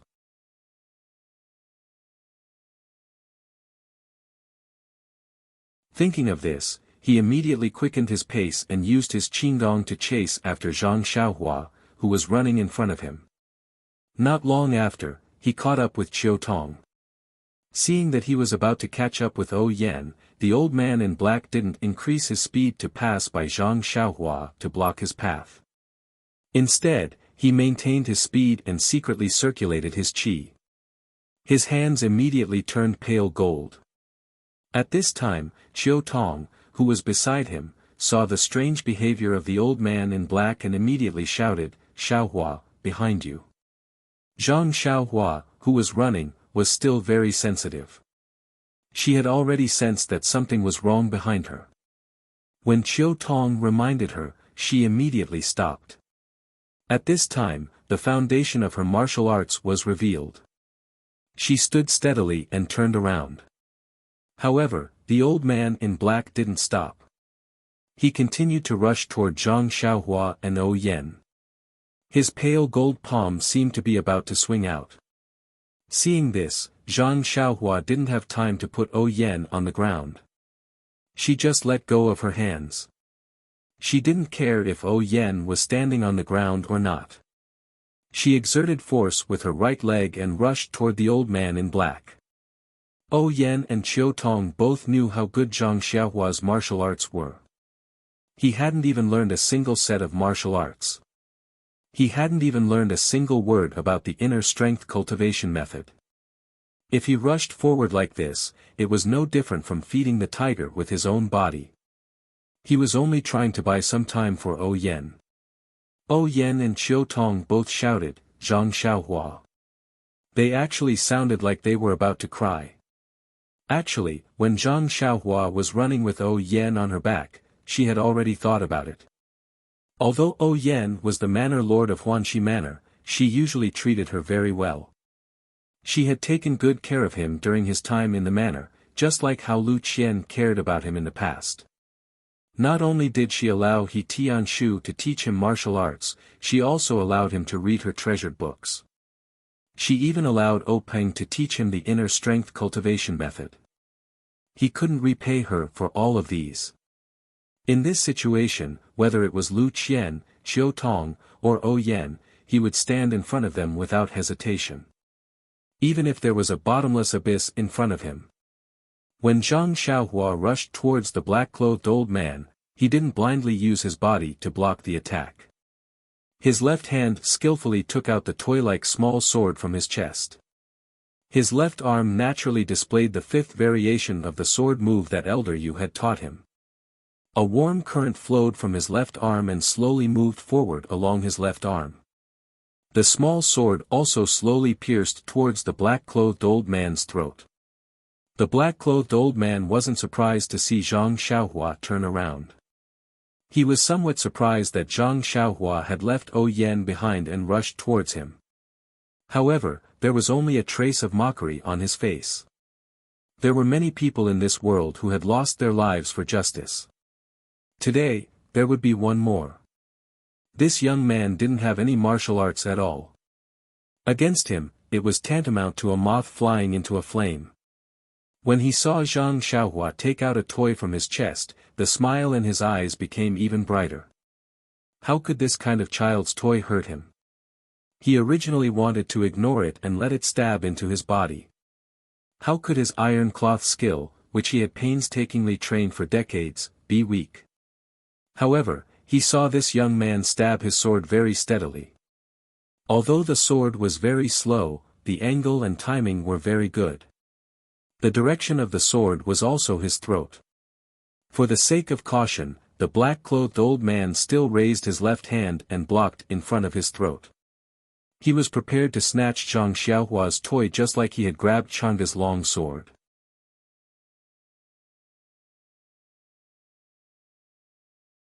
At the same time, the black-clothed old man's figure didn't stop. Instead, he continued to move forward. His right palm turned towards Yan, who was beside Zhang Xiaohua. His goal at this time was no longer to capture Yan. Instead, he wanted to kill her under his pale golden palm. Yan and Qiu Tong had just finished shouting when they saw the black-clothed old man's palm. They immediately understood his intentions and couldn't help but turn pale. Even Chang'e and the other female disciples couldn't stop this Jianghu expert. How could Zhang Xiaohua be his opponent? How could they escape from his evil clutches? Just as they were thinking, Zhang Xiaohua's small edgeless sword had already hit the black-clothed old man's palm. That warm current just happened to flow into the small sword at this time. The sword and palm collided, but there wasn't a dang sound like Chang'e's long sword. It also wasn't as the black-clothed old man imagined that Zhang Xiaohua would be sent flying on the spot. Instead, there was a poochie sound, the sound of flesh being pierced. That small edgeless sword actually pierced through the palm filled with internal energy. Moreover, its momentum didn't decrease. The black-clothed old man's heart was greatly shocked. How could he still care about hitting Yan with his pale golden palm? When the palm was halfway through, it immediately changed direction and hit Zhang Xiaohua's chest. At the same time, he immediately circulated his internal energy to his throat, only to make his throat as hard as a real piece of iron. He waited for the small sword to be deflected with a dang sound. However, something strange happened. Zhang Xiaohua's sword pierced the black-clothed old man's throat. It only paused for a moment. Immediately, like piercing through tofu, there wasn't the slightest bit of resistance as it entered the black-clothed old man's throat. The black-clothed old man was horrified as if he had seen a ghost. His eyes widened and his mouth opened.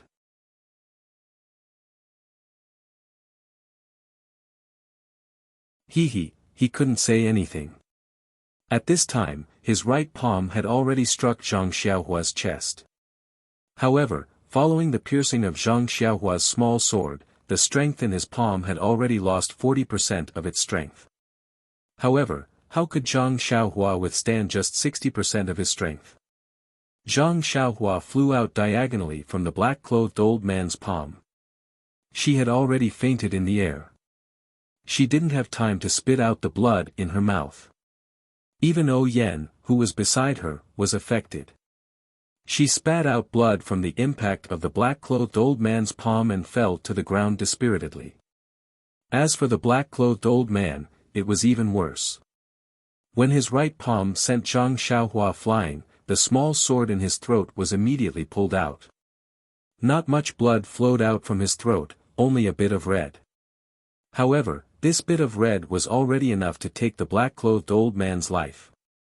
His bleeding left hand clutched his throat as he looked in disbelief at Zhang Xiaohua, who was sent flying in the air. His legs went weak and he fell to the ground. Before he died, his eyes were still open. He really died with a grievance. One sword. Just one sword. Zhang Xiaohua killed this nearly invincible black-clothed old man on the spot.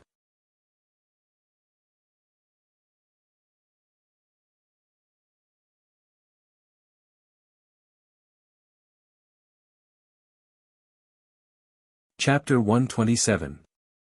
When the black-clothed old man flew into the camp using his qinggong, Xianxia, and Qin, and Tianshu wanted to break away from their opponents and go back to help Yan. However, the black-clothed man had already figured out their situation. These three black-clothed men were specially sent to deal with the three people from the Misty School. Their martial arts were also extraordinary. In a hurry, they couldn't get rid of them. However, while everyone was fighting for their lives, they were also anxiously watching the situation at Yan's side. Chang'e and the other female disciples' resistance, as well as Zhang Xiaohua's appearance, were all seen by the three people. However, the black-clothed old man's super-strong internal energy in terrifying iron shirt martial arts. Even if Xianxia himself went up, he might not be able to gain an advantage. Therefore, the three people, including the disciples of the villa, were all disheartened. They were afraid that today, these people from the villa would be buried here. However, in the end, there was a major change in the situation. The Misty School actually had reinforcements. Especially Bandit Jia's loud voice, it reignited the desire to live in Huanxi Villa. The more they fought, the braver they became. On the contrary, the black-clothed men changed their strategy. They fought while retreating, approaching the horses outside the camp. The three black-clothed men who were fighting Xianxia and the others also had the intention to retreat. When the black-clothed old man used his qinggong to chase after Zhang Xiaohua, they all fainted and left the circle, leaping towards the horses.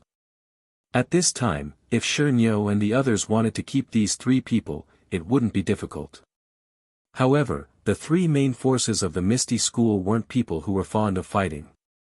Their mission was to protect Yan. Seeing their opponents retreat, they didn't chase after them and immediately used their qinggong to fly towards the black-clothed old man. In their minds, the black-clothed old man didn't immediately make a move at first. Instead, he used his qinggong to exhaust their fighting strength. His goal was to capture Yan alive. Although they were far away from Yan and definitely wouldn't be able to save her in time, if the three of them attacked the black-clothed old man together, they might be able to take Yan back. Moreover, the reinforcements would be arriving soon. Perhaps it would be an elder from the school. This was Aunt Qin and the rest's wishful thinking. However, when they were still halfway there, they heard Qiu Tong shout. Only then did they notice the black-robed elder's pale golden palm. The three of them were greatly alarmed. How was this elder going to capture Yan alive? He was clearly going to take her life. Thus, the three's footsteps quickened. However, how could they cross such a distance in an instant? They could only helplessly watch as a tragedy unfolded. However, they had guessed the beginning of the story, but not the end. Until the black-clothed with Qiu Tong, they didn't know what had happened. They didn't know what had happened. They didn't understand. But they didn't know, they worse, with O. By the time the three arrived at the scene, everything was over. Aunt Qin rushed forward to check on Yan's injuries with Qiu Tong. Xianxia carefully walked in front of the black-clothed old man. He looked at his corpse from afar to confirm whether he was really dead. Tianshu, on the other hand, looked in the direction Zhang Xiaohua had been sent flying to find Zhang Xiaohua. At this time, the group of black-clothed men who were still alive had already returned to their horses. They all mounted their horses. The people from Huanxi Manor didn't chase after them. They only held their weapons and stood in front of the campsite. The rain continued to fall.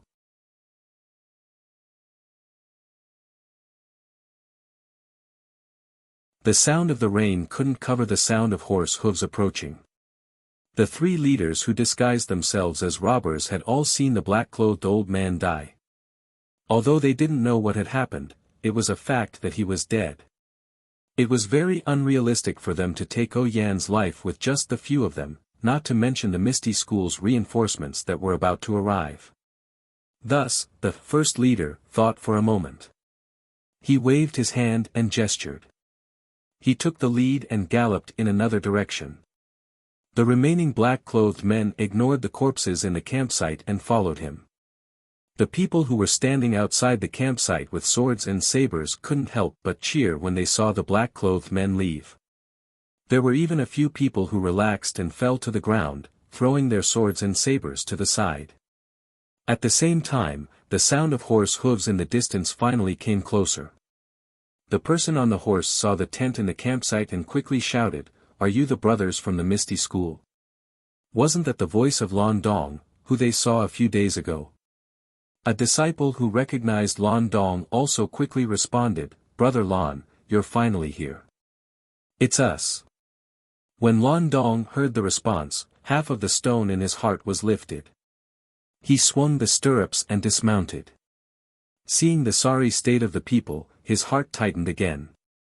He quickly asked, "Where is Manor Lord O?"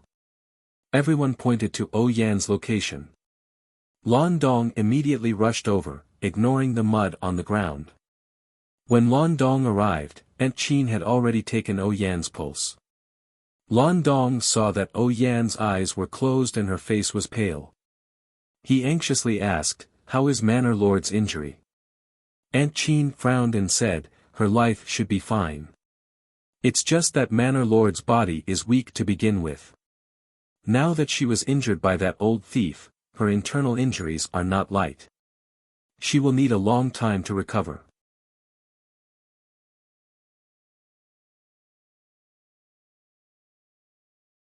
Hearing this, Lan Dong's uneasy heart finally settled back into his stomach. At this time, the stone cow also walked over. Aunt Chin asked doubtfully, "Is that old thief dead?" The corner of the stone cow's mouth curled up. He said, "Yes, he's dead." A sword pierced through his throat. He couldn't be more dead. Yes, he died with his eyes wide open. Then he asked, "How is Manor Lord?" Aunt Chin smiled and said, "It's all thanks to Zhang Xiaohua blocking the palm for Manor Lord."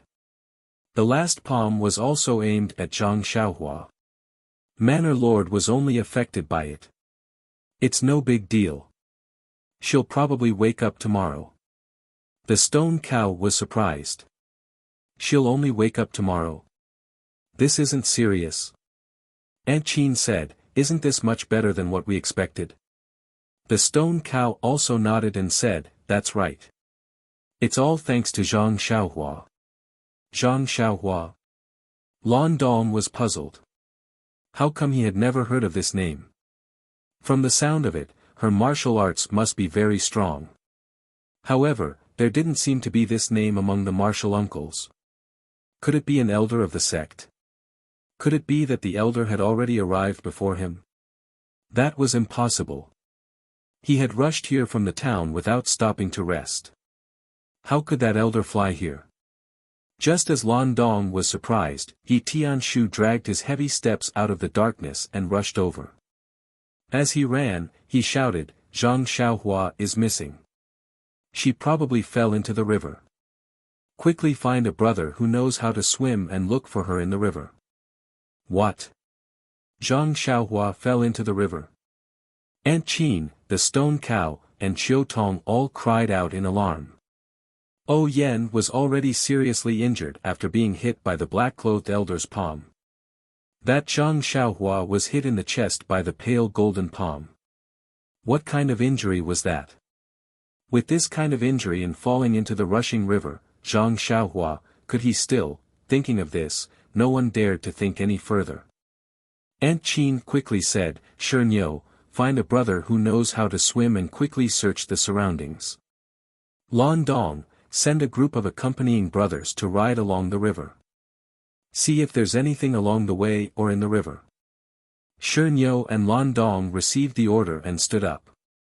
However, Lan Dong only took 2 steps before turning back and asking, "Hall Master Chin, what does this Zhang Xiaohua look like? Only then did Aunt Qin remember. How did Lan Dong know about Zhang Xiaohua? She quickly said apologetically, she's just a 12 or 13-year-old child. She's seriously injured. You'll know once you see her. 12 or 13-year-old child. Lan Dong felt a wave of dizziness and wondered if Aunt Qin was wrong. Eldest sister Qin saw that Lan Dong was stunned and frowned, she's just a teenager. Why aren't you going to look for her? Oh, okay. We'll send people. Lan Dong seemed to wake up from a dream and quickly got up to assign people. Only then did Aunt Qin and Qiu Tong carefully carry the unconscious Yen back to the tent. The heavy rain poured down and the night was as dark as ink. Between heaven and earth, there was endless darkness. It was already past midnight but Huanxi Manor's camp was still noisy. They had just been attacked and no one could guarantee that the enemy wouldn't come back again. Lan Dong only brought a dozen or so disciples and they were all ordinary disciples with average martial arts skills. The black-clothed men had hurriedly retreated because Lan Dong's arrival had broken their advantage in strength. They didn't know how many people the Misty School had. More importantly, the black-clothed old man who was in charge of the situation was the most likely person to capture Yen. However, he was killed by an inconspicuous youth. This disrupted the plan they had been planning for many days and they had no choice but to retreat. If they had figured out the Misty School's current strength, they might not have returned immediately.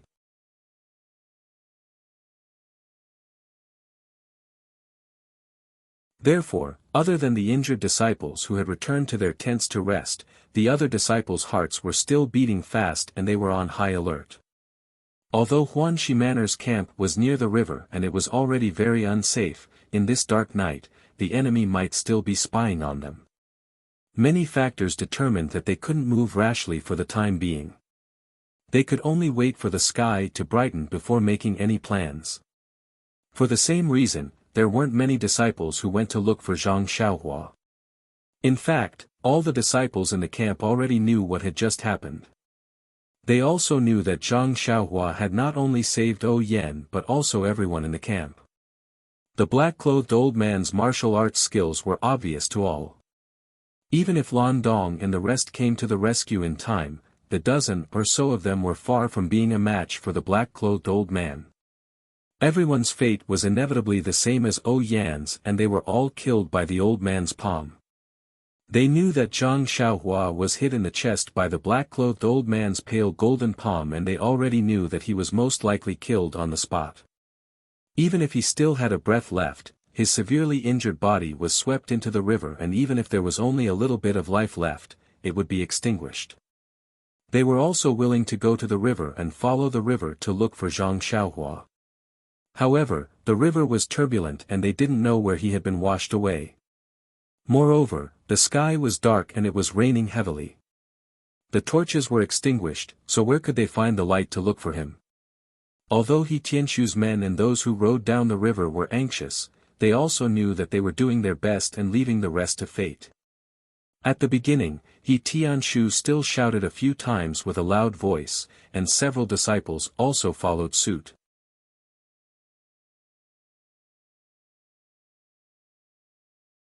But suddenly, He Tianshu seemed to have realized something, and he shut his mouth and stopped shouting.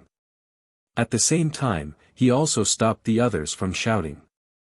The disciples were very puzzled at first, and wanted to ask the reason, but when they saw He Tianshu's tense face, they didn't dare to ask more.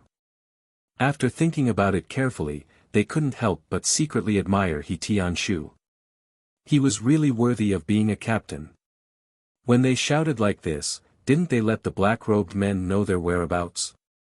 Captain, he was really meticulous. He Tianshu didn't know that his position in the hearts of others had suddenly risen by a lot. He only thought about it blindly.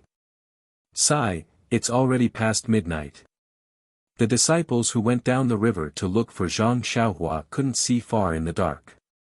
Moreover, the safety of the campsite was more important. Therefore, they soon returned.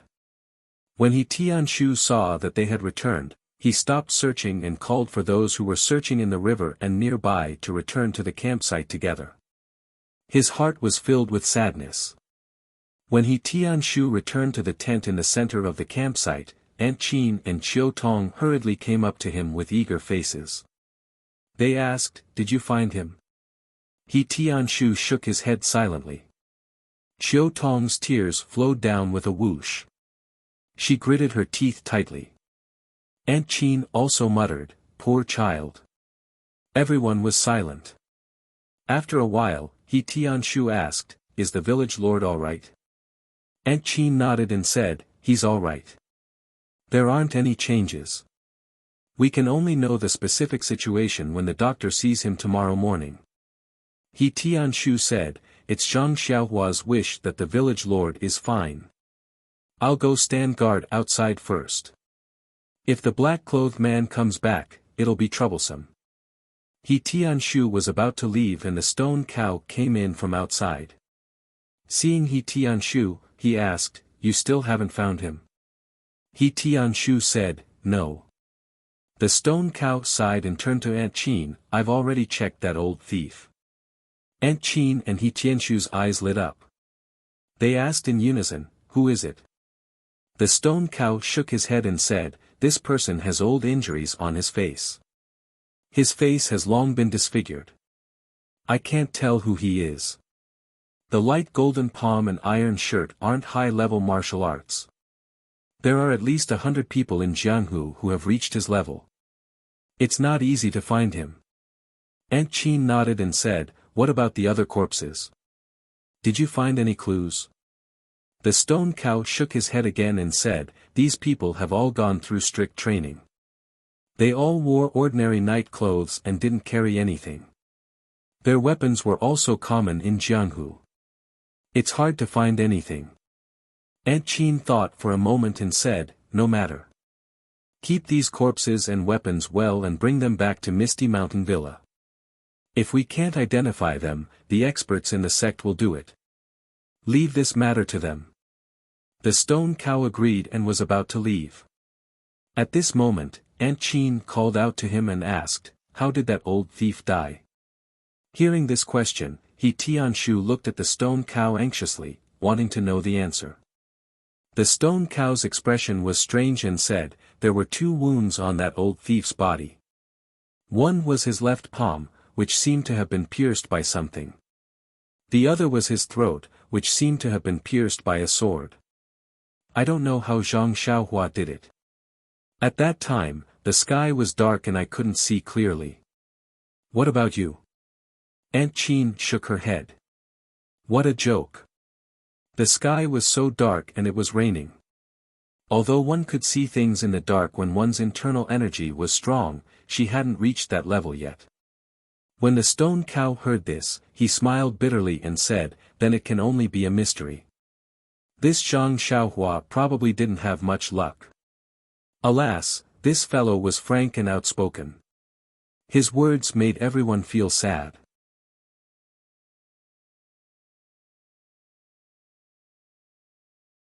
At this moment, He Tianshu suddenly asked, "Brother Shi, were the wounds on that old thief's hand similar to those of a long sword, just narrower than a normal long sword?" The stone cow was stunned and didn't understand why he asked this. He nodded and said, "Yes." He Tianshu's eyes lit up and asked again, "Then, were the wounds on his throat also smaller than those of a normal long sword?" The stone cow seemed to understand this point and said, "Yes, Brother He, you're right." "Then what kind of weapon did these old thieves use to kill them?" He Tianshu smiled bitterly and told them about the toy sword that Zhang Xiaohua was given to him when he bought the long sword. It was fine if he didn't talk about it, but after he talked about it, everyone was even more confused. That toy sword had no tip, so how could it pierce through the old man's throat? How could it pierce through the old man's palm? Don't forget, the old man practiced the light golden palm and the iron shirt. Even the sword of a female disciple like Chang'e couldn't pierce through the old man's body. How did Zhang Xiaohua do it? This was really a mystery. The sky finally brightened, but the rain didn't show any signs of stopping. Under the watchful eyes of the Misty School's disciples, the black-clothed man didn't return. Everyone couldn't help but let out a sigh of relief. That unbearable and unforgettable night was finally over. Yan was still unconscious, but judging from her pulse, it was still very stable. This was considered a blessing in disguise. Since the village head was unconscious, Aunt Chin was naturally in charge of everything. They couldn't stay in this campsite any longer, and with Yan's condition, it was probably impossible for them to go south. Moreover, there were still unknown black-clothed men hiding nearby. Even if Yan was fine, Peng, who was far away in Pingyang City, would definitely not agree to let Yan go there again.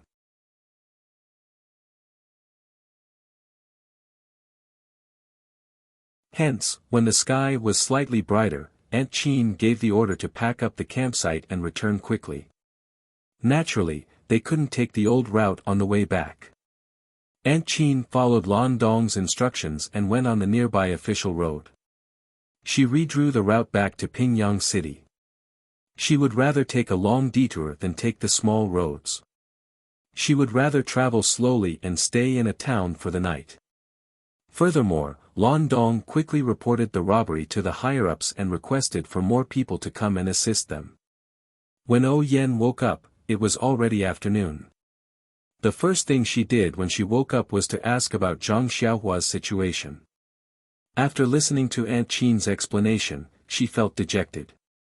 Everyone's decision wasn't wrong, and it wasn't realistic to send people to look for him now.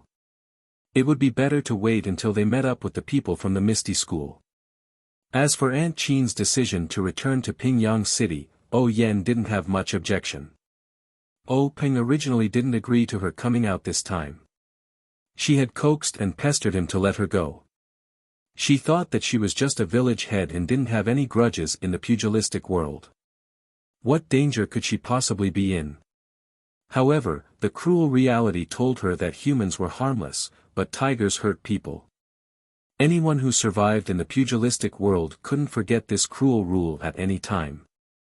However, no matter how hard Yan racked her brains, she couldn't remember who exactly she had offended. Please add it to your collection, thank you.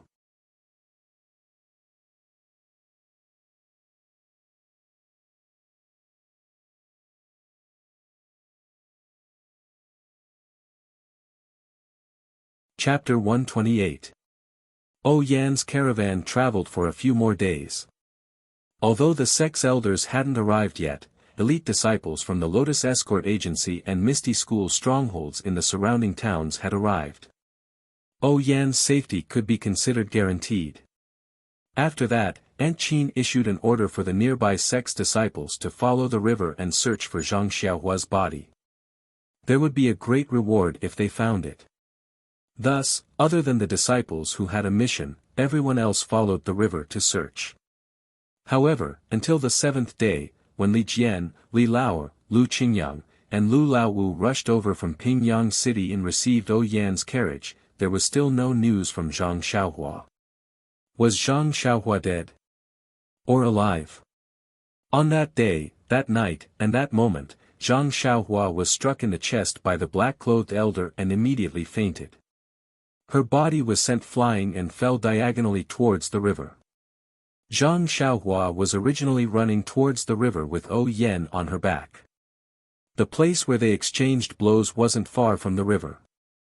Zhang Xiaohua's body was small and the black-clothed elder's palm strength was vigorous. Although this palm strike couldn't directly send Zhang Xiaohua into the river, only half of her chest was left on the river bank. At that time, the river was so turbulent. In less than a moment, the river water rushed towards Zhang Xiaohua's legs and dragged her into the river. By the time He Tianshu searched for her, Zhang Xiaohua had already been washed far away. Speaking of which, Zhang Xiaohua was lucky. If the black-clothed elder's palm strength had increased by just a bit, Zhang Xiaohua would have directly fallen into the river with a plop. Then, she would have sunk and been washed away. On the other hand, Zhang Xiaohua's legs entered the water first. Her upper body was dragged into the water, but her head was above water. Otherwise, even if she wasn't beaten to death by the black-clothed elder, the river water would have drowned her. The unconscious Zhang Xiaohua's body was extremely relaxed. Thus, it was very easy for her to float on the river. At this time, it was already midnight. The unconscious Zhang Xiaohua was once again in a flickering dream. However, it was unknown if he could see it. In the darkness, Zhang Xiaohua floated in the water and flowed down 3,000 feet with the current. However, this Zhang Xiaohua's drifting was different from others. Generally, when someone fell into the water, they would first float for a period of time. They would either sink into the water or reach the shore and be stranded there. This was what Aunt Qin and the others had imagined. Thus, they had the disciples search along the river. However, this Zhang Xiaohua was different. It was unknown whether it was because she was still small, or because her body was light, or because she was having a flickering dream. Her small body seemed to be weightless as she floated in the river. The small sword she held tightly in her left hand also seemed to have lost its usual weight. Zhang Xiaohua's body was like a floating wooden board. She was as fast as the current. Thus, when He Tianshu sent people to search for her the second time, Zhang Xiaohua had already been washed to an unimaginable distance. Later, the people He Tianshu sent only found a distance that they thought was far based on their experience. However, this far was something that Zhang Xiaohua had already surpassed. At daybreak, the rain still hadn't stopped. The river became even more turbulent. Zhang Xiaohua floated on the river like this for an unknown distance. When it was almost evening, Zhang Xiaohua finally floated to a roundabout bend in the river. It was unknown how far this place was from the place where Zhang Xiaohua had fallen into the water. Beside the river bend was a simple straw hut surrounded by a few fences.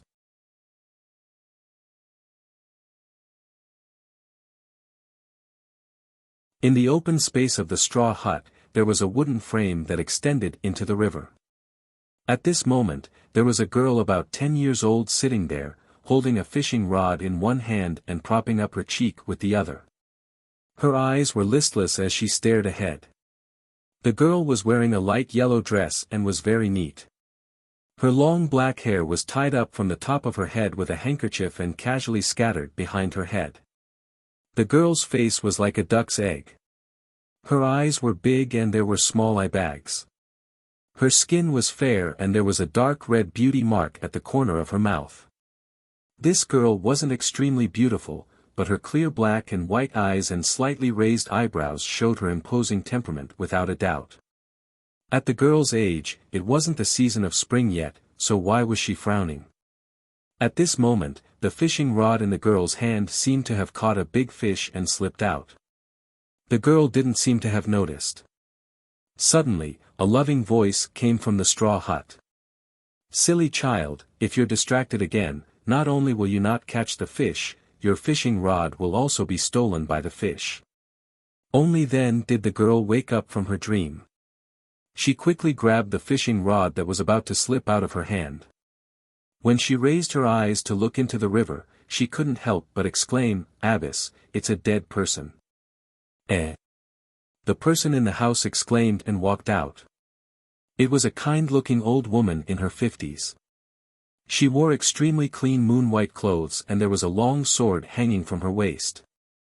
The old woman quickly walked to the front of the frame. When she looked carefully, at the end of the fishing rod, on the hook, wasn't it the unconscious Zhang Xiaohua? The girl looked at Zhang Xiaohua's corpse and sadly said, "Poor child, he probably fell into the water like me. His family must be very sad if they can't find him." As she spoke, she seemed to have touched something in her heart. The worry on her face became more obvious.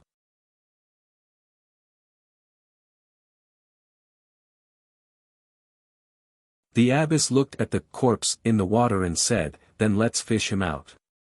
Although we don't know where he fell into the water, it rained heavily last night and the river has risen a lot. It won't be easy to find where he came from. Why don't we bury him here so that he won't be soaked in the water and become food for the fishes and turtles?" The girl's miserable expression didn't lessen. She only nodded and used her strength to pull the fishing rod back. When Zhang Xiaohua was pulled to the shore, the abbess walked closer and didn't avoid anything. She stretched out her hand to pull Zhang Xiaohua's arm. Fortunately, the frame on the water wasn't very high and the water had risen a lot today. The abbess leaned forward slightly and grabbed onto Zhang Xiaohua's arm. The abbess grabbed onto Zhang Xiaohua's arm and was about to use her internal energy to pull him to the shore. Suddenly, she looked happy and shouted, "He's still alive." When the girl heard this, she was also very happy. She quickly came over to help. However, she was small and weak. What could she do to help? Moreover, Zhang Xiaohua's body wasn't heavy. The abbess only used one hand to pull him out of the river. She was just more careful than before. When the abbess saw that the girl wanted to help, she smiled and said, "Go boil some water and make some ginger soup. This child has been in the water for who knows how long. He must be cold. Drink some ginger soup to dispel the cold." When the little girl heard this, she skipped and ran away. The worry between her eyebrows seemed to have lessened a little.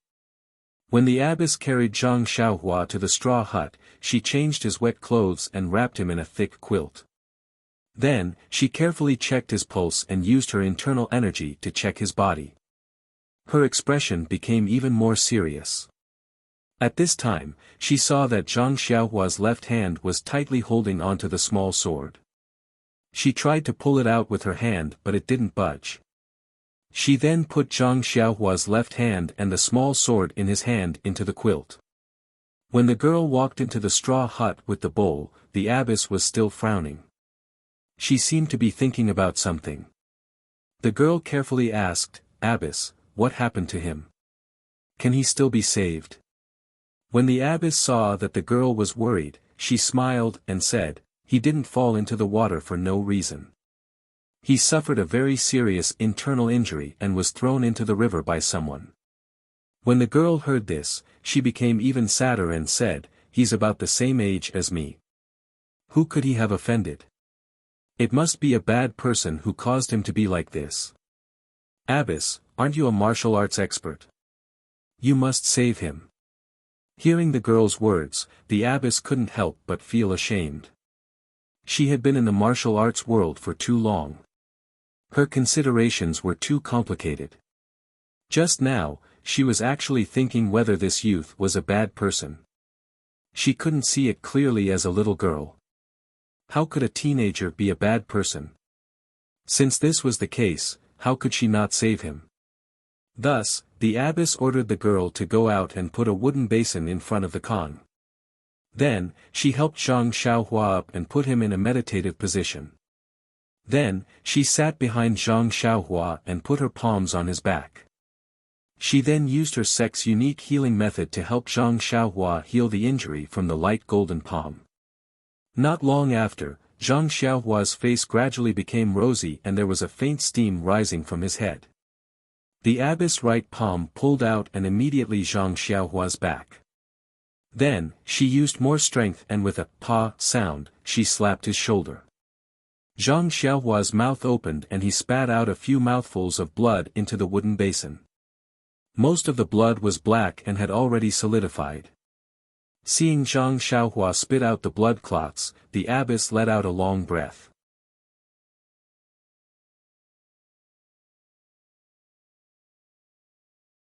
She withdrew her palms and carefully laid Zhang Xiaohua flat on the khan. At this time, Zhang Xiaohua's face was slightly rosy and his breathing was also slightly stable. His forehead was covered in sweat and there were signs that he was alive.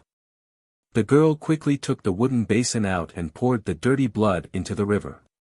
When she returned to the house, she carefully asked, "Abbess, is he cured just like that?" The abbess smiled and said, "How can it be that simple? I only forced out the clogged blood. He has never practiced internal energy and his meridians are still blocked.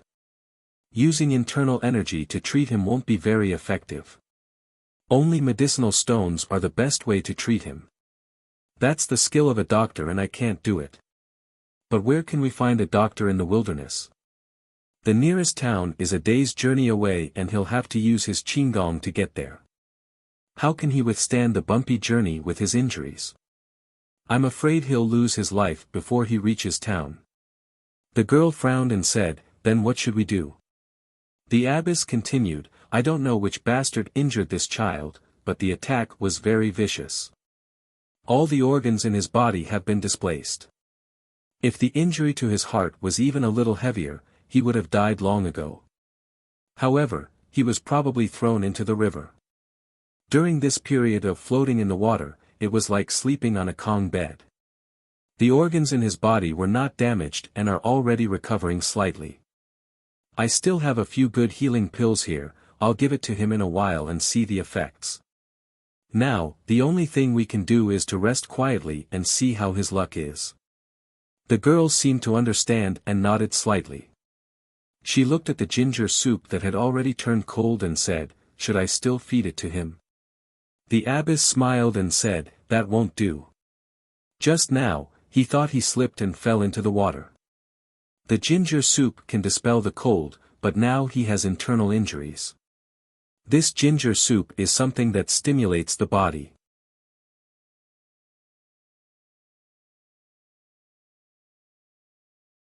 If we let him drink it, won't he die? You'd better change it to some plain water and feed him some pills later. The girl obeyed and went to get some plain water. The abbess took out a white porcelain bottle and carefully opened it. She poured out a thumb-sized black pill from the bottle and then pried open Zhang Xiaohua's teeth. She stuffed the pill into his mouth and washed it down with plain water. Seeing that Zhang Xiaohua still had the consciousness to swallow, the abbess became more confident. Zhang Xiaohua's arrival did not affect the abbess and the girls' lives too much. The abbess still went out in the morning and came back in the evening. She would only check on Zhang Xiaohua's condition at night and feed him a pill. The girl would stay in the straw hut and either stare blankly or wander around aimlessly.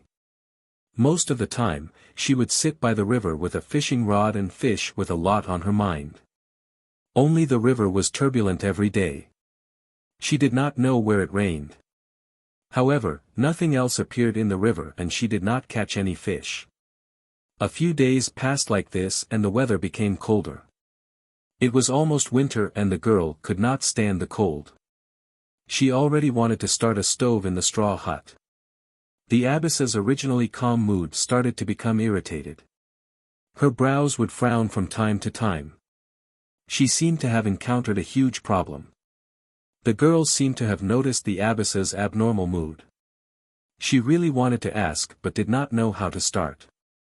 That night, after the abbess fed the last pill to Zhang Xiaohua, the girl asked, Abbess, your pills are gone. How are you going to feed him tomorrow? The abbess took Zhang Xiaohua's pulse and sent a wave of internal energy into his body to check. She said, there are only so many pills.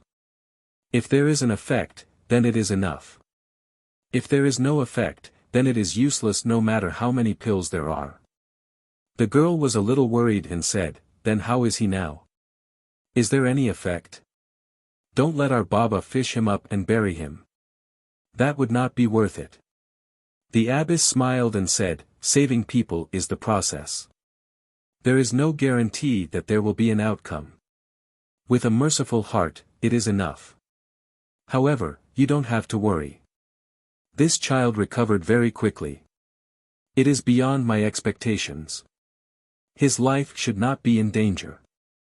I just don't know why he has not woken up. If this goes on, it will not work. I still have to return to the sect before the end of the year. You also have to go with me. I cannot leave you in the deep mountains. But, if he still does not wake up, do we have to take him with us? The girl smiled and said, then let's take him with us. If you take me in, then I will take in another. The abbess patted her little head and said, you make it sound so easy. My sect has always taken in women and not men. Even if there are male disciples, they are mostly outer sect disciples. Moreover, I have never thought of taking in a male disciple. The girl spread out her hands and said, then we can only take him with us. We will send him to the nearest town and let him fend for himself. The abbess said, don't try to provoke me.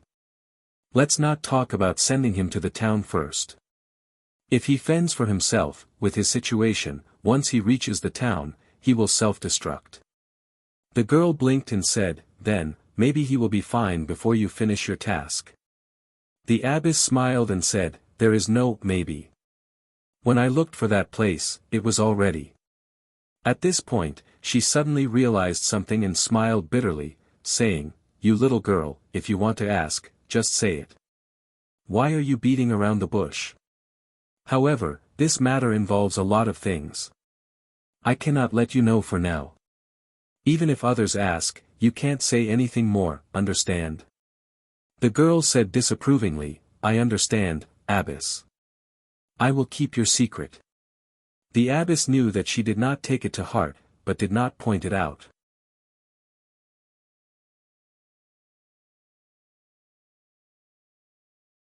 She continued, it seems that my task will not be completed this time. However, I have long been mentally prepared. I will continue to do it in the future. Let's wait a few more days. Looking at the time, we can still make it back to the mountain. The girl pouted and said, I will listen to you, abbess. I have nowhere to go anyway. The abbess patted her head and said lovingly, it's okay. You will have a place to go in the future. 2 days later, in the wee hours of this day, when the morning sun shone brightly, Zhang Xiaohua, who had been unconscious on the bed of the straw hut, suddenly opened his eyes. In his black eyes, a ball of light flashed and disappeared. Zhang Xiaohua, who had just woken up, looked at the unfamiliar cottage in front of him and felt very strange. However, after thinking for a while, he roughly knew how he felt. He tried to turn over and sit up, but when he lifted his chest slightly, he immediately felt an unbearable pain in his chest. He could not help but groan and lie back down on the bed. Thus, he turned his head and looked around. He opened his mouth and wanted to call for someone, but just as he was about to speak, his chest also hurt. He could not shout loudly and could only call out softly, is there anyone? His voice was very weak, like a cat's meow. Who could hear it? Luckily, Zhang Xiaohua could still move his arm. Just as he wanted to move, he realized that his left hand was still tightly holding onto the small sword. Zhang Xiaohua sighed with emotion as he held the small sword in front of his eyes with difficulty. Looking at the familiar toy, he once again had doubts in his heart. What exactly was this? Was it really a toy? Normally, when practicing sword moves, it would be understandable to stab into a tree or a rock. However, the martial arts of the old man in black was something that even the disciples of the ethereal sect could not stab into his body with a long sword.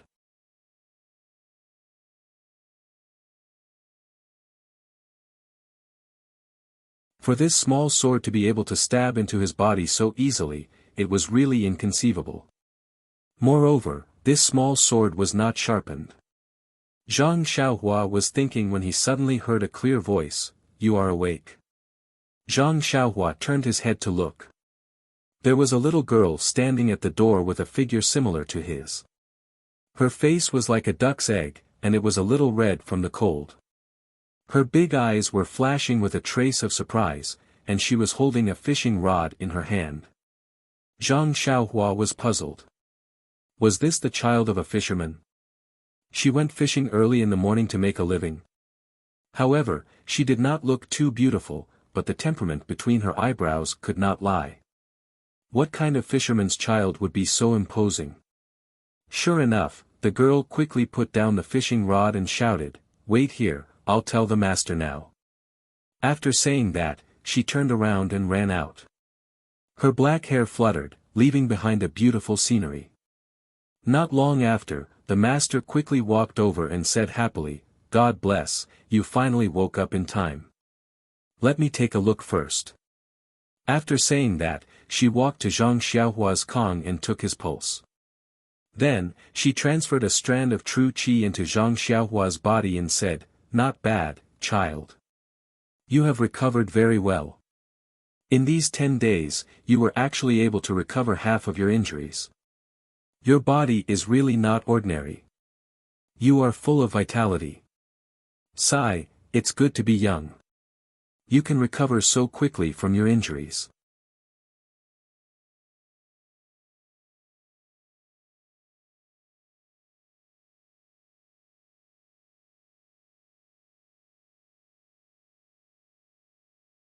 Chapter 129. Hearing that she had been unconscious for more than 10 days, Zhang Xiaohua cursed in her heart. The attack on the rainy night was still vivid in her mind. She didn't know how Yan and the others were doing. That old man in black was probably killed by her, but were the people who came later really the Misty School's reinforcements? If Yan and the others were out of danger, they must be looking for her. More than 10 days had passed, who knew where they had found her? She wanted to ask the mistress where she was, but she didn't even know where she had fallen into the water. She also didn't know how far she had drifted along the river. What was the point of asking? Thus, Zhang Xiaohua could only force herself to stay awake. She looked at the mistress and said softly, "Thank you, mistress, for saving my life."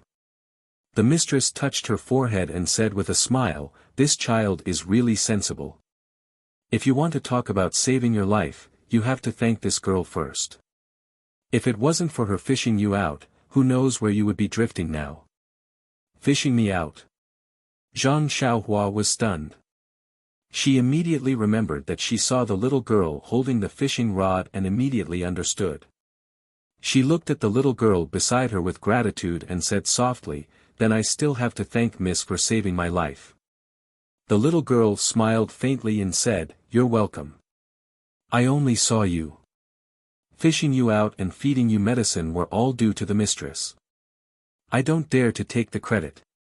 Zhang Xiaohua thought for a moment and said, "No matter what, I still have to thank the mistress and miss for their kindness." The mistress saw that Zhang Xiaohua was a bit tired and said, "All right, since you're awake, take your time to recuperate. We can talk about these things later. Sleep for a while first." When Zhang Xiaohua heard this, he nodded his head slightly. He had only said a few words when he felt that his body was drained of energy. He just wanted to sleep.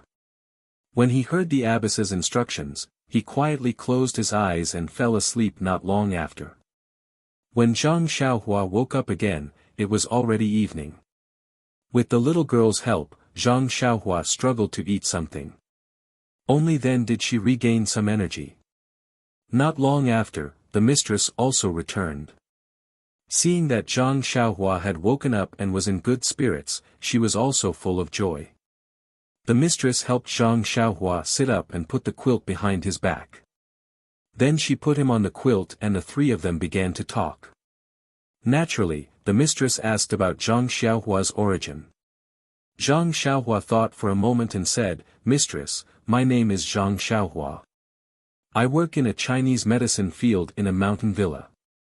This time, I went to the south with the owner of the villa to do something.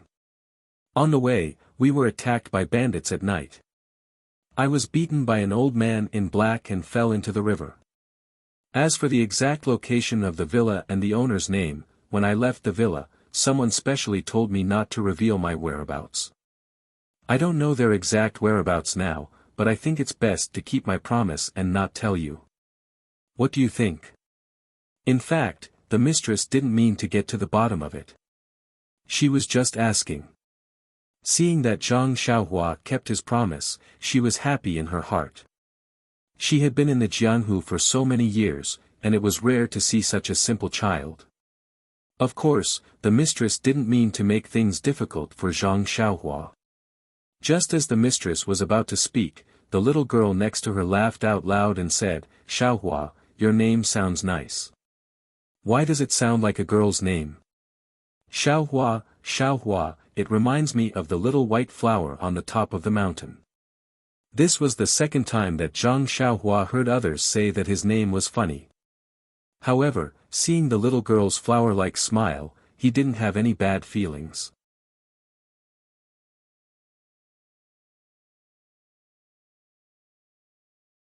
He only said weakly, I don't think there's anything wrong with the name my parents gave me.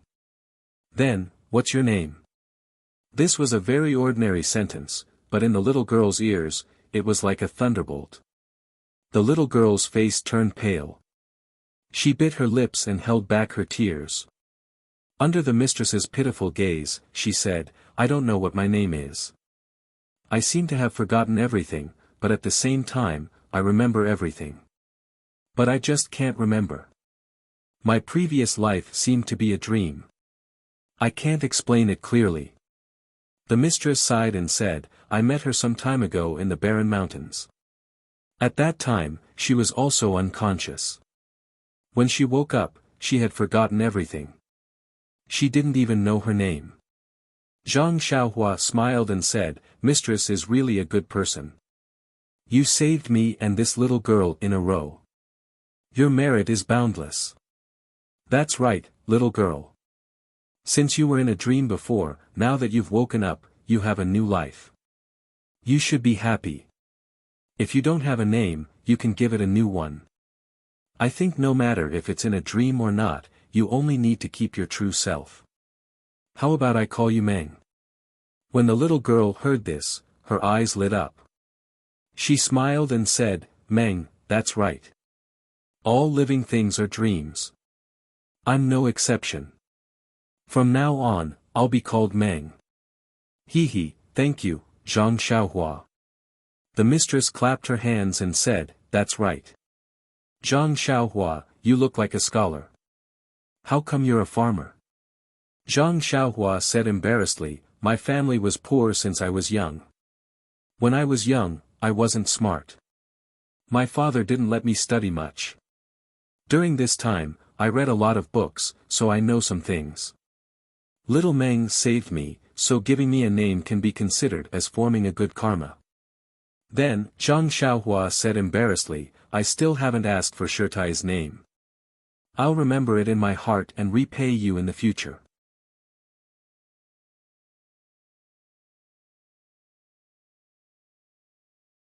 The Shirtai said with a smile, actually, you're not a person of Jianghu, so there's no harm in me telling you. However, for some reason, you only need to remember that my name is Jing Xian. And during this time, it's best to remember it in your heart and not tell others. Zhang Xiaohua said solemnly, I know, Shirtai. Everyone has their own privacy and secrets. We should all give each other some space. I'm already happy that Shirtai doesn't blame me. I'll treat Shirtai's matter as normal. Shirtai said with a smile, Zhang Xiaohua's words are reasonable. Everyone knows that taking a step back makes the world better. But how many people understand? If they really understand, how much less bloody can there be in Jianghu? It's a pity that Jianghu is a place where fists matter. When your fists are hard, you'll have reason and won't care about other people's privacy and secrets. Zhang Xiaohua, I hope that when you grow up in the future, you can remember what you said today and do what you said. Zhang Xiaohua bowed and said, I know, Shirtai. I'll try my best to do it. The three of them talked for a while. Shirtai saw that Zhang Xiaohua was tired, so she let him rest and pulled Xiaomeng out. In the next few days, Shirtai still went out early and came back late. Zhang Xiaohua's injury also recovered rapidly. Shirtai was very surprised by this situation. She had personally checked Zhang Xiaohua's injury. It was serious and abnormal. According to her idea, it would take at least a few months of rest. So she had been thinking about how to deal with this matter. Now it seemed that Zhang Xiaohua's recovery in these 10 days was comparable to others' recovery in 1 or 2 months. Was it really because her pill was effective, or was it because Zhang Xiaohua was young and easy to recover? Looking at Shirtai's surprised eyes, Zhang Xiaohua also thought of her elder brother's injury that day. Didn't Zhang Xiaolong's internal injury recover very quickly last year? At that time, everyone thought that it was because of the spring water at home. She had been out for almost a year and had not drunk the spring water for a long time. Was it because she had drunk the spring water before? The spring water could cure internal injuries. This kind of thing was just thinking about. If she said it out loud, she would be said to have a brain problem for no reason. So Zhang Xiaohua could only keep her mouth shut. In fact, the reason why Zhang Xiaohua had been in a coma for more than 10 days was naturally because her body had automatically healed her injury. The longer she was in a coma, the better the recovery. Now that she had woken up, her injury was of course recovering rapidly. Zhang Xiaohua did not know this, and neither did Shirtai. However, it did not matter whether she knew or not. After all, Zhang Xiaohua was getting better day by day. On this day, Zhang Xiaohua and Xiaomeng were still in the cottage. Zhang Xiaohua could already walk on the ground. She slowly moved to the door of the cottage. Outside the door was the warm sunshine, which made Zhang Xiaohua feel warm. Xiaomeng did not go fishing. She threw the fishing rod aside and also sat down barefoot. She asked Zhang Xiaohua, "Brother Xiaohua, where is your home? Who is in your family? Can you tell me? I will definitely keep it a secret for you. I won't tell anyone." Zhang Xiaohua looked at Xiaomeng's face in the sunshine and smiled. She said, "This, you can tell me. There is no need to keep it a secret. My family lives in Guizhuang House, a small village in Lu Town. However, don't ask me where Lu Town is. I have never seen a map, so I can't tell you clearly. My family now has my father and mother, as well as my elder brother and sister-in-law. Second brother and I came out to make a living. I used to have a grandmother who was very good to me. She just passed away last year." Speaking of his grandmother, Zhang Xiaohua thought of many things again.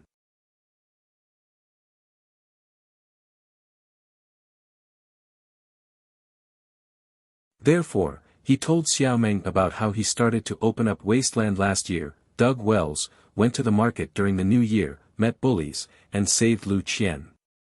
In the end, he talked about how his elder brother met the bandits in Shitsui Mountain when he married, and how his grandmother passed away at his elder brother's wedding. He talked for a whole morning. In the end, not only did Zhang Xiaohua cry sadly, but even Xiaomeng also cried. She was sad for the experience of Zhang Xiaohua's family and the death of Zhang Xiaohua's beloved grandmother. Xiaomeng looked at Zhang Xiaohua enviously and said, "Brother Xiaohua, you have a harmonious and loving family. I really envy you. I don't know where my home is, and I don't know where to find it." Zhang Xiaohua comforted her and said, "Everyone has a home, and so do you. Maybe you don't know where to find it now, but it doesn't mean that you don't have a home. I believe that you will be able to find your home in the future, your father and mother. Moreover, Shirtai is very good to you now. She loves you as much as her mother." Xiaomeng said with a smile, "Xiaohua, you are right. I must have a home, and like you, I must have a lot of family stories. My family is also very loving. When I remember or find it, I will tell you, okay?" Zhang Xiaohua smiled and said, "No problem, Xiaomeng. I believe I will wait until the day you tell me. Moreover, if there is a chance in the future, I am very willing to invite you to our Guizhuang house. My father, mother, elder brother and sister-in-law will all like you very much." Xiaomeng also smiled. Her smile was like a flower, and in an instant, the slightly cold shell just now faded away. Perhaps, this was the true temperament of a teenage girl. At this moment, Xiaomeng only wanted to stretch out her small hand and make a pinky promise with the youth who was still recuperating. But when her small hand was halfway out, she thought that this was just a young game.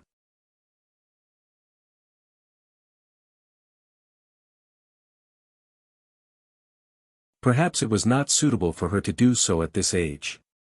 A blush appeared on her face, and she quickly withdrew her small hand. The youth in front of her looked extremely ordinary, and his face was pale because of his illness. However, he was the first playmate in her memory.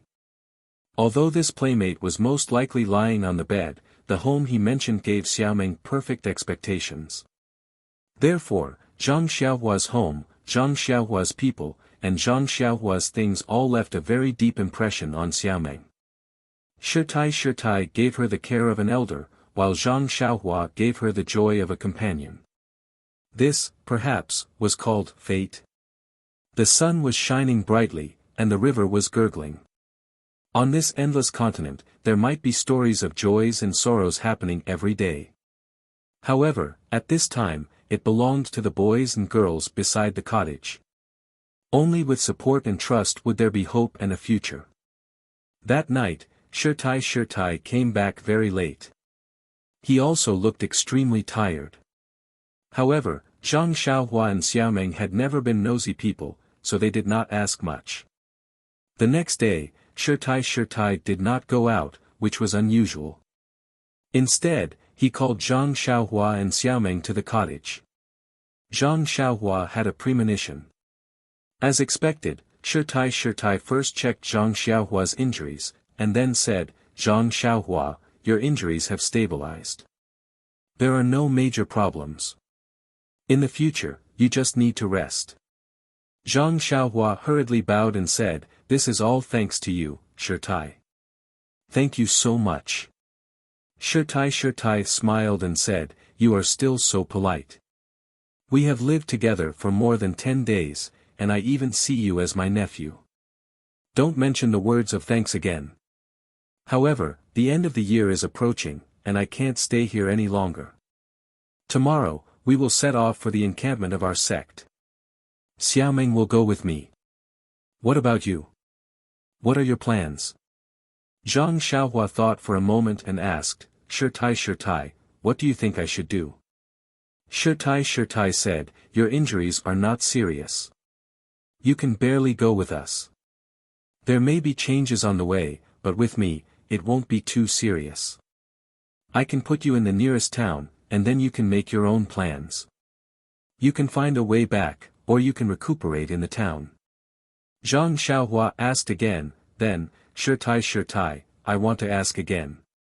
Xiaomeng, what are your plans?"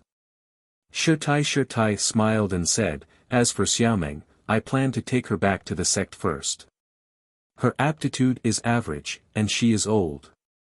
Although it is not suitable for her to practice martial arts, it is not difficult for me to take her in with my status. Let's not talk about practicing any peerless martial arts. As long as she can protect herself and live a stable life in the future, it will be enough." Xiaomeng had been worried about her future, but she was indifferent and sometimes was too lazy to ask. This time, when she saw Zhang Xiaohua asking for her and Shitai thinking for her so thoroughly, her eyes could not help but turn red. She walked to the Shitai, pulled her sleeve, and said, Shitai, thank you." Shitai lovingly touched Xiaomeng's head and said, "Xiaomeng, it is my fate to meet you. Looking at you now, you have the shadow of me in the past. Since I have some ability to take care of you, I am naturally willing to help you. In this Jianghu, it is not necessarily full of schemes and tricks. There is also warmth." Xiaomeng seemed to understand and nodded. When Zhang Xiaohua heard that there was such a good thing, he cried, "Shitai, you accept one disciple, 2 disciples are also accepted. Why don't you accept me as your disciple?" Shitai smiled and said, "Although there are male disciples in our sect, they have never been pro-disciples. Male disciples also belong to the outer sect. I can't accept male disciples. If you are willing to go to our sect, I can consider finding someone to accept you."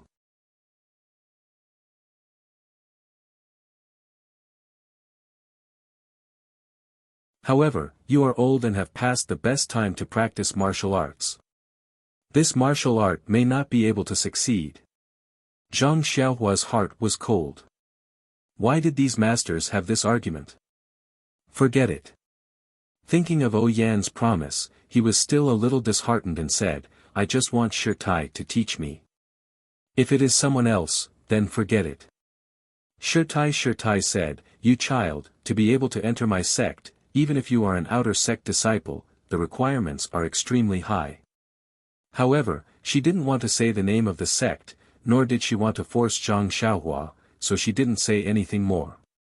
Zhang Xiaohua said again, Abbess, I've thought about it and decided that I won't follow you to the nearest town.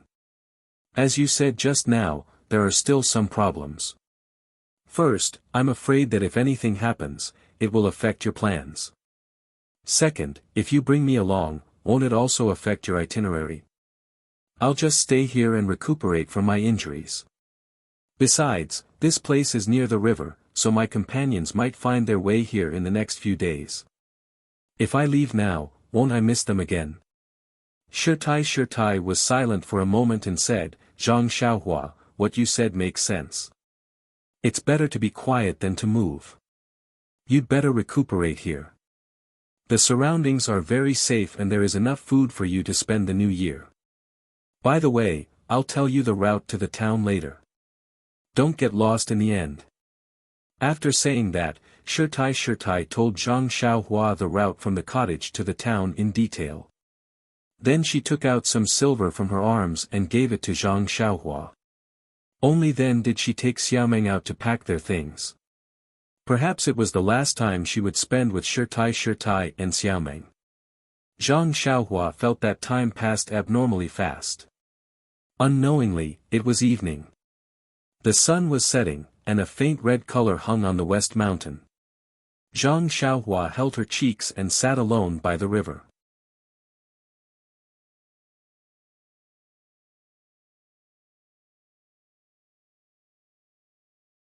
At this time, Xiaomeng quietly walked over. Like Zhang Xiaohua, Xiaomeng sat by the river with one hand behind her back. She looked at the sun in the distance and asked, What are you thinking about? Zhang Xiaohua said, I'm thinking that the ancients said that the sunset is infinitely good. It's just that dusk is near. This beautiful time is always short. Xiaomeng was also sad and said, It's precisely because it's short that it's beautiful. If it lasts for a long time, it will be boring. Zhang Xiaohua smiled and said, Xiaomeng is right. We've only met for more than 10 days. Naturally, it feels good. If it's more than 10 years, what will happen? Xiaomeng's face was a little red. She didn't know if Zhang Xiaohua said it unintentionally, or if she listened attentively, or if it was the reflection of the setting sun. Please collect it, thank you. You're tuning in to the Wang Lin's Journey YouTube channel.